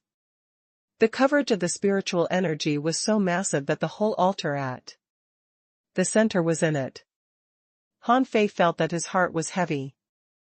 That's right. It's an array, and a fairly large one. Su Hongye asked, what is the purpose of this array? Han Fei pointed at the front of the ice. If my guess is correct, there's a battlefield outside of the array. As he talked, Hanfei took out his bow and shot an arrow at the location he described. The arrow of spiritual energy exploded, and many illusions drifted out of the ground. Yi Xiangxiang exclaimed, "Souls of the half-mermaids? Why are they dead here?" Hanfei chuckled. "Because of the altar that the woman occupies, of course. There must be something special on the altar that human beings and the half-mermaids all wanted." Tenga asked a question, "But why are there statues of human warriors on the ground? They should have been living people if this place was a battlefield." Hanfei was more or less confused too. Were those statues actually real people? Su Hongye jumped in, "That can't be right. I specifically examined the statues after we came in. They are truly made of stone inside and out." Hanfei suggested, "What if they were transformed into stone by some sort of spell?" Su Hongye was stunned. "How can there be such a terrifying spell?" Hanfei couldn't help but remember the ghost-eyed giant crocodile that was working as a hired hand in the Thug Academy. It could petrify any creature by looking at it. Yi Xiangxiang was getting impatient. "Hey, why bother thinking so much? Let's just go to the central altar and claim whatever treasure is there." Su Hongye shouted, "No. If what we speculated is true and the central altar is so important, do you think we can get there so easily?" As a matter of fact, Hanfei wanted to go there too. In the spirit of cautiousness, he took out a fishing pole and caught a statue down below. "We can get closer first." They all found it feasible. It was too soon to reach the altar yet, but it was fine to take a closer look at it. However, before Hanfei and the others went down, an explosion had burst out. And a familiar person flew in from another side through a broken gate. Zhao Jiai? Zhao Jiai seemed to have been pushed in by someone. He was rather stunned to find himself floating. When he saw Hanfei and the others, he instantly roared, "Here! We need your help!" Hanfei and the others immediately realized that Meng Yi and his team had broken in. The four of them quickly cast out their hooks and moved to Zhao Jiai. At the same time, a bunch of other people barged in through the broken gate. Meng Yi, Chinaochen, and Ning Dong were all among them. However, there were only 6 human beings in total. Where were the others? Hanfei felt rather grave. Were they all dead? Apart from them, the 3 half-mermaids who were wearing golden battle suits and holding golden harpoons had arrived too, followed by 2 half-mermaid heavenly talents. Yi Xiangxiang looked rather grim. Something went wrong. After Yi Xiangxiang said that, another 3 people broke in.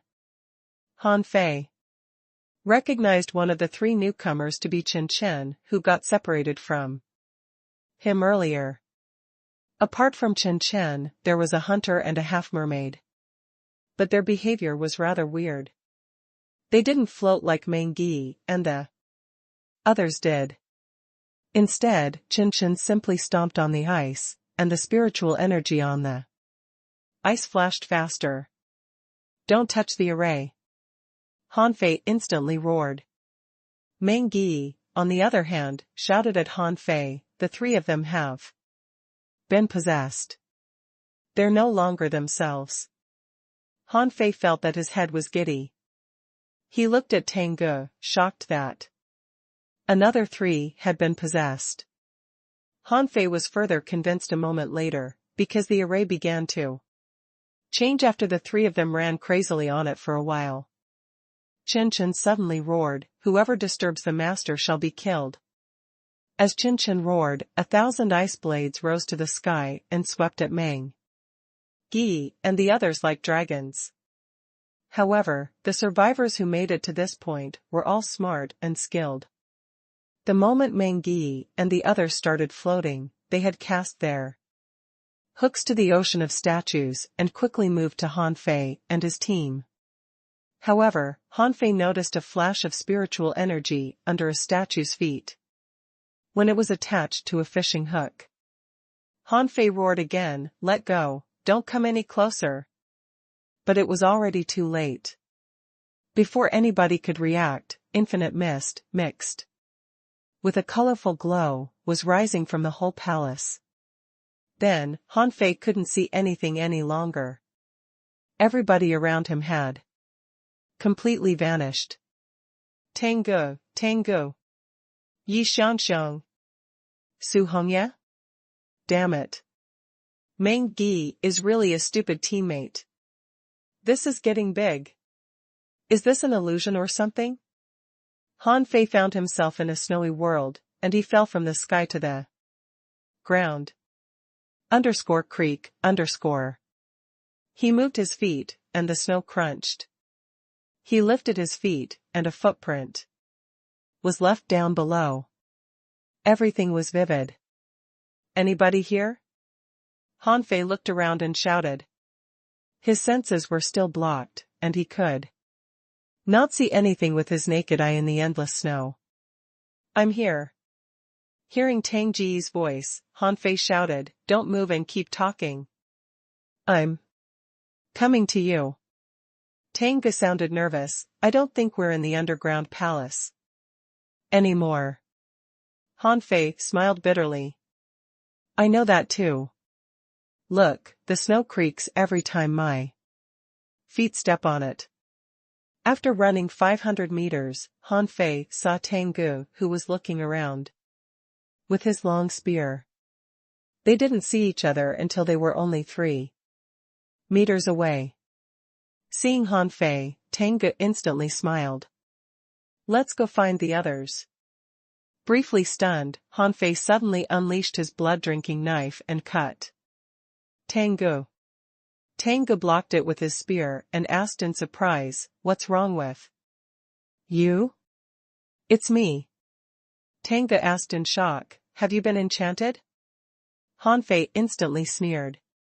Although Tangu always smiles in a silly way when he sees me, it's different from your way.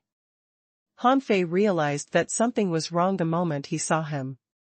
Although this man looked identical to Tangu, the real Tangu wouldn't have smiled in such a situation.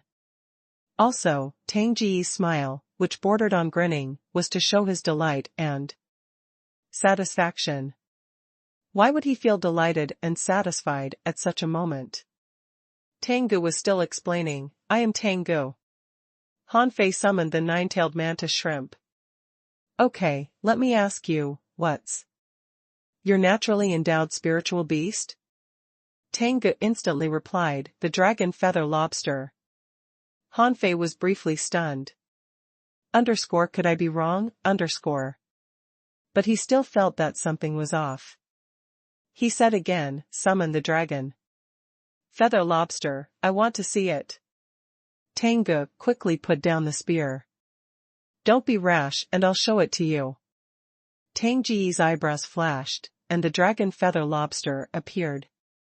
But before Tangu could do anything, a knife light slashed at him the moment the dragon feather lobster appeared. The overwhelming knife intent in the attack cut Tangu into halves and reduced him to snow. Han Fei sneered. He knew that it was fake, because he would have read the stats of the dragon feather lobster if it were real. However, while the dragon feather lobster was simulated, it didn't show any data, which meant that it was a counterfeit. The fake Tangu had been cut apart, and Han Fei grew vigilant again, knowing that he couldn't trust anyone here. He saw through the fake Tangu, because he was very familiar with him. If it were anybody else, he wouldn't have been able to identify them unless he asked them to summon their spiritual beasts. Han Fei walked for no more than 300 meters in the snow, when he had a stinging feeling on his back. He quickly turned around, put on the ultra quality battle suit, and cut back. This time, it was a person that Han Fei wasn't familiar with. If Han Fei remembered correctly, he was a hunter from Sumo's team. The man looked at Han Fei, and Han Fei looked back at him, frowning. Seeing Han Fei, the man took a long breath of relief. Sorry. I only came here because I heard fighting noises. I didn't expect to meet an ally. Han Fei quickly waved his hand. Hey, let's wait and see if I'm your ally. Summon your naturally endowed spiritual beast and let me check it first. I won't be your ally until you do that. The man? The man was lost for words. What's the meaning of this? Han Fei sneered. Literally what it means. We won't be allies until I see your spiritual beast. The man hesitated for a while and then summoned a red fox fish. After that, Han Fei's knife flashed and he cut the man apart too. Han Fei cursed and said, "You're trying to trick me again? You think I'm so gullible? Someone is behind the mist, right? Are you the master of this snow god's temple? You really think you can trick me so easily? To tell you the truth, I have eyes that are as bright as torches, and I can see the true nature of things behind their surface. So, stop wasting your time and come duel with me if you've got balls. Whoever loses shall kneel and call the winner dad." Han Fei didn't know who had been trying to fool him, but that person must have been shocked after 2 consecutive failures. How do you know that a spiritual beast is fake the moment you see them? Are the spiritual beasts I imitate not real? That doesn't make any sense. They're identical. The center of Han Fei's eyebrows flashed, and little black and little white appeared. Han Fei touched little white's head and said, "Daughter, do you see anything unusual about this place? Check it out and lead your dad to the enemy."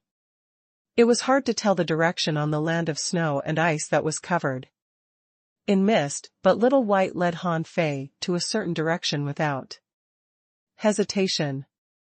Then, little white took almost 30 sharp turns in a row. This time, Han Fei realized what was going on. An array?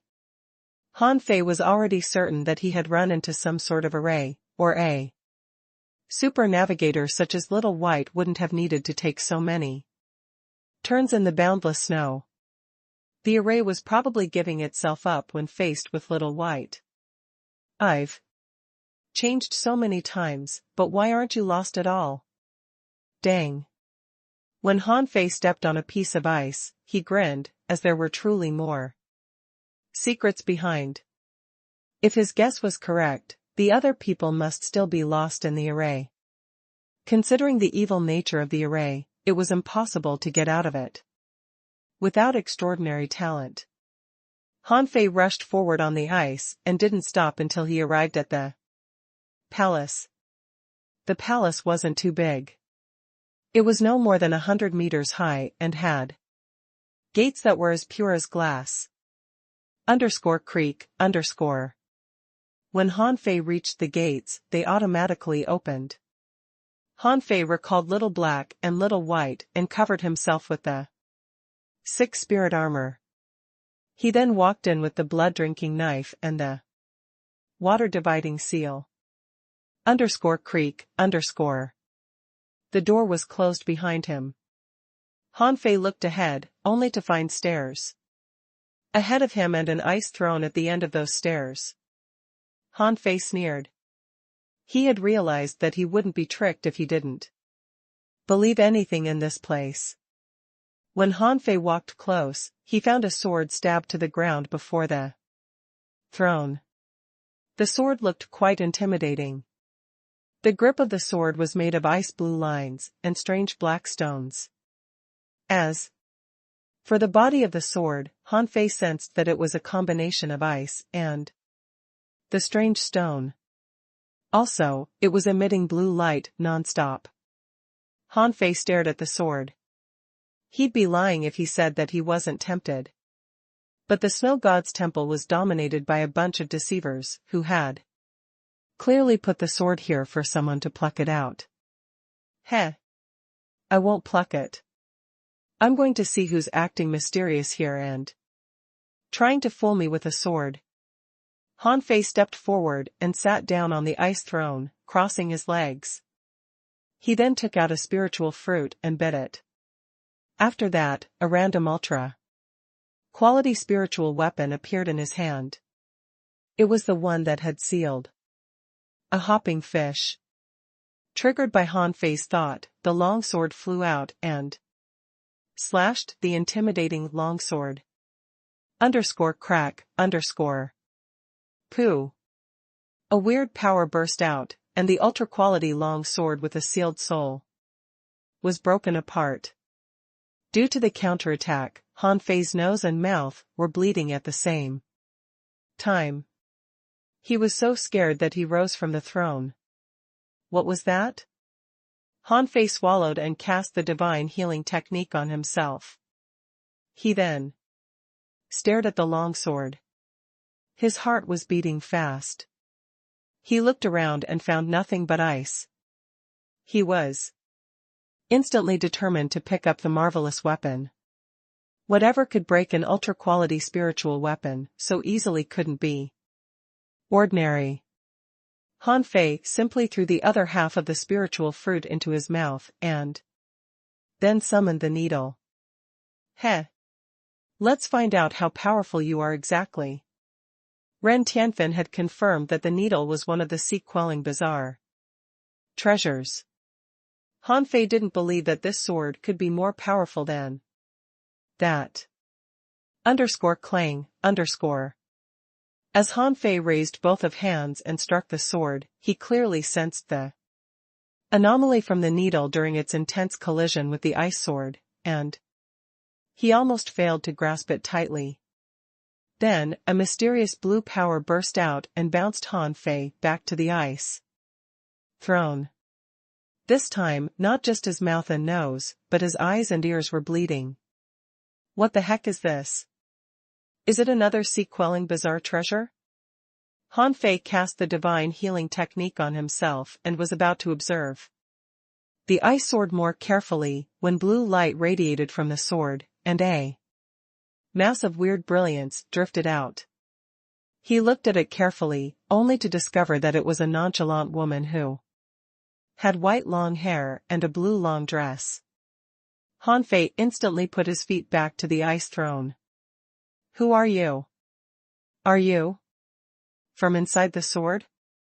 Are you a sword spirit? Frowning, the woman looked at Han Fei coldly. Get off. Han Fei's teeth were chattering as it was suddenly extremely cold. What do you mean? The woman looked at Han Fei's feet. Get off my seat.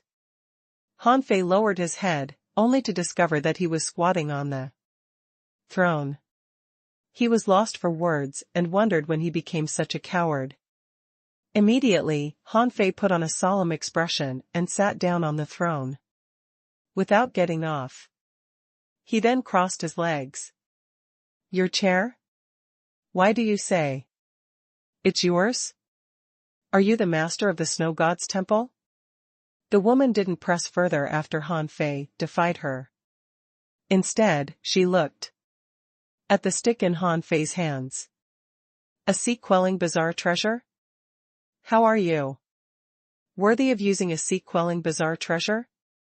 Wait, you're sea-quelling. Bizarre treasure hasn't recognized you as a master yet, you're just using it against its will. Han Fei chuckled. Is it your business? I can use it anyway, and I like it. You people from the snow god's temple, on the other hand, are too bad. You tempt other people with the soul-splitting technique and try to possess them. That's really a great plan. It was you who impersonated other people in the snow just now, wasn't it? The woman gazed at Han Fei. I didn't expect that it would be you who made it. Here. Han Fei's lips curled. So, you knew that someone had broken in. The woman shook her head. I didn't know it until you stepped into the underground palace. However, you are the person with the weakest foundation and spiritual heritage that I saw. Han Fei chuckled. It means you made a mistake. What are we going to do now? I found your base, and you seem to have turned into a weapon spirit. TSK. TSK. Tell me where the treasure is, and what the half-mermen are protecting. The woman glanced at Han Fei coldly. You think you deserve to know the answer? The snow god's temple wouldn't have been exposed, or humiliated by an intermediate hanging fisher, if it hadn't run out of spiritual energy. Han Fei laughed. You're not telling me? Are you sure? You're just a sword spirit right now. What can you do? I can easily piss all over you, alright? After Han Fei said that, the whole ice palace was frozen. He seemed to have sensed the ultimate coldness that was piercing into his bones. Han Fei shivered and jumped off the ice throne, far away from the woman. How can you be so arrogant? Eons have passed since the Age of Doom, and you still consider yourself a queen? Let me tell you, I'm already merciful enough to you, or I would have thrown you into a nest of words. *it. _schwa_. The ice sword suddenly took off and slashed at Han Fei. Han Fei had witnessed the power of the ice sword just now. His body was not as hard as an ultra-quality spiritual weapon, and if he was struck, he could easily be cut into halves. Majestic mystic spell. Attach. Han Fei had no time to bother so much anymore. He used the secret technique and attached Little Fatty and Little Gold to himself. He didn't attach the nine-tailed mantis shrimp because he was 100% sure that the 9-star chains could not resist the ice sword. He wouldn't know what to do if one of the 9-star chains got broken. Huh?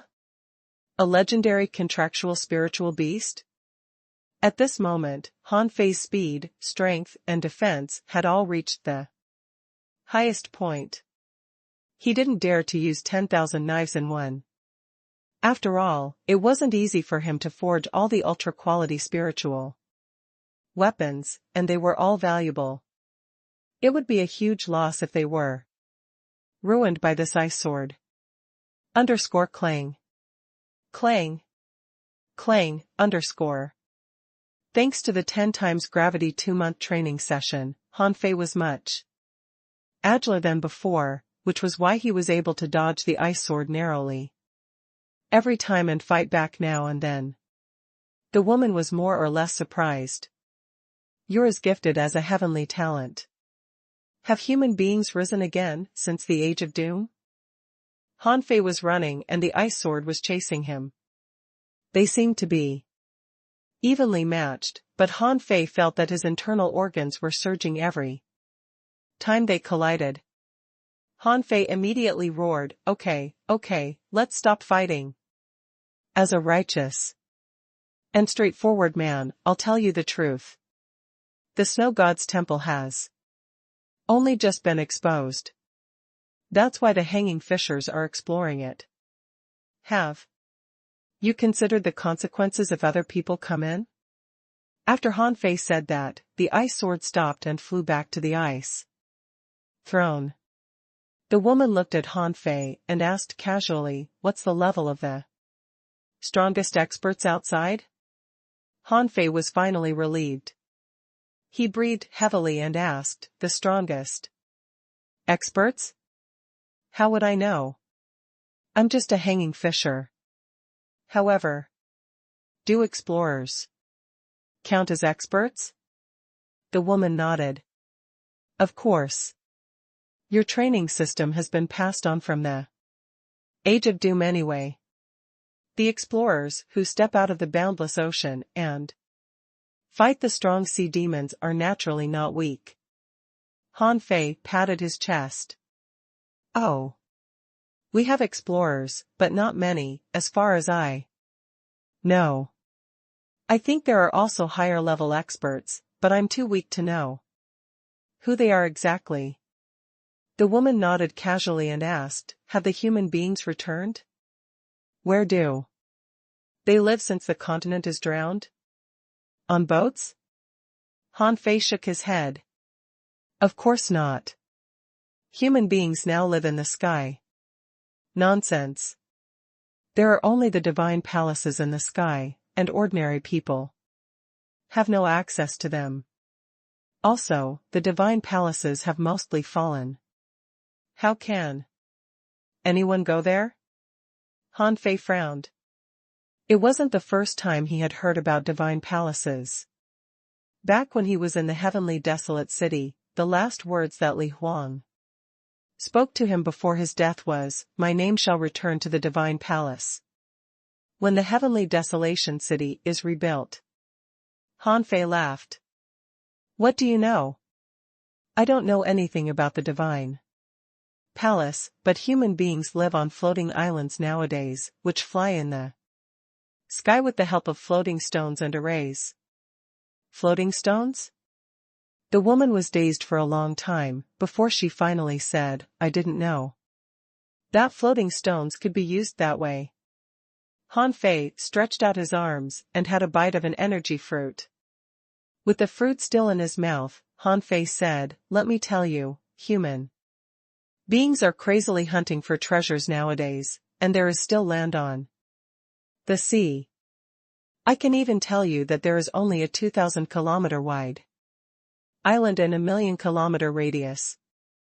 The sea demons and human beings fight for the spirit awakening fluid and treasures every day. You're lucky it's just me here. If you were picked up by the experts outside, they would have interrogated you and then refined you. The woman tilted her head and looked at Han Fei. How are you different from them? Han Fei smiled. Of course I'm different. I won't refine you. Also, not that I'm bragging, but I'll grow stronger and stronger. You won't regret following me. So, why don't you recognize me as your master? Swish. Seeing that the ice sword was about to rise again, Han Fei quickly waved his hand. I was just kidding. Don't be so serious. Han Fei couldn't help but sweat, as the ice sword was rather powerful. He could only manage to fight it by activating the majestic mystic spell, attaching to Little Fatty and Little Gold, and holding the sea quelling bizarre treasure. Also, the woman seemed to be at great ease. There was no way that he would win a war of attrition. Therefore, Han Fei said solemnly, not so many people have come this time. You won't pick the half-mermaids, will you? Ruling them out, the human being who holds a spear is the only one that is my match. I can defeat the rest of them easily. The woman was surprised. Your spiritual heritage is the weakest. Han Fei chuckled. I'm weak? Do you know that I have a growing spiritual heritage? Can my body be so hard if I was weak? As he talked, Han Fei smashed the needle to his chest. Although his blood was freezing under the pain, he pretended to be at ease. Voila! 200 ultra-quality spiritual weapons were summoned and established 10,000 knives in one. Han Fei said again, I'm also a refiner who can craft ultra-quality spiritual weapons easily. It won't be hard for me to make divine weapons in the future. Then, Han Fei stomped, and the spirit-gathering array, the coiled turtle array, and the 7 spirit-killing array appeared. I'm also familiar with arrays. It's an array map that's on the gates of your Snow God's temple, right? It's a combination of countless arrays. Not that I'm bragging, but I saw it through with my extraordinary smartness the moment I saw it. Seeing that the woman was still tilting her head and gazing at him, Han Fei was lost for words. Was that still not good enough? Immediately, Han Fei's fists emanated golden brilliance, and golden auras were pushed out. Look, this is the art of invincibility. Let me ask you, how many people in the Age of Doom knew the art of invincibility? As he expected, the woman slightly turned her head and looked at Han Fei in a different way. Han Fei was secretly relieved to see that. He thought to himself, if you still don't approve of me, sister, there's nothing else I can brag about, . The woman slightly nodded. You're indeed not bad from a comprehensive point of view, but your expertise is rather complicated and imperfect. Nevertheless, you can count as a heavenly talent. Han Fei grinned. Of course. You're just repeating what I just said. So how does it sound? Why don't you follow me in the future? I won't tell anyone that I have a sea-quelling bizarre treasure, or neither of us will end well. You'll probably be looted. The woman nodded. Until you grow into a real expert, I won't acknowledge you as my master. Han Fei waved his hand unconcernedly. Doesn't matter. It's not like I'm short of weapons. Just look at this rod. It's obedient and never argues with me. After Han Fei just said that, the needle in his hand suddenly struck him so hard that his head was giddy.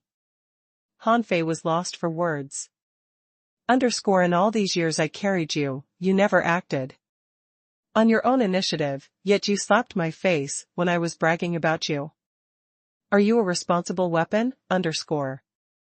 As he expected, the woman spat in disdain and considered whether or not this talkative young man was trustworthy. Han Fei hurriedly put the needle back and grinned. Accident. It was just an accident. It's just jealous, you know? The woman looked at Han Fei. If you want me to follow you for now, you need to promise me a few things. Han Fei patted his chest and said, just say it. I'll do whatever I can.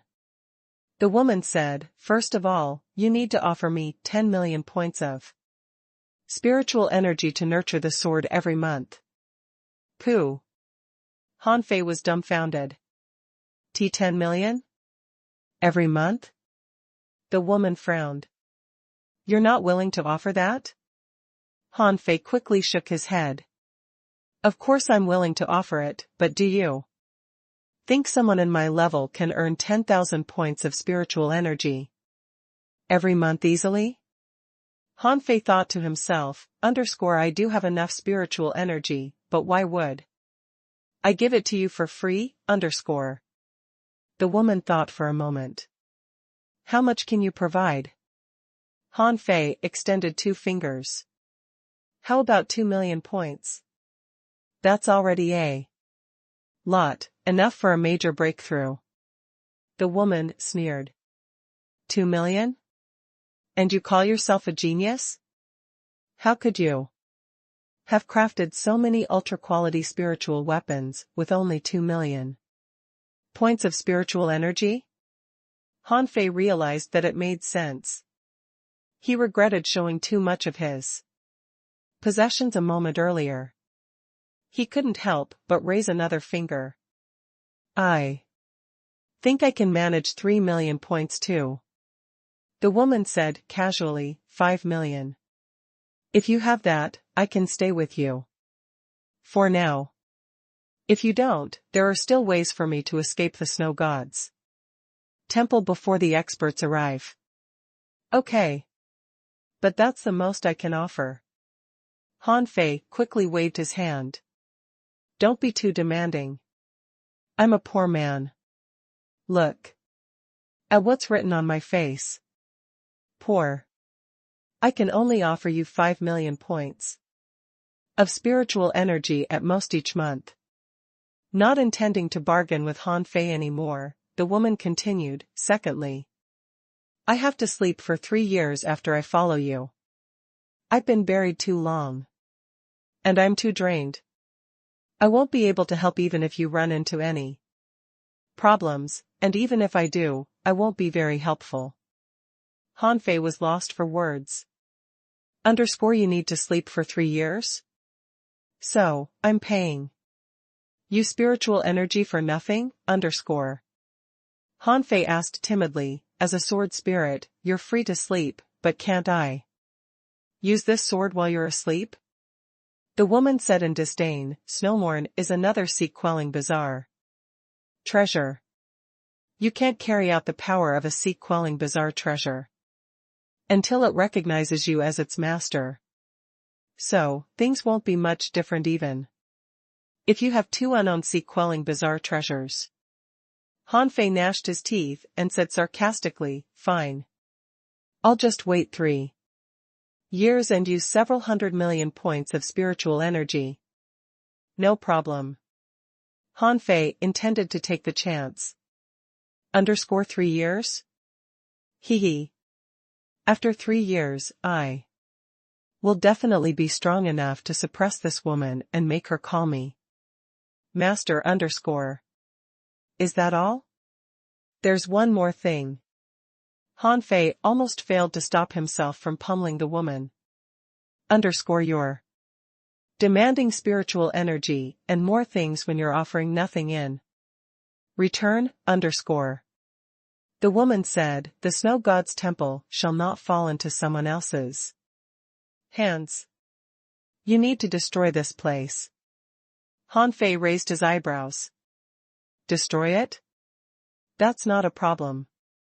However, regarding the treasures in this place, the woman said, there are no treasures in the snow god's temple.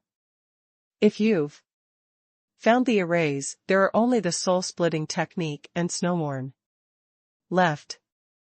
I can teach you the soul-splitting technique for your favor, but you must not teach it to anyone else who has a nasty mind. Han Fei was lost for words, as everybody in the snow god's temple who learned the soul-splitting technique seemed to have a nasty mind and wanted to possess other people all the time. The woman waved her hand, and a scripture written in blue flashing light appeared in the void. Han Fei scanned it from the beginning to the end, and the demon purification pot already memorized the soul-splitting technique, which was no longer incomplete. Soul-splitting technique, heaven level, divine quality. Remark, this technique can split your soul and make you reside in another body, or control an unconscious creature. When your body dies, you can absorb the power of the soul from other creatures to sustain your soul until you possess someone. Shortcoming, your own soul may be weakened after you split it apart, and your compatibility and spiritual power may be affected. Superseding art, soul-splitting path. Deduction cost, 100 million. What level of technique is this soul-splitting technique? Han Fei was rather surprised. He had never directly gotten a heaven level divine quality technique before. For all the time everybody had told him that the divine quality didn't exist. But those people had been proven wrong. Han Fei couldn't help but wonder if the techniques from the Age of Doom were also powerful. If so, wouldn't the techniques from the heyday before the Age of Doom be even more unbelievable? The woman said casually, this is a heaven-level, divine quality technique on which the snow god's temple is founded, but it isn't exactly a powerful spell. In the primeval age, you shouldn't abuse it even if you learn it, as your soul is too weak to be cut apart yet. Han Fei wasn't too interested in that. He simply asked, other people are still trapped, aren't they? Why don't we talk about the Age of Doom and the Primeval age? However, the woman simply said casually, there's nothing special about it. If what you said is true and human beings live in the sky nowadays, the only difference about the people in the past was that they lived in a different place. In the Age of Doom, the experts and the great techniques perished, and human beings fought sea demons for survival. Okay, a sea demon is here. Let me see how you kill him. Hanfei was lost for words. So fast? Didn't you set up a snow maze? How could they have made it here without special methods? The woman said unhurriedly, I let him in, just to see how strong you are. Hanfei. The woman quickly disappeared into Snowmorn. After that, the gate of the palace was opened, and a half-merman wearing a golden suit broke in. The half-merman was stunned to see Hanfei, who must have been the last person he expected to see in this place. Although Hanfei killed an unparalleled heavenly talent on the ice road with a trap and revealed his identity as a soul warrior, he still impressed those half-mermaids as a spirit gatherer and an array maker. They thought that even if Hanfei was a spirit gatherer plus a soul warrior, he couldn't be as strong as the experts who were purely soul warriors. Hanfei shrugged. Hello, what a coincidence. The half-merman glanced at the ice throne, because Snowmorn was the most attractive thing in the place and didn't seem ordinary at all. The half-merman roared, despicable human being, die. The half-merman roared and a colorful spider appeared. As he fused with his companion spirit, 8 sharp claws emerged on his back and formed a net as they extended out. Hanfei's body shivered and attacked the enemy with 10,000 knives in 1. At the same time, he drew out his weapon. The terrifying brilliance of the weapon stunned the half-merman. _clang, _. However, the advantages of a divine weapon were then manifested, as Hanfei's draw technique was blocked and his enemy's weapon was still intact. After he just blocked Hanfei's attack, weird light suddenly burst out of the man's eyes. In the next second, Hanfei's 10,000 knives in 1 was frozen, and all those weapons couldn't be moved at all, no matter how Hanfei controlled them. Shoot! What kind of technique is this? Hanfei instantly jumped and attached the 9-tailed mantis shrimp to him, trying to take back the knives with the 9-star chains. Pulled by the external force, those knives were taken back. This half-merman must have a certain pupil spell that could freeze a certain space. If he was scanned by the enemy's eyes, he would be at the enemy's mercy. Therefore, Hanfei quickly jumped far away from the enemy. Seeing that the draw technique didn't work, he took out the blue sea wandering dragon bow. Without any fancy tricks, Hanfei was going to use the 7th arrow directly. He concentrated the spiritual energy all over his body into an arrow. Hanfei was drained when 12,800 points of spiritual energy were taken out, but thankfully, his body was refilled with spiritual energy very soon. Nevertheless, the attack was still too powerful for Hanfei's current level. So, blood was flowing on his right hand, and his skin was ripped apart. The half-merman noticed that Hanfei wasn't right either. He raised his harpoon before himself, and his body was ablaze with white flames in the next second. A shiny point appeared on the golden harpoon, as if it had been sharpened to a new level. Hue. Point.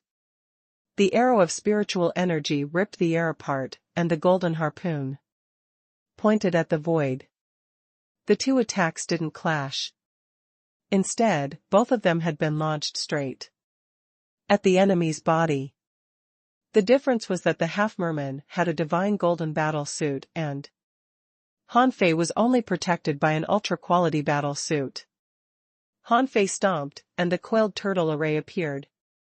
He invoked the spiritual energy protective cover and then launched the illusion of the water dividing seal. Boom.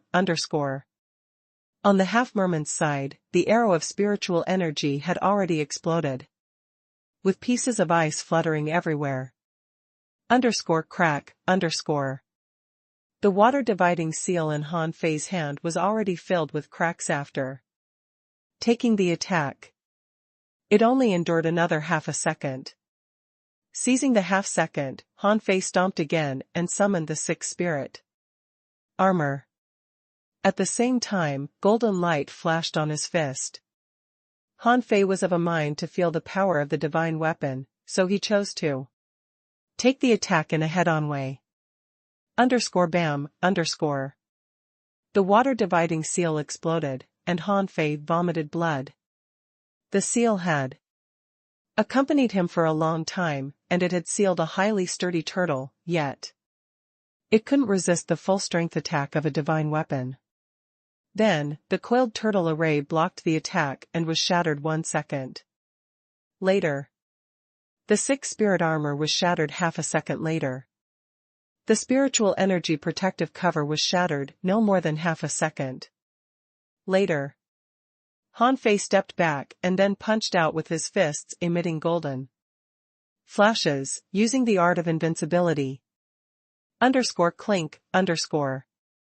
However, Han Fei quickly moved his fists aside after the punch, as the divine weapon was so unstoppable that he felt his fists would be pierced through if they were in its way. Clang. Eventually, the powerful harpoon hit the ultra-quality battle suit, but it had been too weakened to pierce through it. On the other side, the half-merman suddenly fell into pieces, and an identical half-merman emerged from the void behind him.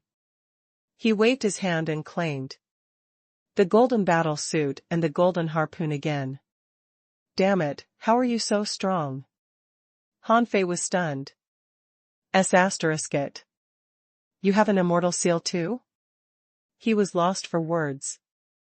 In fact, he should have seen it coming that the half-merman, as a heavenly talent, should have amulets and immortal seals, to protect himself. The half-merman grew quite wary. The half-merman heavenly talents had died naturally before, but here, would the dying strike be triggered if this one was killed? It occurred to Han Fei that he had never seen a dying strike on the ice road. Perhaps because of the environment. However, the half-merman here had a special identity and might really have a dying strike. Therefore, Han Fei stomped and activated the majestic mystic spell. Sacrificing punch. The scorching seal, along with an overwhelming aura, was pressed forward. Unlike the War Soul art, the War Soul bow had broken the enemy's defense, but Han Fei's arm was wounded during the attack and his foundation might be hurt if he used it again. The sacrificing punch was equally powerful. Even though the enemy was protected by a divine battle suit, it was still powerful enough to kill him. The whole palace was filled by the intimidating aura, and the enemy was shocked by the punch. Who says that this guy is a spirit gatherer? His main profession must be a soul warrior, and one of the top heavenly talents among the soul warriors. He was frightened by the powerful punch and found it impossible to dodge as the punch had already locked onto him. He had to fight it. See God body, let's die together. Hearing that, Han Fei quickly had a mouthful of candle dragon blood. Then, he quickly stomped, creating the sixth spirit armor and the coiled turtle array. As he expected, the half-mermaid suddenly expanded, and Han Fei caught a glimpse of an illusion that walked out of his body and threw a spear at him. Overlord spear. Boom. In front of Han Fei, a man that was as high as an iron tower appeared. The man was wearing a weird armor that had weird patterns from head to toe. He held a shield as high as himself in his left hand and the needle in his right hand, with the 6 spirit armor and the coiled turtle array surrounding him. Boom. Feeling that he was hit by a mountain, Han Fei was flung away together with this man. The two of them tumbled for hundreds of meters on the ice. Pooh. Han Fei vomited a mouthful of blood and struggled back to his feet. Then, triggered by his thought, the tower man jumped back to the ice, although the shield in his hand had been completely destroyed. Han Fei chuckled. When I have the Overlord fighting with me, I have everything. You may have a dying strike, but so what? You can't kill me. Han Fei cast the divine healing technique on himself and said coldly, this should not happen again. Although you are a sea-quelling bizarre treasure, you are just a weapon anyway. Do you really think there's nothing I can do to you? If I were really pissed? Han Fei had to admit that those half-mermaid heavenly talents were really strong, even though they had been killed by him in the end. The woman reappeared and glanced at Han Fei. You do have a lot of trump cards. If 2 such half-mermaid heavenly talents appeared at the same time, would you be able to take care of them? Han Fei sneered. I know another 2 of them are outside, but I'm afraid that you will be annihilated along with them if I take out my real trump card. The woman snorted. Okay, that's enough.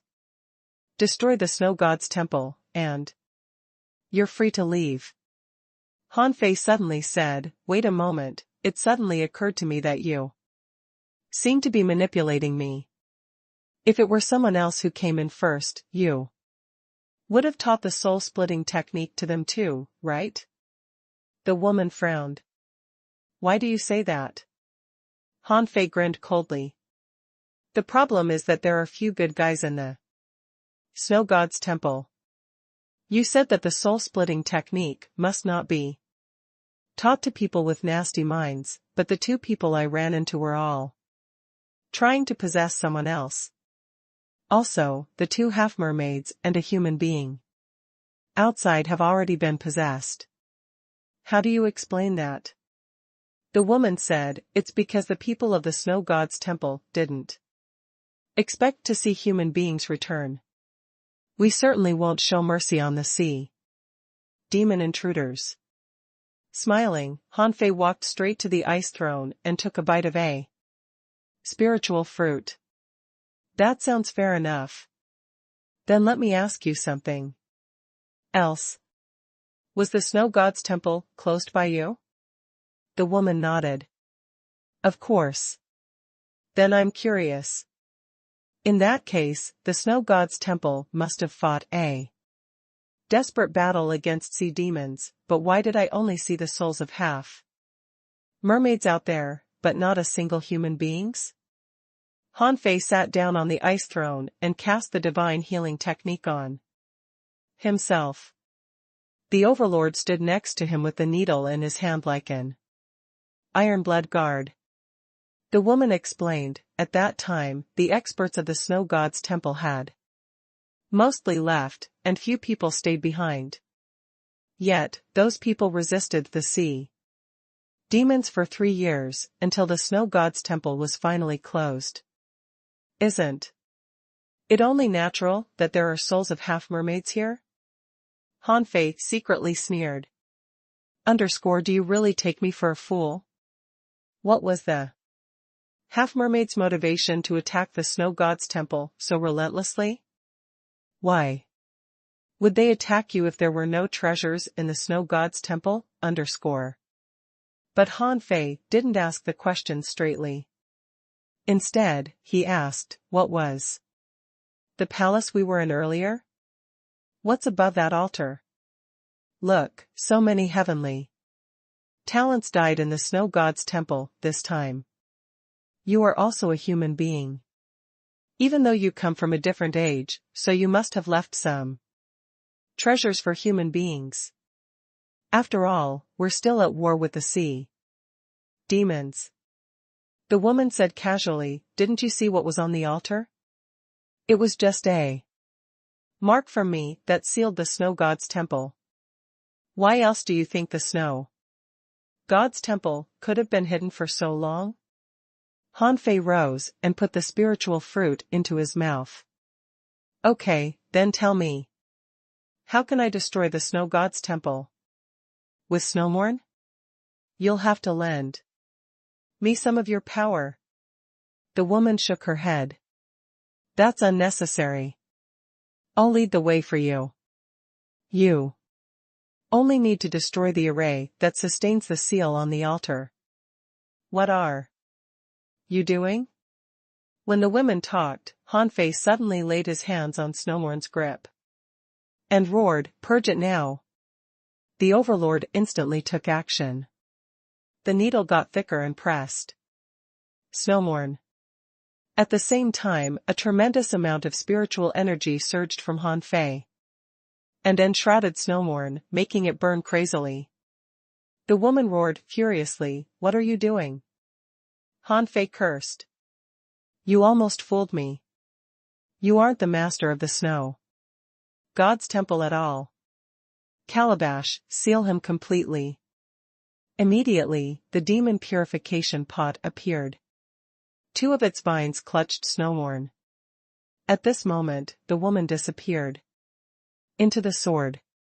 However, as a powerful sea-quelling bizarre treasure, it struggled crazily and tried to break free from the demon purification pot. At that moment, the sword auras were raging, leaving countless cuts on Han Fei's battle suit.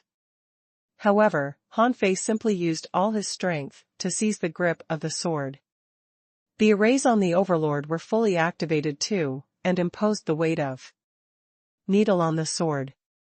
The demon purification pot pulled the sword into it, and it could hardly escape even though it was a sea-quelling bizarre treasure. After all, it was just a sword and had been buried for too many years. The woman exclaimed, why? Muscles bulged all over Han Fei's body as he fully activated the majestic mystic spell. He roared, why? Do you really not know? Hero souls linger because of their faith to protect someone. You're saying that they used to be intruders to the snow god's temple? Earlier, you pretended to be a human being and attempted to attack me twice. Is that something a fellow human being would have done? Just now, you claimed that you were going to test me, yet you let in the strongest half-mermaid. You wanted to kill me, didn't you? You mentioned destroying the snow god's temple twice, but I haven't asked you the reason yet. Why do you want to destroy it? Did you really think I bought your crap?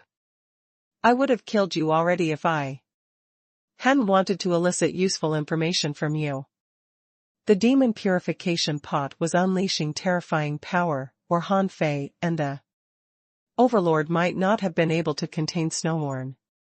The woman cried crazily, what is this? How is it possible? How can it seal a sea-quelling bizarre treasure? Let go of me. I'll talk. Han Fei roared, it's too late. I'm not interested in the answer anymore after figuring out that you aren't the master of the snow god's temple. If my guess is correct, you are a sea demon instead of a human being, right? Han Fei's lips curled. Why would the sea demons protect this place? I'm sure they had a good reason. I even have reason to believe that this snow god's temple was built by sea demons instead of human beings. Get inside now. Ah. While the demon purification pot trembled crazily, Snowmorn was finally absorbed. Then, Han Fei's spiritual energy plummeted, and the spiritual stones in Forge the universe cracked one after another. The spiritual spring also disappeared into the demon purification pot as spiritual energy. The demon purification pot swirled and didn't stop after consuming 10 1,000 points of spiritual energy. Han Fei was almost weeping. A seal could be replaced. He didn't replace the seal, but simply purged the sword spirit inside Snowmorn. It was not hard to imagine the cost. Even sealing a regular level 40 creature would require hundreds of thousands of points of spiritual energy, and this was a sea-quelling bizarre treasure. The woman had survived for so long as a sword spirit without dying. She was definitely very powerful. At this moment, the spiritual energy was being consumed not by 10 or 20,000 points at one time, but by a whole million. After half an hour, the spiritual spring in Han Fei's Forge the Universe was completely gone, and 80% of the spiritual stones were broken. Then, the demon purification pot was finally stabilized. _hum_. When Snowmorn was spewed out, Han Fei saw that it had turned blue and found it purer and glamorous. Han Fei had really spent a fortune on refining the treasure. Seeing that the woman had been purged, he wiped his palm on the edge of the sword without a word. Hey, absorb. However, when Han Fei's blood disappeared into Snowmorn, a lot more of his blood was gone. He didn't know exactly how much, but at least 20% of his blood was extracted. Shoot. What's going on? Han Fei quickly fed the candle dragon blood into his mouth. Then, he took out a handful spiritual fruits and absorbed them. He saw that blood was still flowing out of his hand crazily, and Snowmorn was taking it in. Han Fei was greatly shocked. He had never refined super weapons such as the sea-quelling bizarre treasures before. He had the needle, but he had never refined it, nor did it allow him to. But at this moment, Snowmorn had become unowned and unintellectual after being refined by the demon purification pot. So, the first thing that Han Fei thought of was to own it. But who could have thought that owning a sea-quelling bizarre treasure would be so hard? 100 seconds later, Han Fei cried that it was not good. He had been weakened by 30%, and half of his blood had been extracted. Immediately, Han Fei wasted no time sitting down cross-legged and practicing the indestructible body. At a moment like this, he could only invoke the powerful revival ability of the indestructible body art and create fresh blood so that he wouldn't be sucked up by Snowmorn. For a moment, Han Fei was completely enshrouded in a thick mass of spiritual energy. Dozens of spiritual fruits were flying out every minute. Han Fei was using the spirit-fusing scripture to refine himself as a material. That couldn't be helped. Practicing the indestructible body required a terrifying force that no regular methods could offer. When he practiced the indestructible body earlier, he was only able to polish himself with spiritual energy when he just got it. What about later?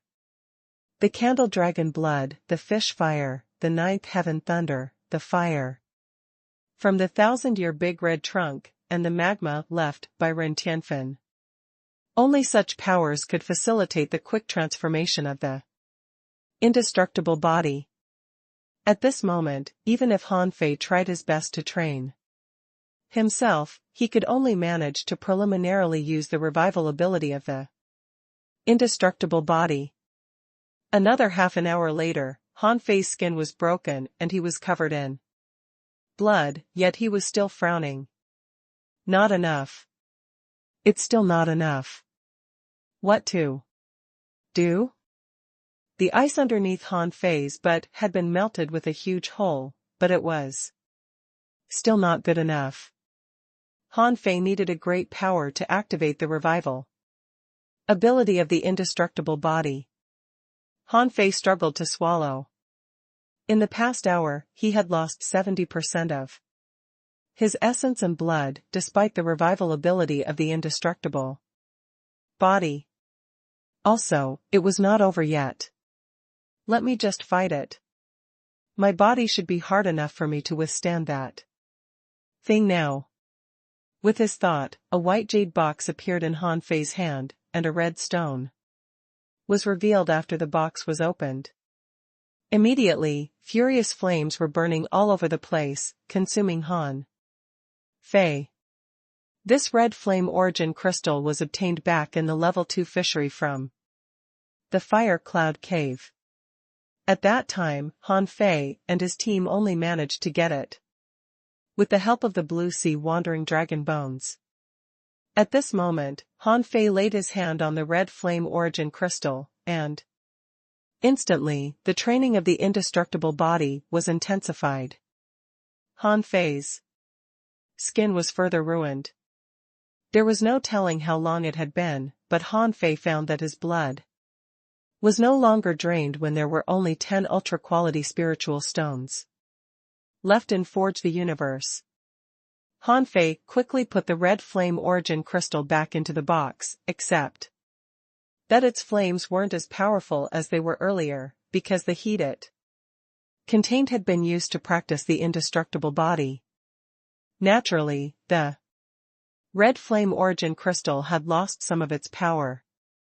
Putting back the red flame origin crystal, Han Fei opened his eyes, and strange red light beamed out of his eyes. His eyes didn't return to normal until a long time later. Before his eyes, the purest blue sword was floating. With a thought, Han Fei controlled Snowmorn and performed a random slash. Pooh! Instantly, the spiritual energy in Han Fei's body was drained, and he vomited a mouthful of blood. Thankfully, he had more spiritual energy that could replenish himself, or he would have been exhausted just now. Han Fei cramped as the spiritual energy he stored flowed into his body. Crazily, he was not able to rise until a minute later. When Han Fei stood up from the pit, he discovered, to his surprise, that a trail of sword aura had stretched from under his feet all the way out of the ice palace, and the gates that were 100 meters high were lying on the ground. Outside, the trail extended to 800 meters away, leaving a ravine on the ice. Gudu. Han Fei swallowed. Is this the power of a sea-quelling bizarre treasure? Han Fei swallowed crazily, as it was too powerful. He had really just performed a random slash. As it turned out, the ice palace had been ruined with such a huge crevice. Han Fei was quite shocked by the amount of destructiveness. Sweet Mother of God. Han Fei was completely dumbfounded. The needle he had been using had no advantages except that it was unbreakable, heavy, and could change size. Also, he had to hold the needle in his own hand, and it was impossible to control it with his mind. In comparison, Snowmorn was unbelievably powerful. A random slash of the sword was even more powerful than the sacrificing punch. After all, the sacrificing punch failed to blow up the ice gates even in a full outburst. Yet, Snowmorn had broken the gates with a casual slash, and the momentum of the sword stretched out for another 800 meters. It was really powerful. Also, Snowmorn didn't have any weapon spirit at this moment. If a super powerful weapon spirit were sealed inside Snowmorn, he probably would have been killed by exhaustion just now. Frightened, Han Fei quickly put Snowmorn back, as it was too powerful for him to use now. If he were to use it, he wouldn't be able to do anything for a long time. Also, he was just an intermediate hanging fisher, and he would catch everybody's attention if he unleashed such great power. Crack. Crack. Crack, The moment the ice palace was cut through, the foundation under the palace was destroyed, and the enormous palace was filled with cracks, with pieces of ice falling from the roof. Han Fei rushed out of the ice palace. Of course, he didn't forget to absorb the dead half-mermaid into Forge, the universe. After all, that guy had a divine battle suit and a divine harpoon, which were much more precious than ultra-quality spiritual weapons. A moment later, ice blocks were falling behind the gates, and the whole palace collapsed soon. The moment the palace collapsed, spiritual energy surged crazily, and the mist was gradually gone. When Han Fei could see the environment again, he found that he and everybody else were still in the underground space. However, everybody had appeared on the icy floor. Gravity had reappeared in this place. The stone tablets in the sky had fallen and smashed a lot of the statues. Han Fei, are you all right? Tengu appeared 1,000 meters away from Han Fei, but he was covered in blood as if he had just been through an intense battle. Apart from Tengu, Meng Yi was protecting Su Hongya in an array, and both of them were squatting. Ning Dong was carrying Yi Shangxiang on his shoulder and supporting Zhao Jiai with his other hand. He felt bloody and intimidating. Chen Aochen's muscles were bulging scarily as if he were fighting someone. He seemed puzzled to find himself back into the underground space. Gong Yuehan's clothes were ragged, and her arms were red with blood, but she seemed as calm as before. On the other hand, one of the half-mermaids had been frozen on the ground. He seemed already dead. 3 of the 4 survivors were heavily wounded and drenched with blood. Only the girl in the golden battle suit was standing proudly and pointing her harpoon at Han Fei and the others. Other than Han Fei and the rest, Chen Chen, who had been possessed, and a half-mermaid were standing together and looking at other people warily. Ning Dong instructed, Han Fei, heal them. Han Fei stepped forward and cast the divine healing technique on Tengu. He then did the same to Yi Shangxiang and Zhao Jiai. Han Fei was shocked. There are only so few of us left right now. Meng Yi cancelled the array and walked close. We somehow fell into some sort of super array just now. Someone must have broken the array, so we reappeared. Zhao Jiai was warming up his body under the divine healing technique. He couldn't help but ask, "You're the best expert of arrays here. Weren't you the one who destroyed it?" Meng Yi looked at Han Fei, as if he were asking. Han Fei said casually, "You know that I'm not as good at arrays as you.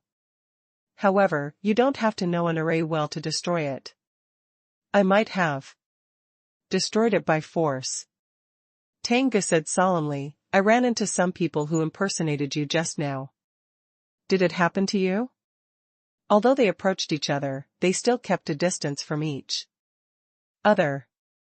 Tengu spoke to Han Fei telepathically, where were the most precious items kept in our home, Han Fei replied with a smile, in the cave behind the house. What's the name of the body tempering technique you left me, Tengu grinned.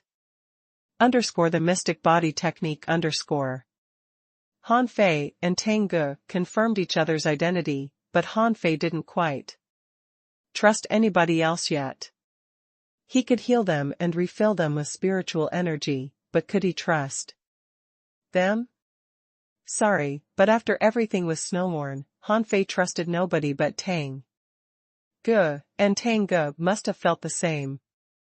Gong Yuehan suggested, "Let's keep a distance from each other until we go out."